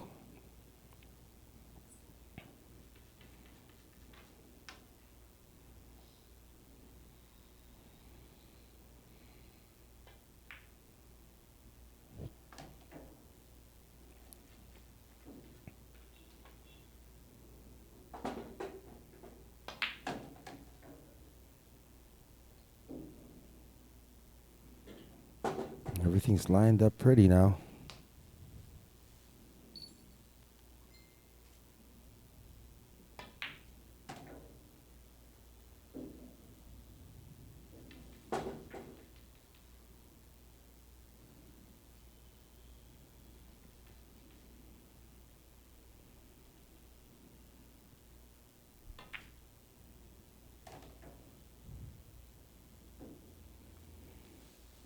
A, B, C, D, E, F, G. Yeah, it's pretty much the open layout now.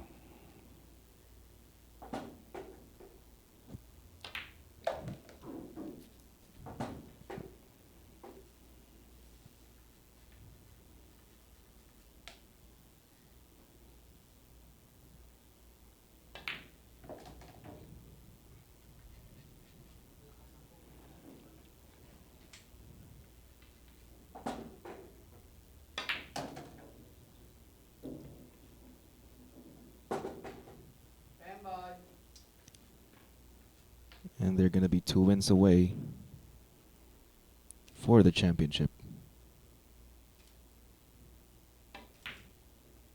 Oh!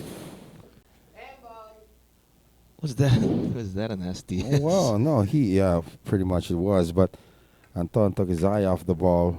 Wow, this isn't over, guys. Whew. This isn't over. One unfortunate mistake by Anton Raga. Yeah. And 57-52. The lead is down to 5. Yeah, that felt like an SDS to you, to me, actually. I didn't even say that. It had the emotions of it. It was set up to be like that, Yeah, right? the only thing missing was the actual word. The actual phrase. Yep. Oh my. Chua-Ignacio is going to be breaking now here in rack 110. Jinxed from Doug Preston. I know, I know. That's why I wasn't saying anything. AJ had to say something. And when he says something, he's known as the negastar.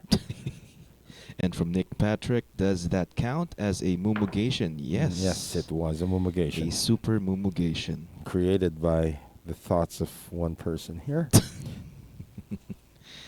And Doc Nicky Ang, that shall not be said. Exactly. That which shall not be said was thought. Therefore, we're here. Rack 110. You're welcome, Johan Chua and Jeffrey. Johan's back from the restroom. It's like Johan actually splashed his face with some water. There you go.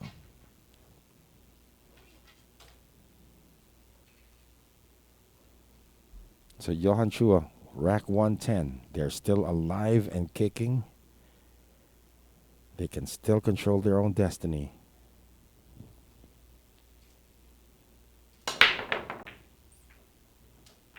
Well, that one went down. That was the 4 ball. Shot on a 1-9 combination. Another 1-9. 2 ball is available where the 10 ball is. 5 passes the 7. This should be an easy one. And Dasho Alejado saying, the dragon felt something. It came from up here. Not a good landing here on the 1. May have to play safe now.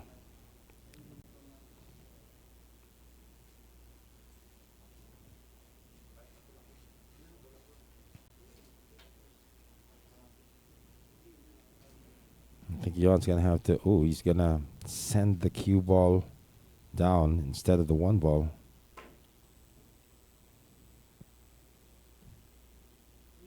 Good speed. Yeah, but I think they can see the 1. Oh, yeah, from the gap. Yeah, they can see like more than half of it. And from Eric Bayhon, pro, sumasablay nga lalo ng mga amateur players. Kaya normal lang yan. That's right. Especially when AJ Ong is the commentator. Things like this can happen.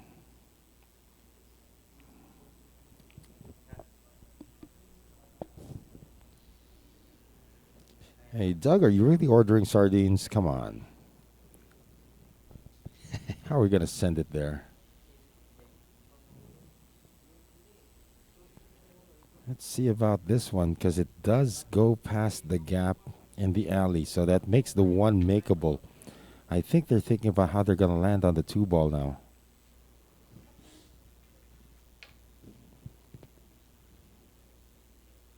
Is it the 2-ball on the way? Not, I don't think it. If it looks good on the overhead, it should look good down there. I think it's really landing on the 2.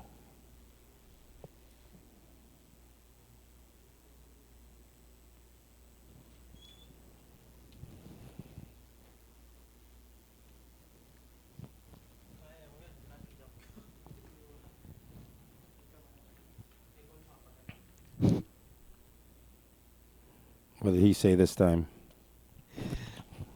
What was that? Current. Electric shock. Yes, sir. This is, well, yeah, 1 ball is seen. You know what's wild? Mm-hmm. Take on the 1, hit the 7, and make the 10. That's ridiculous. Yeah, that's ridiculous. What is the Robin Hood Cruise said something again, I would think. No, that's not Robin Hood. Who? It's, where was that? I lost 1 the ball. comment. Yeah, 1 ball's good, though. And with that, Jeff and Johan have the rack under control.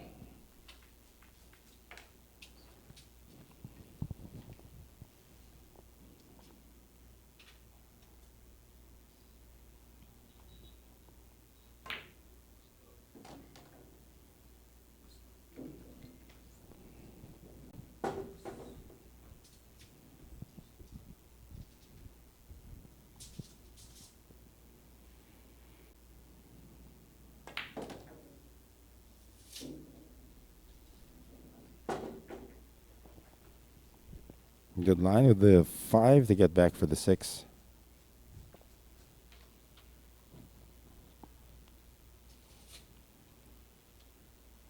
Let AJ say that. Come on, Doug. We're trying to reform AJ.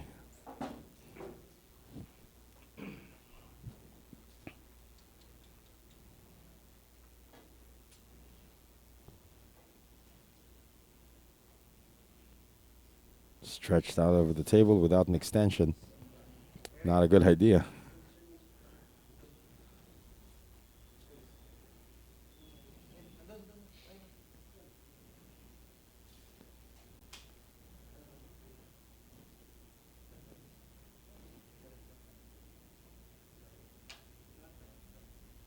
That is a long extension. Oh, he's borrowing Johan's extension.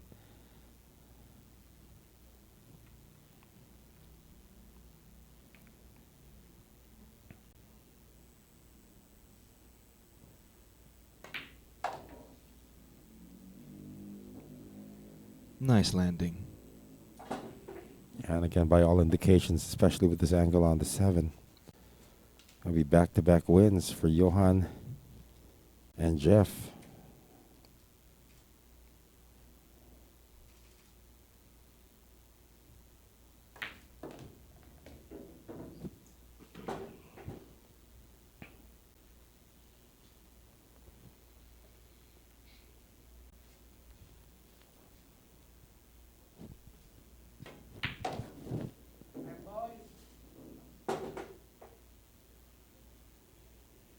This isn't over.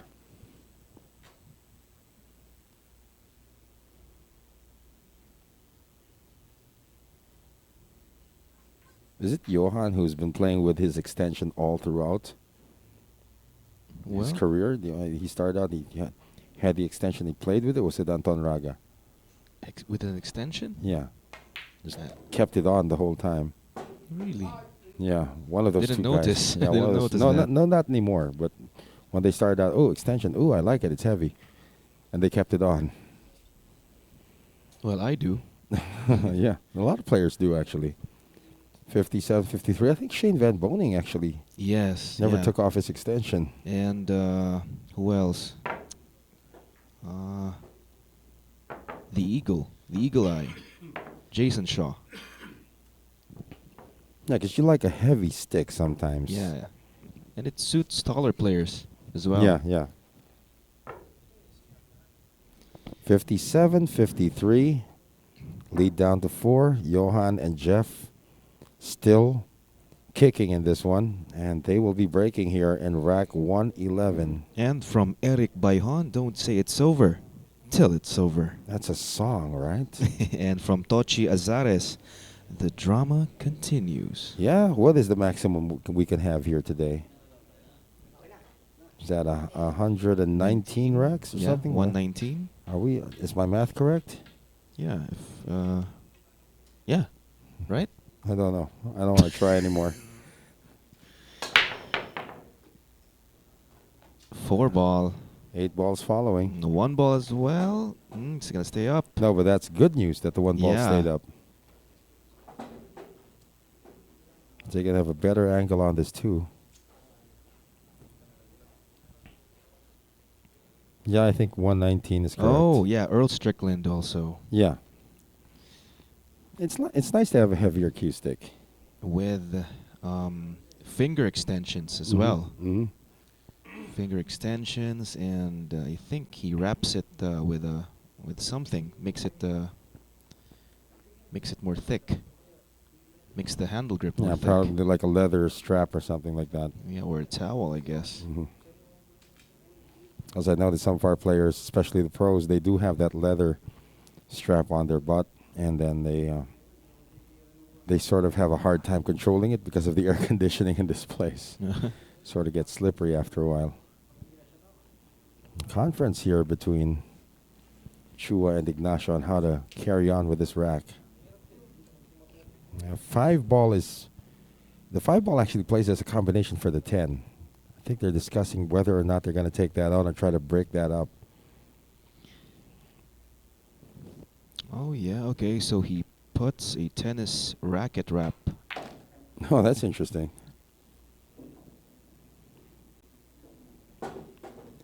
So it appears, unless they try to avoid hitting the 5, that they might run into it.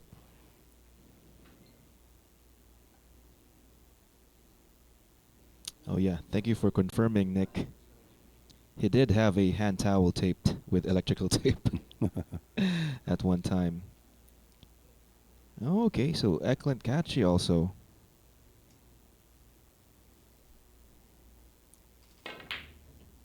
Oh, Jeff missed it. Didn't sell it out though. Yeah. And the 3 and the 10 are together. Yeah, so you can smell a safety battle here now. 3 and 10 together, but not forever. No, not really. I think you can access the 3 ball from the bottom, from underneath. Yeah, looks like it. But first, the safety here on the 2.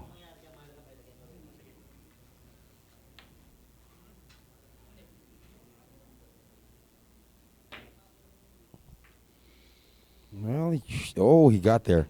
Look at this shot. That is Nicely jail. done. Yeah, that is jail. He puts weights on his arm to keep it down. Yeah. You remember. Why don't you just take the thing off Arm and just play weights. normally? To make it more to make yourself more stable. All right. Yeah. Because if you're like adding an extension, then you're adding all of this equipment to it, including your arm. Just take the thing off and just play normally, right?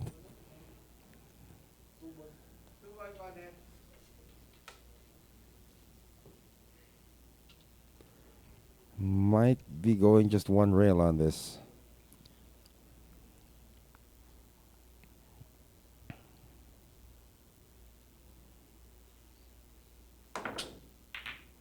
Oh, good shot. Oh, sells it out. Yeah. Still, the 3 ball's a problem here. Yeah, but if you can draw this one back, And avoid the side pocket. You can see the 3 from underneath. Hmm.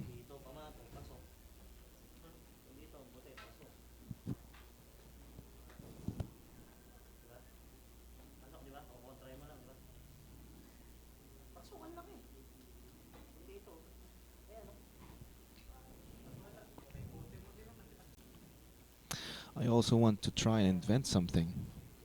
Invent something? Invent, yeah. What do you mean? How about a chin glider? Wow, yeah. Right, the shaft touches your chin, right? Yeah, it does. Glides on your chin. Yeah. So how about something that would help your I have something like that. Your It's called a shaft. beard. your beard? Exactly. It has something like that. It massages you too, keeps you calm. How You about feel- people who doesn't have beards? Well, they just attach a beard Or a to their goatee. chin. Attach a beard to your chin. No, I'm serious. It is actually quite therapeutic. Really? Yeah, you just feel it, something lighting against your chin. Yeah. Helps your shaft clean too. Well, maybe the shaft, but I get like a blue beard after. It's like a blue and white beard. Blue goatee. Yeah, blue and white beard. So let's see how this lands. That is perfect. But he's not happy with it. Well, for the safety, I guess you could just Oh, he cue can't ball where see the it. 3 is. He can't see it. So he was like 2 inches off. Well, I guess he can make the 3. Well, if, safety is really good here. Then you can cheat the pocket, right? Cheat the pocket and hold. I think this goes. Well, it looks like it goes. Well, looks like he's playing rail first. Antones. Oh, There it's you just a go. safety, yeah. Nicely done. A shaft chin slider. Yeah. Kinky. AJ comes up with all of these ideas. But it's therapeutic, right? When you feel the shaft under your butt. What?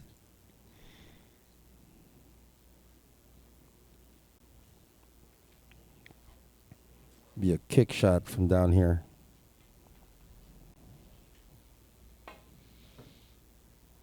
Good contact. Might make the 9. Did he call that, though? Nope. So it's going to be a player option.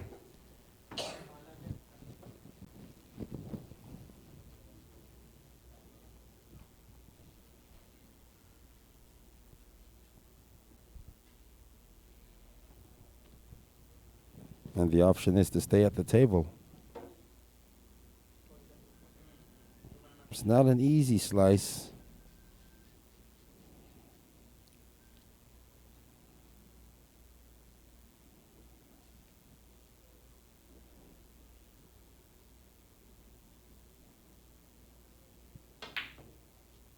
Oh, send it down. Try to hide behind the 10. Well, 7 ball. Oh, You can see it. yeah, I can still Yeah. see it. What's the answer gonna be, though? Then the 3. Send the cue ball down table, perhaps. And use the 7.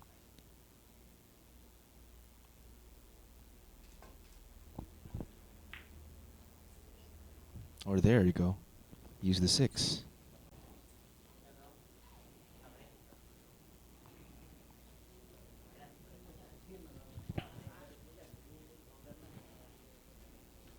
Anton might be able to see a piece of this 3. Yes. Similar safety like that, just like that. Use the 7 as a stopping ball. Yeah, it's still covered by the 6. Now there's no part of this 3 that can be directly seen, so now they're gonna have to kick.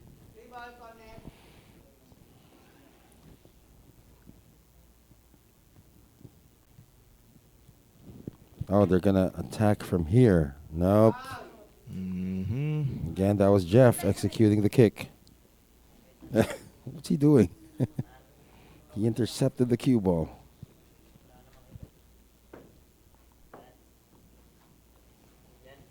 And this is an open layout.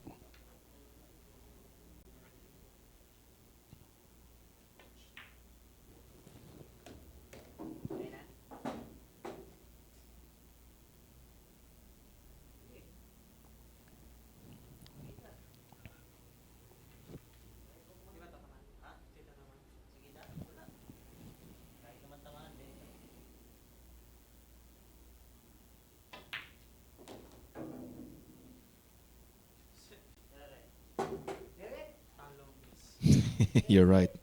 You're right, Nick. What's he saying?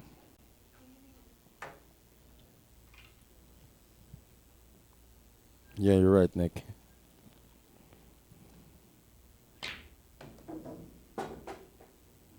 Ooh. Still good. Always scares you when you actually hit another ball.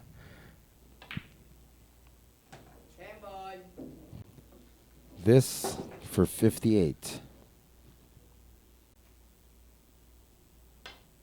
And back to a 5-rack lead. I think, yeah. So Nick Patrick's saying it was going to hit anything. It was wasn't, not. right? It was not wasn't- gonna hit It wasn't. anything. Yeah, it wasn't gonna hit anything. So still okay. Yeah, it's still no harm, no foul, Yeah. as we say. So 58 to 53. 2 wins away. 2 wins away from the win. And again, here's that bit of trivia once again. If Anton Raga wins today, teaming up with Jericho Bañares, he would have won in his last 3 Sharks appearances in a row. The last time he had appeared in Sharks before that, he actually never made it because he was eliminated in the first round of the Hard Times 10 Ball Cup. We didn't see him until the doubles. Uh huh. And we have a question here from Reynaldo Rey Fonseca. Hmm. Why is Anton called the Dragon? I don't know. I asked him that before. He said he doesn't know either. I'll try. I'm gonna try and ask Yeah, his yeah. wife. Maybe she knows. Yeah.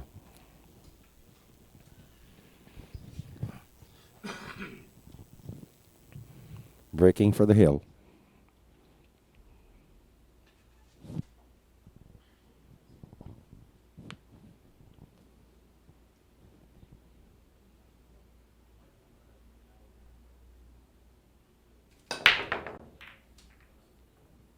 No, the 4 ball stays up.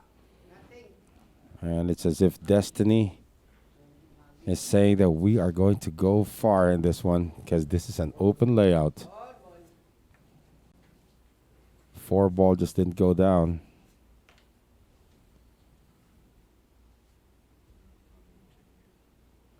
Yeah, this is coming off a dry break. The 4 ball just stayed up.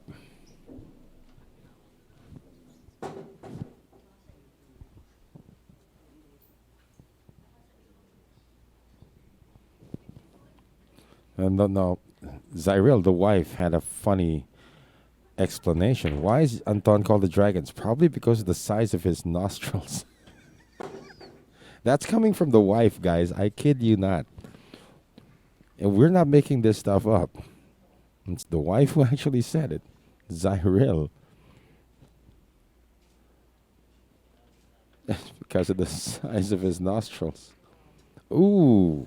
Wow, this is not good. Not good. Johan made contact with the 3 ball, and look at what happened here. AJ still can't get enough of the nostrils thing. Look at what happened here. So this is going to be a safety.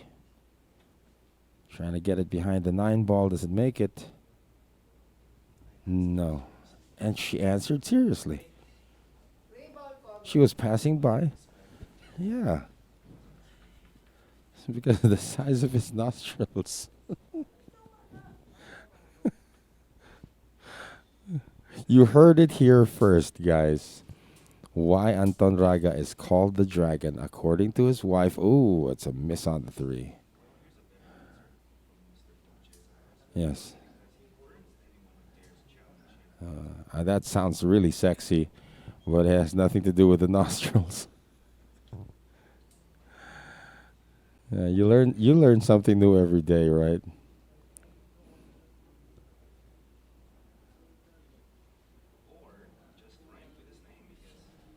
Anton the Dragon Raga. Yeah, like Nikoi the Silver Lining Leaning. Yeah, they try to do that.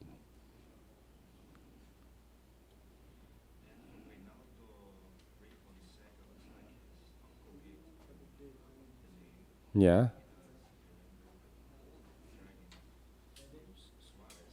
Mm-hmm. Okay. So it's a hand-me-down name. What do you say? Oh, you should meet the brother.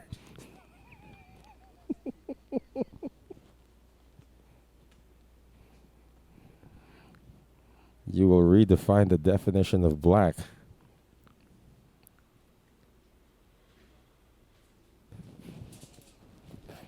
AJ's checked out for a bit, guys. So this is a tough one here. Do you kick or do you swerve?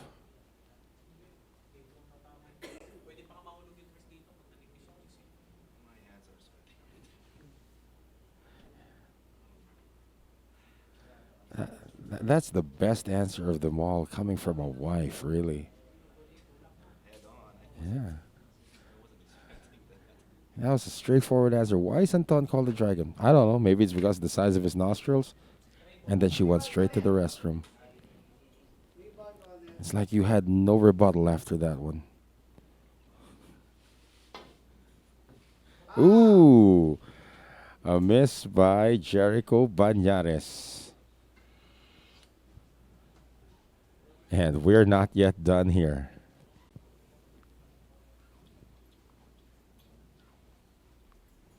It was so nonchalantly said that it must be the truth, right? It must be the truth. It was. I like the way you asked. Why is Anton called the dragon? She said, I don't know. Maybe it's the size of his nostrils. And there was no chance for a follow up after that because she just left.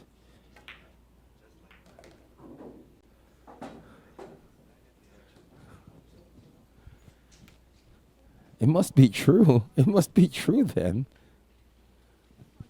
I don't think so either, but it must be true. Whatever we believe to be reality might not really be true.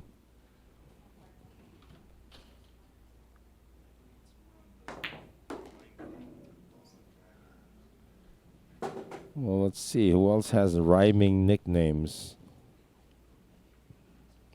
Yeah, but that was John McDonald is trying to come up with something.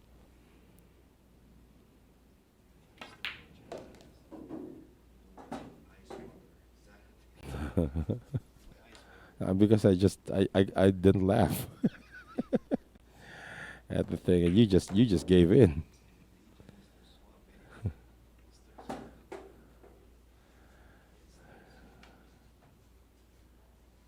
Yeah, we got to call one of the Sharks players Mr. Suave one day. No, she's standing by it.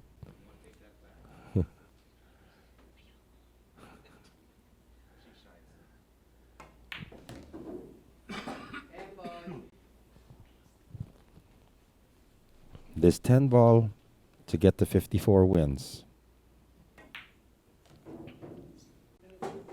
58-54. We're not done here yet. Johan Chua, Jeff Ignacio, they will be breaking in rack 113.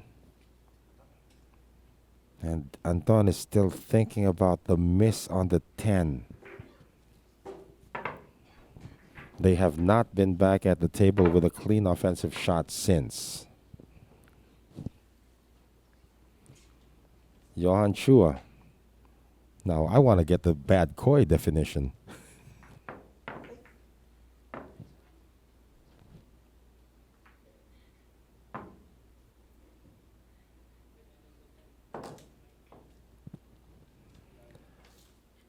I want to get the bad koi definition. I know why he's called bubuit in the Philippines, but why is he called bad koi abroad? You can let us know. Yeah, Doug. I'm gonna ask that later. Probably not on air. And Brian Sagiped is online here. I missed some of your comments already, guys. Sorry. Jericho Banyad giving a shout out to Brian Sagiped, and he's saying he's the richest man in Pangasinan province. I am a friend of Brian Sagiped. Here's the break. Is anything going down? The 3 ball went down. A shot on the 1, a shot on the 2. Open layout. This ain't over yet, guys.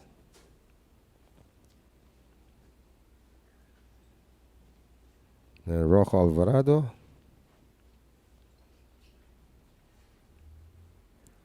Anton and Dragon sound alike. Okay. Anton Dragon. Okay. Anton the Dragon. Okay. I still love the nostrils one though.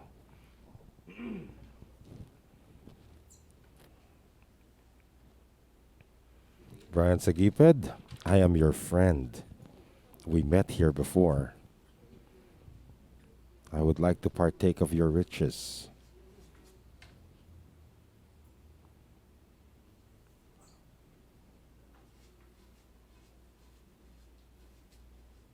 Two to the 4 will be the key here. Otherwise, everything else is laid out.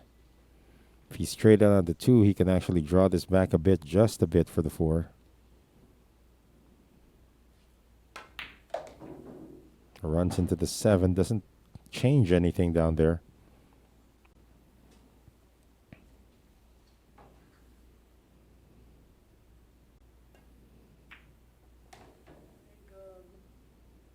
Watch out. Oh, he's good. Worst thing that could have happened to you is the 7 ball blocks the 5. He might be straight enough to actually just draw. Well, looks like he's going to follow, though.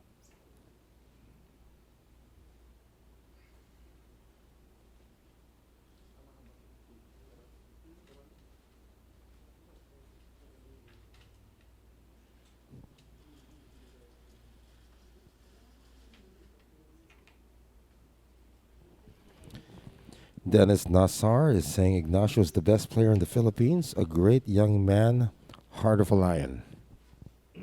And he's proven that many times before, although he has faltered a lot today. And the past, boy, Jeff Ignacio. Imagine when he won the Hard Times 10 Ball Cup, he had to go through a lot of obstacles there. Namely Carlo Biado and Francisco Bustamante. And he still prevailed.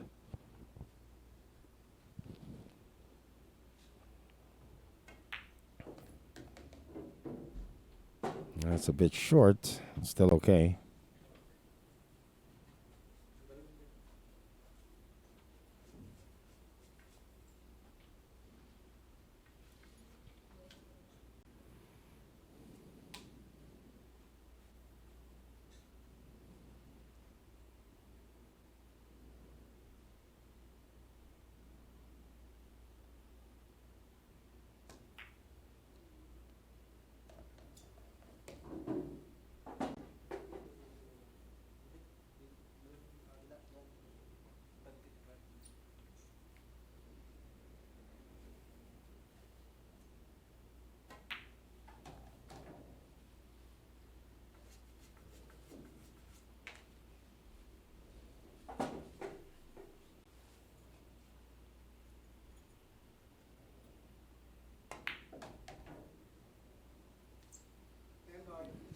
Lead is about to go down to 3.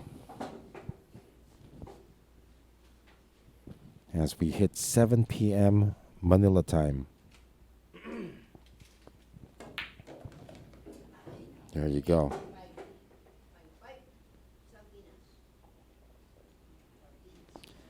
58-55. The rally is still ongoing. Rack number 114 coming up. Johan Chua, Jeffrey Ignacio down 3 racks, but they are on the rampage. Nick Patrick saying, do you like either of these teams over Gomez and Jeff DeLuna? It'd be tough. It'd be tough. I have to give a lot of respect to to Superman and Jeff, Superman and the Bull. I mean, they were selected. We have to respect the decision that they were selected, but I think they're going to do well. The communication level between Superman and the Bull, though, is on another level that probably would give them an edge against any of these two guys. Although if it was Carlo and Dennis, that's a different story. I think if you put together Carlo and Dennis, that's perhaps the best team. But you don't always send the best team. You just send the team that's available. And in the case, as I explained earlier, Gomez and De Luna are the ones that were available because of the restrictions in travel from the Philippines. So several balls on the break here. 1-3 combination will open this rack.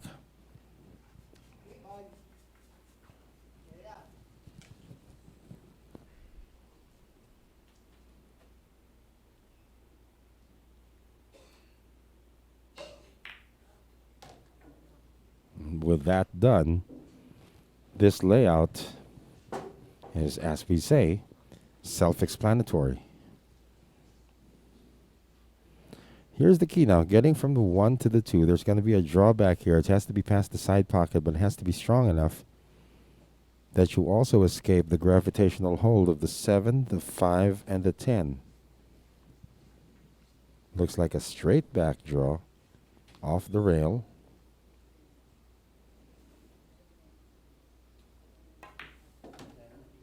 Just like that. Oh. No, it does not go past. It does not go past. I mean, that was the only shot.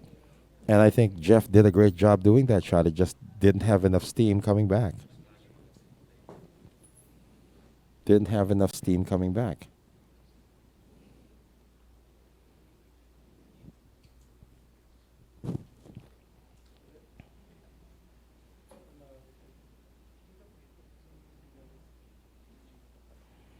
It all depends on the draw again, Nick. I think the Philippines would be seeded.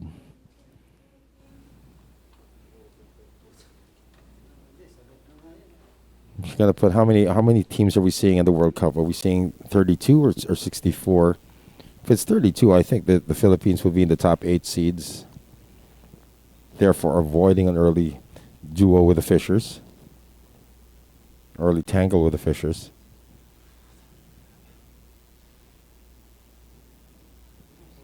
Nick had an interesting question.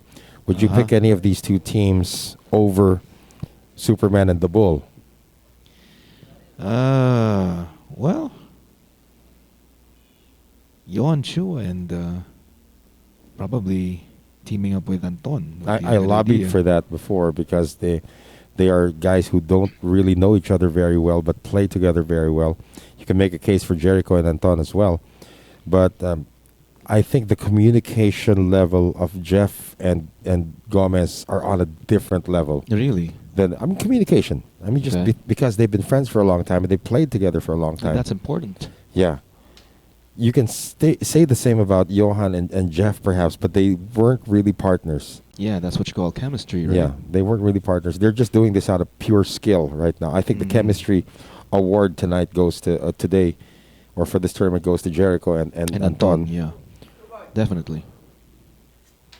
Both stood up. It didn't look like they was going to pass. Looks like he's going to go rail first. Went rail first. What is the result, though? That's makeable. But to rebuttal the question, of course, I would probably say, yeah, we're sending Jeff and Gomez to the World Cup, but I think the one that would be still above them would be Carlo and Dennis. Yeah. Together. That for me Carlo and Dennis, yes. That for me would be the best team. But you don't Very always solid send team. yeah, you don't always send the best team. That never happened, right? No, we sent Django and Efren. I mean, that's the best team. Dennis and Carlo. I don't know, but they're still vying for slots on the national team, and And I'm pretty sure, because Dennis and Carlo have been in the scene for a long time, I'm sure there was an incident where they were teammates already before in Scotch doubles. But if you're asking me who the best team, I think the best team would be that would be the best team, Carlo and Dennis.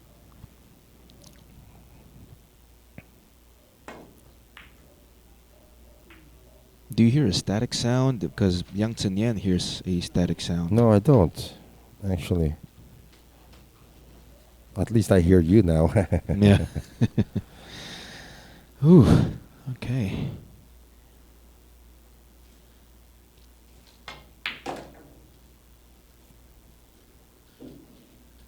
Looking good to get on the hill. Yeah. This should be a Jericho and Anton rack. Well, it wasn't without its trials.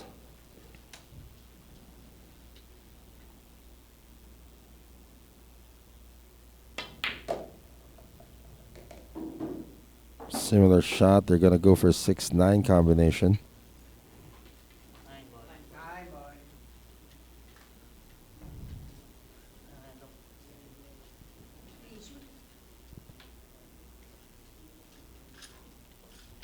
Yeah, it's extension time for Jericho Banares.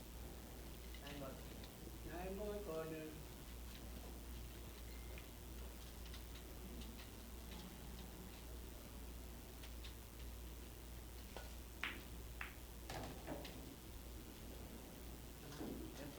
Oh, he borrowed Anton's cues. I'm telling you, it's Anton. Oh, Anton has the 12-inch extension. Mm. The Predator 12-inch extension.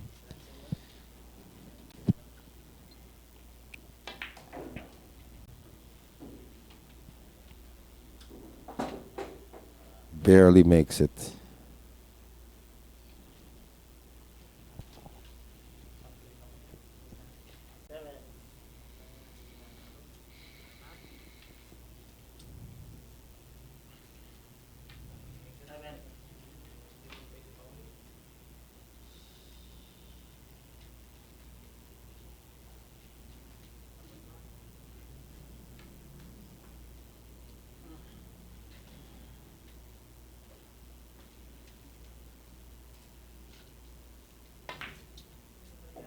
Shot.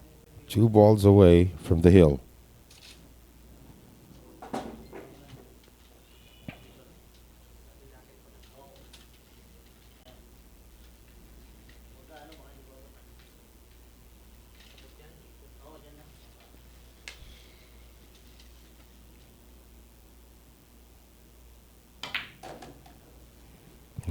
Draw it back off the rail. Oh, giving a better angle now for Jericho Banares. And this 10 ball for the hill. There you go. 59-55. 1 win away, and they are breaking for the match. In what has been an epic, close encounter between these two teams.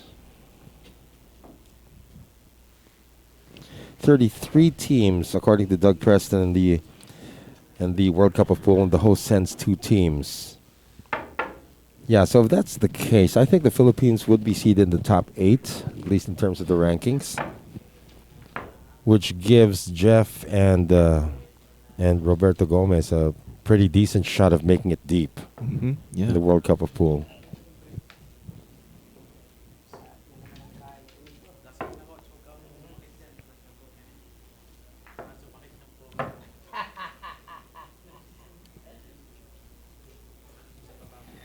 Are they contemplating on what could have been, or are they still trying to keep themselves in the game? Now they don't control their destiny. Now they need a dry break.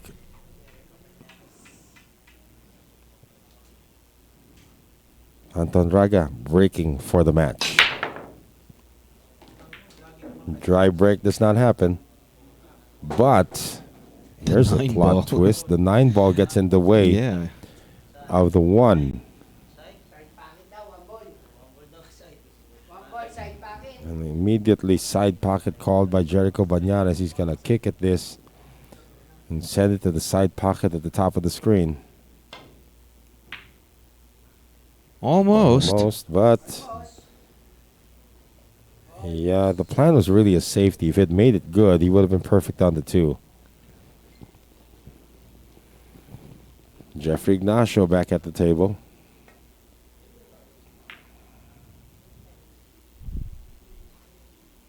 That's okay, but the 1 ball is seen. In fact, the 1 ball can be seen as a bank shot. Yeah, an available From bank here. shot for Anton Raga.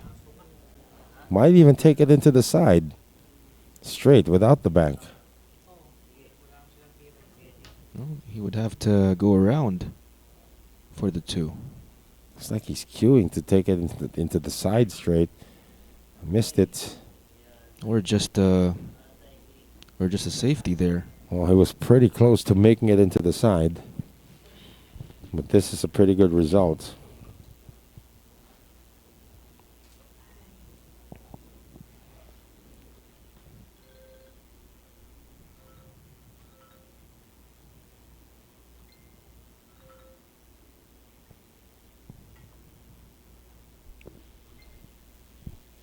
Mr. Chua-Ignacio is thanking Sharks for the top-notch commentary and, of course, top-notch pool. Yeah, the pool really drives the commentary, really.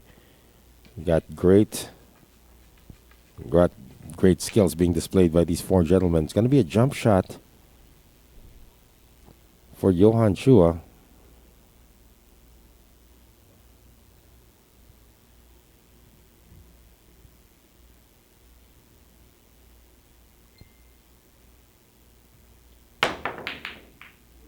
Almost. The development now is that the 6 and the the 8 are together. Yeah. Depends on how he lands on the 2, because that could be addressable from the 2. Want the angle. Oh, you got lots of it. It's short, though. Looks like the cue ball may go away from the 6 and 8.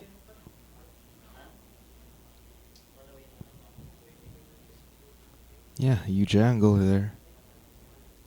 He could go away.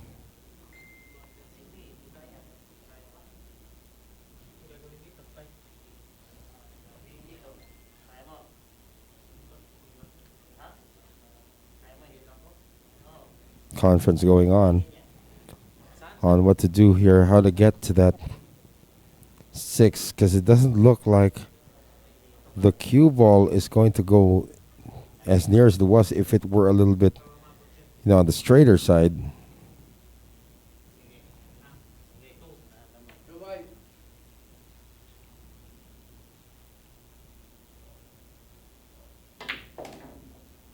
So instead, he's going to go around it. All right, now, try number 2 for the 6-8. This is From a the better 3, angle. Yeah, this yeah. is a better angle now. But you still want to see the 5 ball.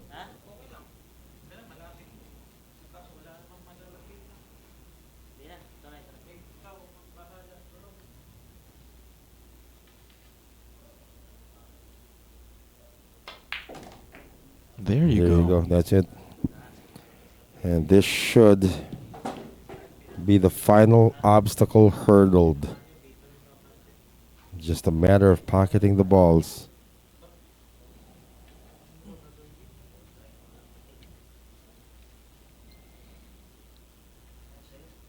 And thank you, Mr. Miggs Alvarez.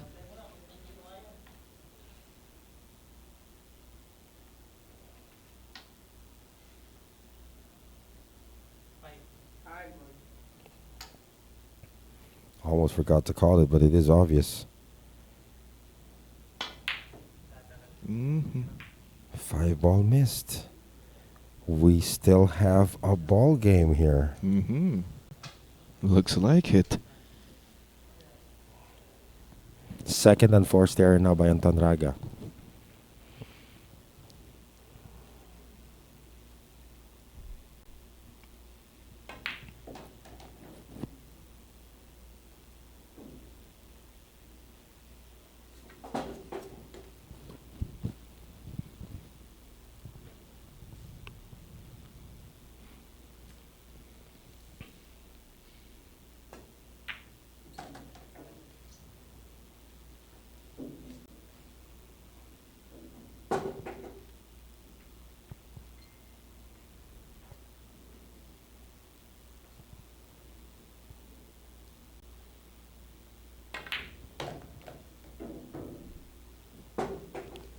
Straightforward still.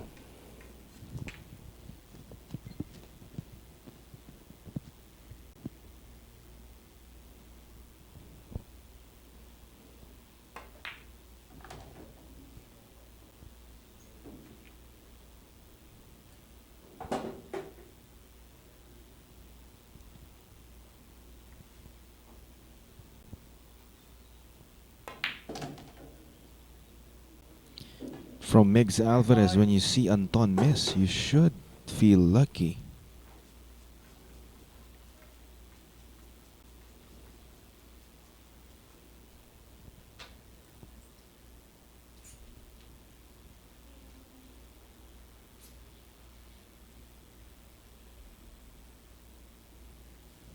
This 10 to extend.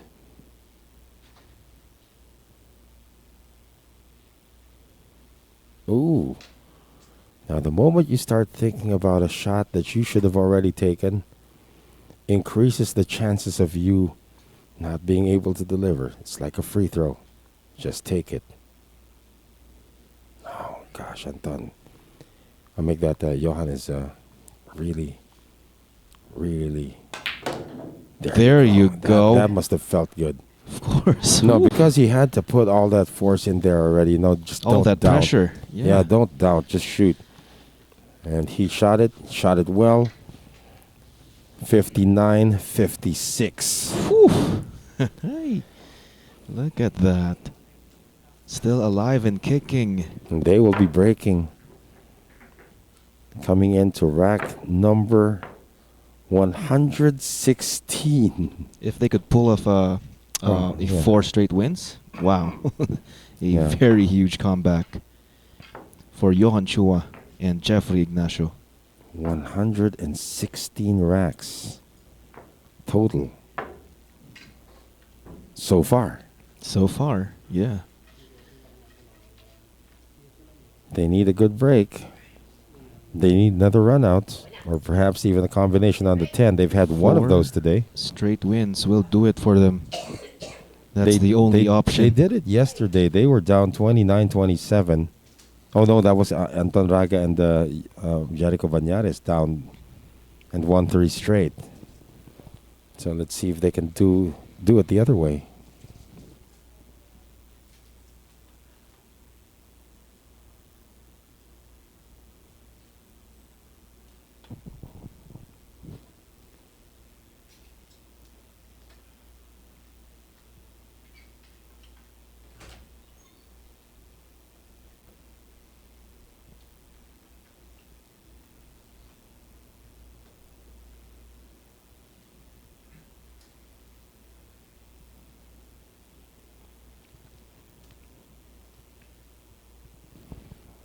Here we go.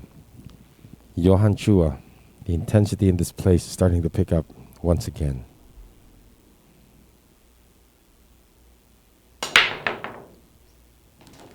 Made the ball on the break. Look at this. Shot Look on the at one. This. And another open layout. Yeah. Nice break from Johan Chua. This is far from over, Noel. Yep. Just don't run into any positional nightmares. That lead should be down to 2.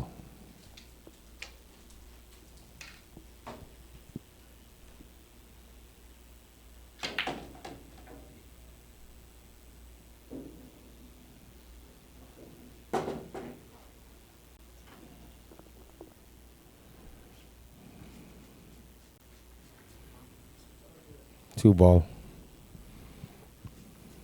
Probably play the 3 on the side if it doesn't pass the 10.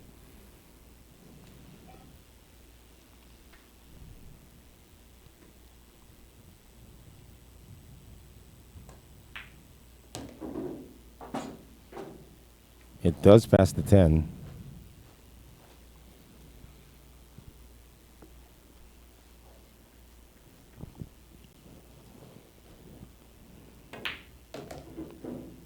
Five on the side.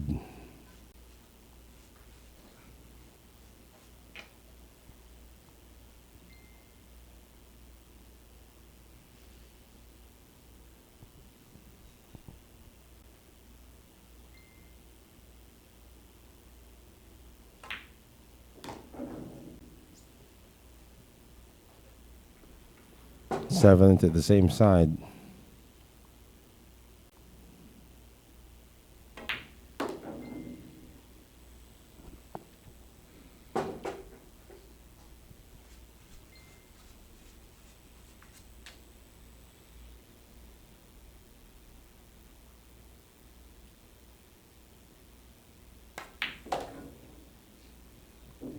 Straight in, or this is a straightforward rack once again.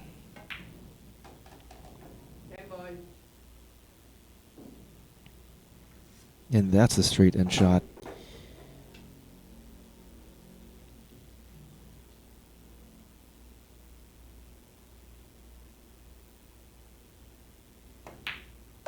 There you go. Whew.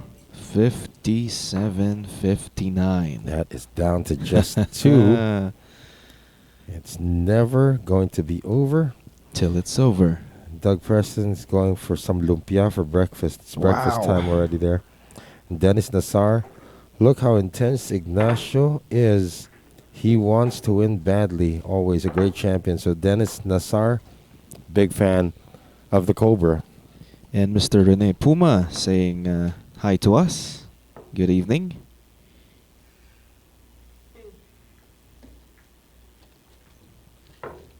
Mr. Danny Palad is saying it's not over till it's over. That's right. And from Nick Patrick, no matter the outcome, I want to see a rematch. Well, me too. Probably like a race to 200 or something like that. 200, come on. Yeah. Maybe a sudden death match. Just Race one to- rack. Yeah, race to 10. Just one rack. One rack. Sudden death. You raced to 10. Rack inspection found something wrong. They want it to be perfect. Yeah. Perfect. Ah, there you go. Jeff Ignacio, again, their destiny's no longer in their hands. They have to keep on playing perfectly. And will this be a perfect break?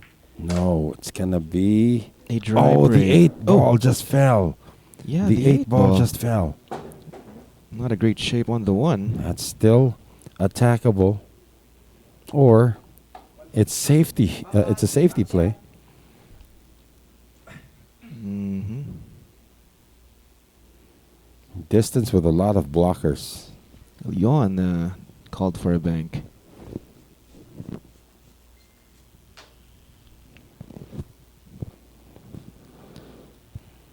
He has to hope that the cue ball clears the 3 if he's playing the bank.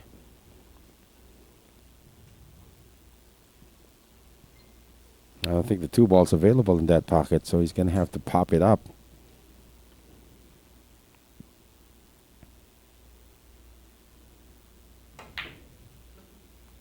Nope. Mm-hmm. And Sell seen. out. Yeah, it's seen. Now the burden of getting to the 2 ball now falls on Jericho Bañares and Anton Raga.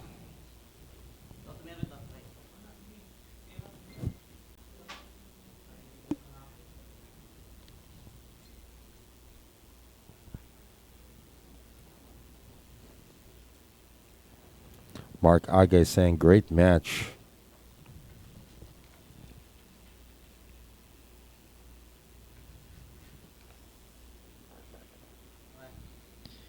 Miggs wants to see an extension.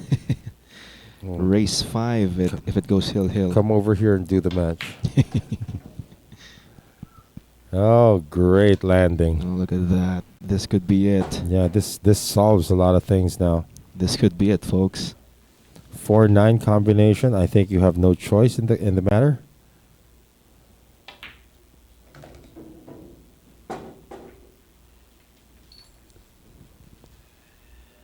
Dwight Flores Zabala. It's STS. Uh-oh. You did this to Jericho before. Well, it didn't come from me. It came from Dwight Flores Zabala.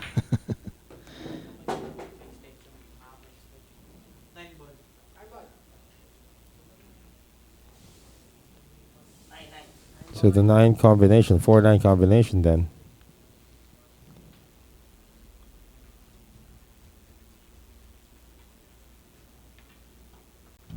From Danny Palad, it's a nerve-wracking match. Yeah, we're not even talking anymore. Yeah, because exactly. we just want the pool to speak for itself.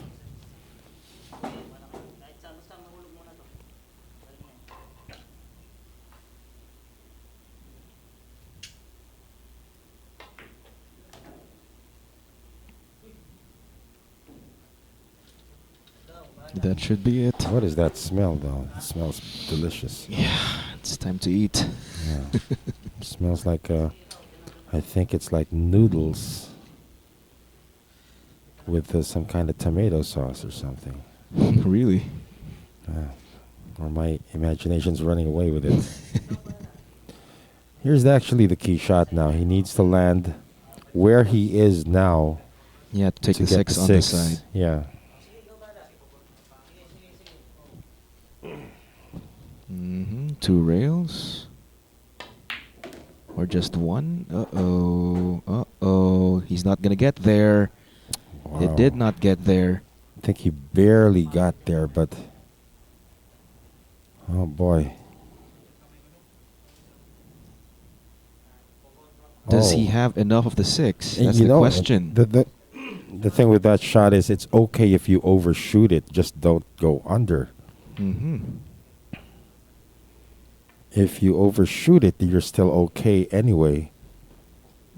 So let it fly, right? Now Jericho is not happy with this because, yeah, he can probably see a part of the 6 ball. Might line up with a 10.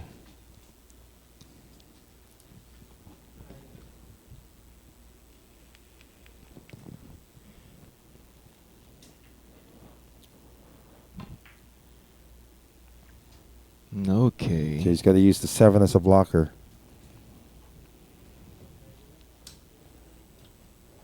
It lines up with a 10. So added pressure now for Chua-Ignacio. He's going to say 6 side pocket. He cross bank. First of all, how are you going to make contact? Oh, if you're going to play it that way, might as well call the 10, right?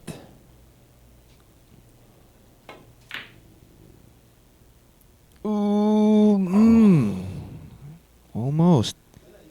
Not a gimme here, huh? This is away from the side pocket. And I don't know if Anton can actually still cut this back. He can't play it. Maybe he can still play it in the corner. I don't know. Yeah. Oh, 6 another ball back. bank. That's cross though. No, on the corner, I guess. Oh, okay.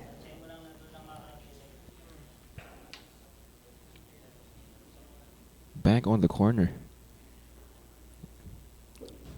In a good position on the 7 afterwards. Look Nice. at that! Oh my lord.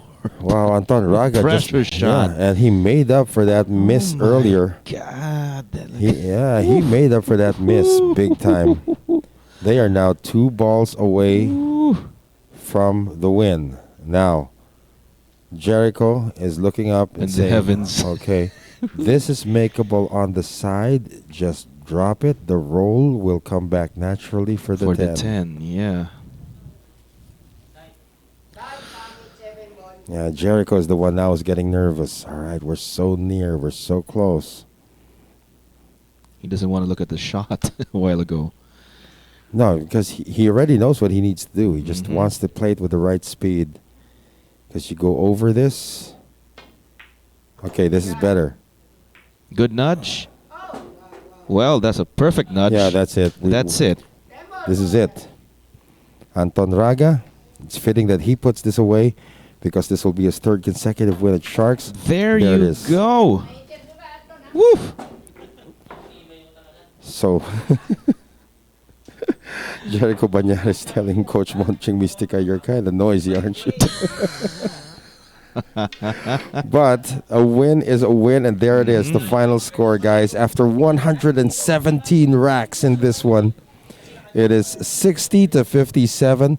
Anton Raga and Raga-Banares defeating or holding off Johan Chua and Ignacio in a very, very entertaining double showcase for 10 ball. So we are going to interview the winners and, of course, the non-winning team in just a few moments. Keep it right here on the Reelive TV network and, of course, for Sharks as well. So we are going to interview Anton Raga, Raga-Banares, Johan Chua, and Ignacio. Stay with us. Stay with us.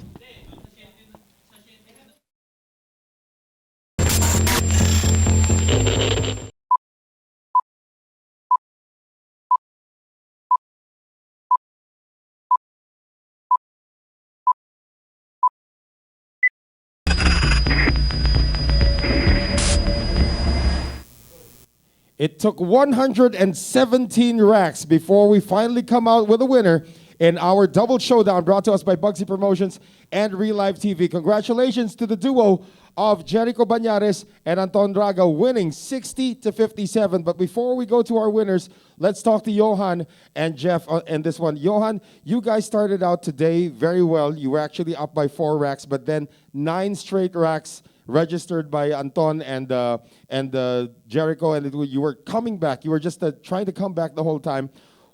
Did you lose steam towards the end? I mean, it was an uphill climb for you guys.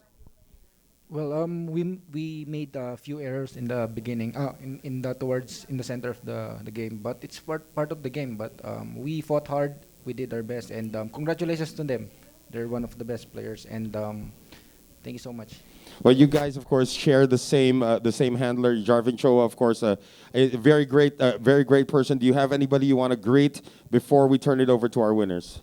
Well, first of all, to the Mariano family as well for giving us the opportunity to play here again, and to the Sharkanatics and to all the pool fans out there, and to my family, and to Boss Jarvin Choa. Yeah, thank you very much to Boss Perry and Hadi and Mariano and also the fans. Thank you very much for watching and supporting. Well, thank you very much to Johan Chua and Ignacio. Now to our winners here, Raga-Banares and Anton Raga. And Anton is already pointing to Jericho because Jericho is going to be the spokesman of the team. Now, you guys actually today, Jericho, same question. You started out with the lead. They took the lead, and then you rattled off 9 straight wins. Did you feel confident already at that point that you would be winning today? Before, we break bad, but in the middle and to the finish, we're very lucky to have a break run. So that's why we win the game. Now, of course, I'll get this microphone back. Now, of course, towards the end, they made a run. You were up by 9 racks already at one point, but then they cut it down to 2 points. How nervous were you when they made that run, when they almost overtook you? Anton said earlier, we're very nervous because our opponent run. So I said to my partner, stay focused and just enjoy the game. All right, now one more, of course. You are the winners here. Who do you want to greet? Is there anybody that you want to say thank you to for supporting you here today? First of all, I would like to thank Mariano family for inviting us, and Sharks and Bugsy Promotion, and yun. Thank you. Anton, anything? And Anton Raga is shy for now. But again, ladies and gentlemen, thank you for joining us over the last 2 days. 60 to 57, Raga-Banares, Anton Raga defeating Johan Chua and Ignacio. Could this be the start of a new rivalry? We will find out. On behalf of Bugsy Promotions, Sharks, and of course everybody watching on Reelive TV, my name is Noel Zar. We will see you next time on the next edition of the Sharks Showdown.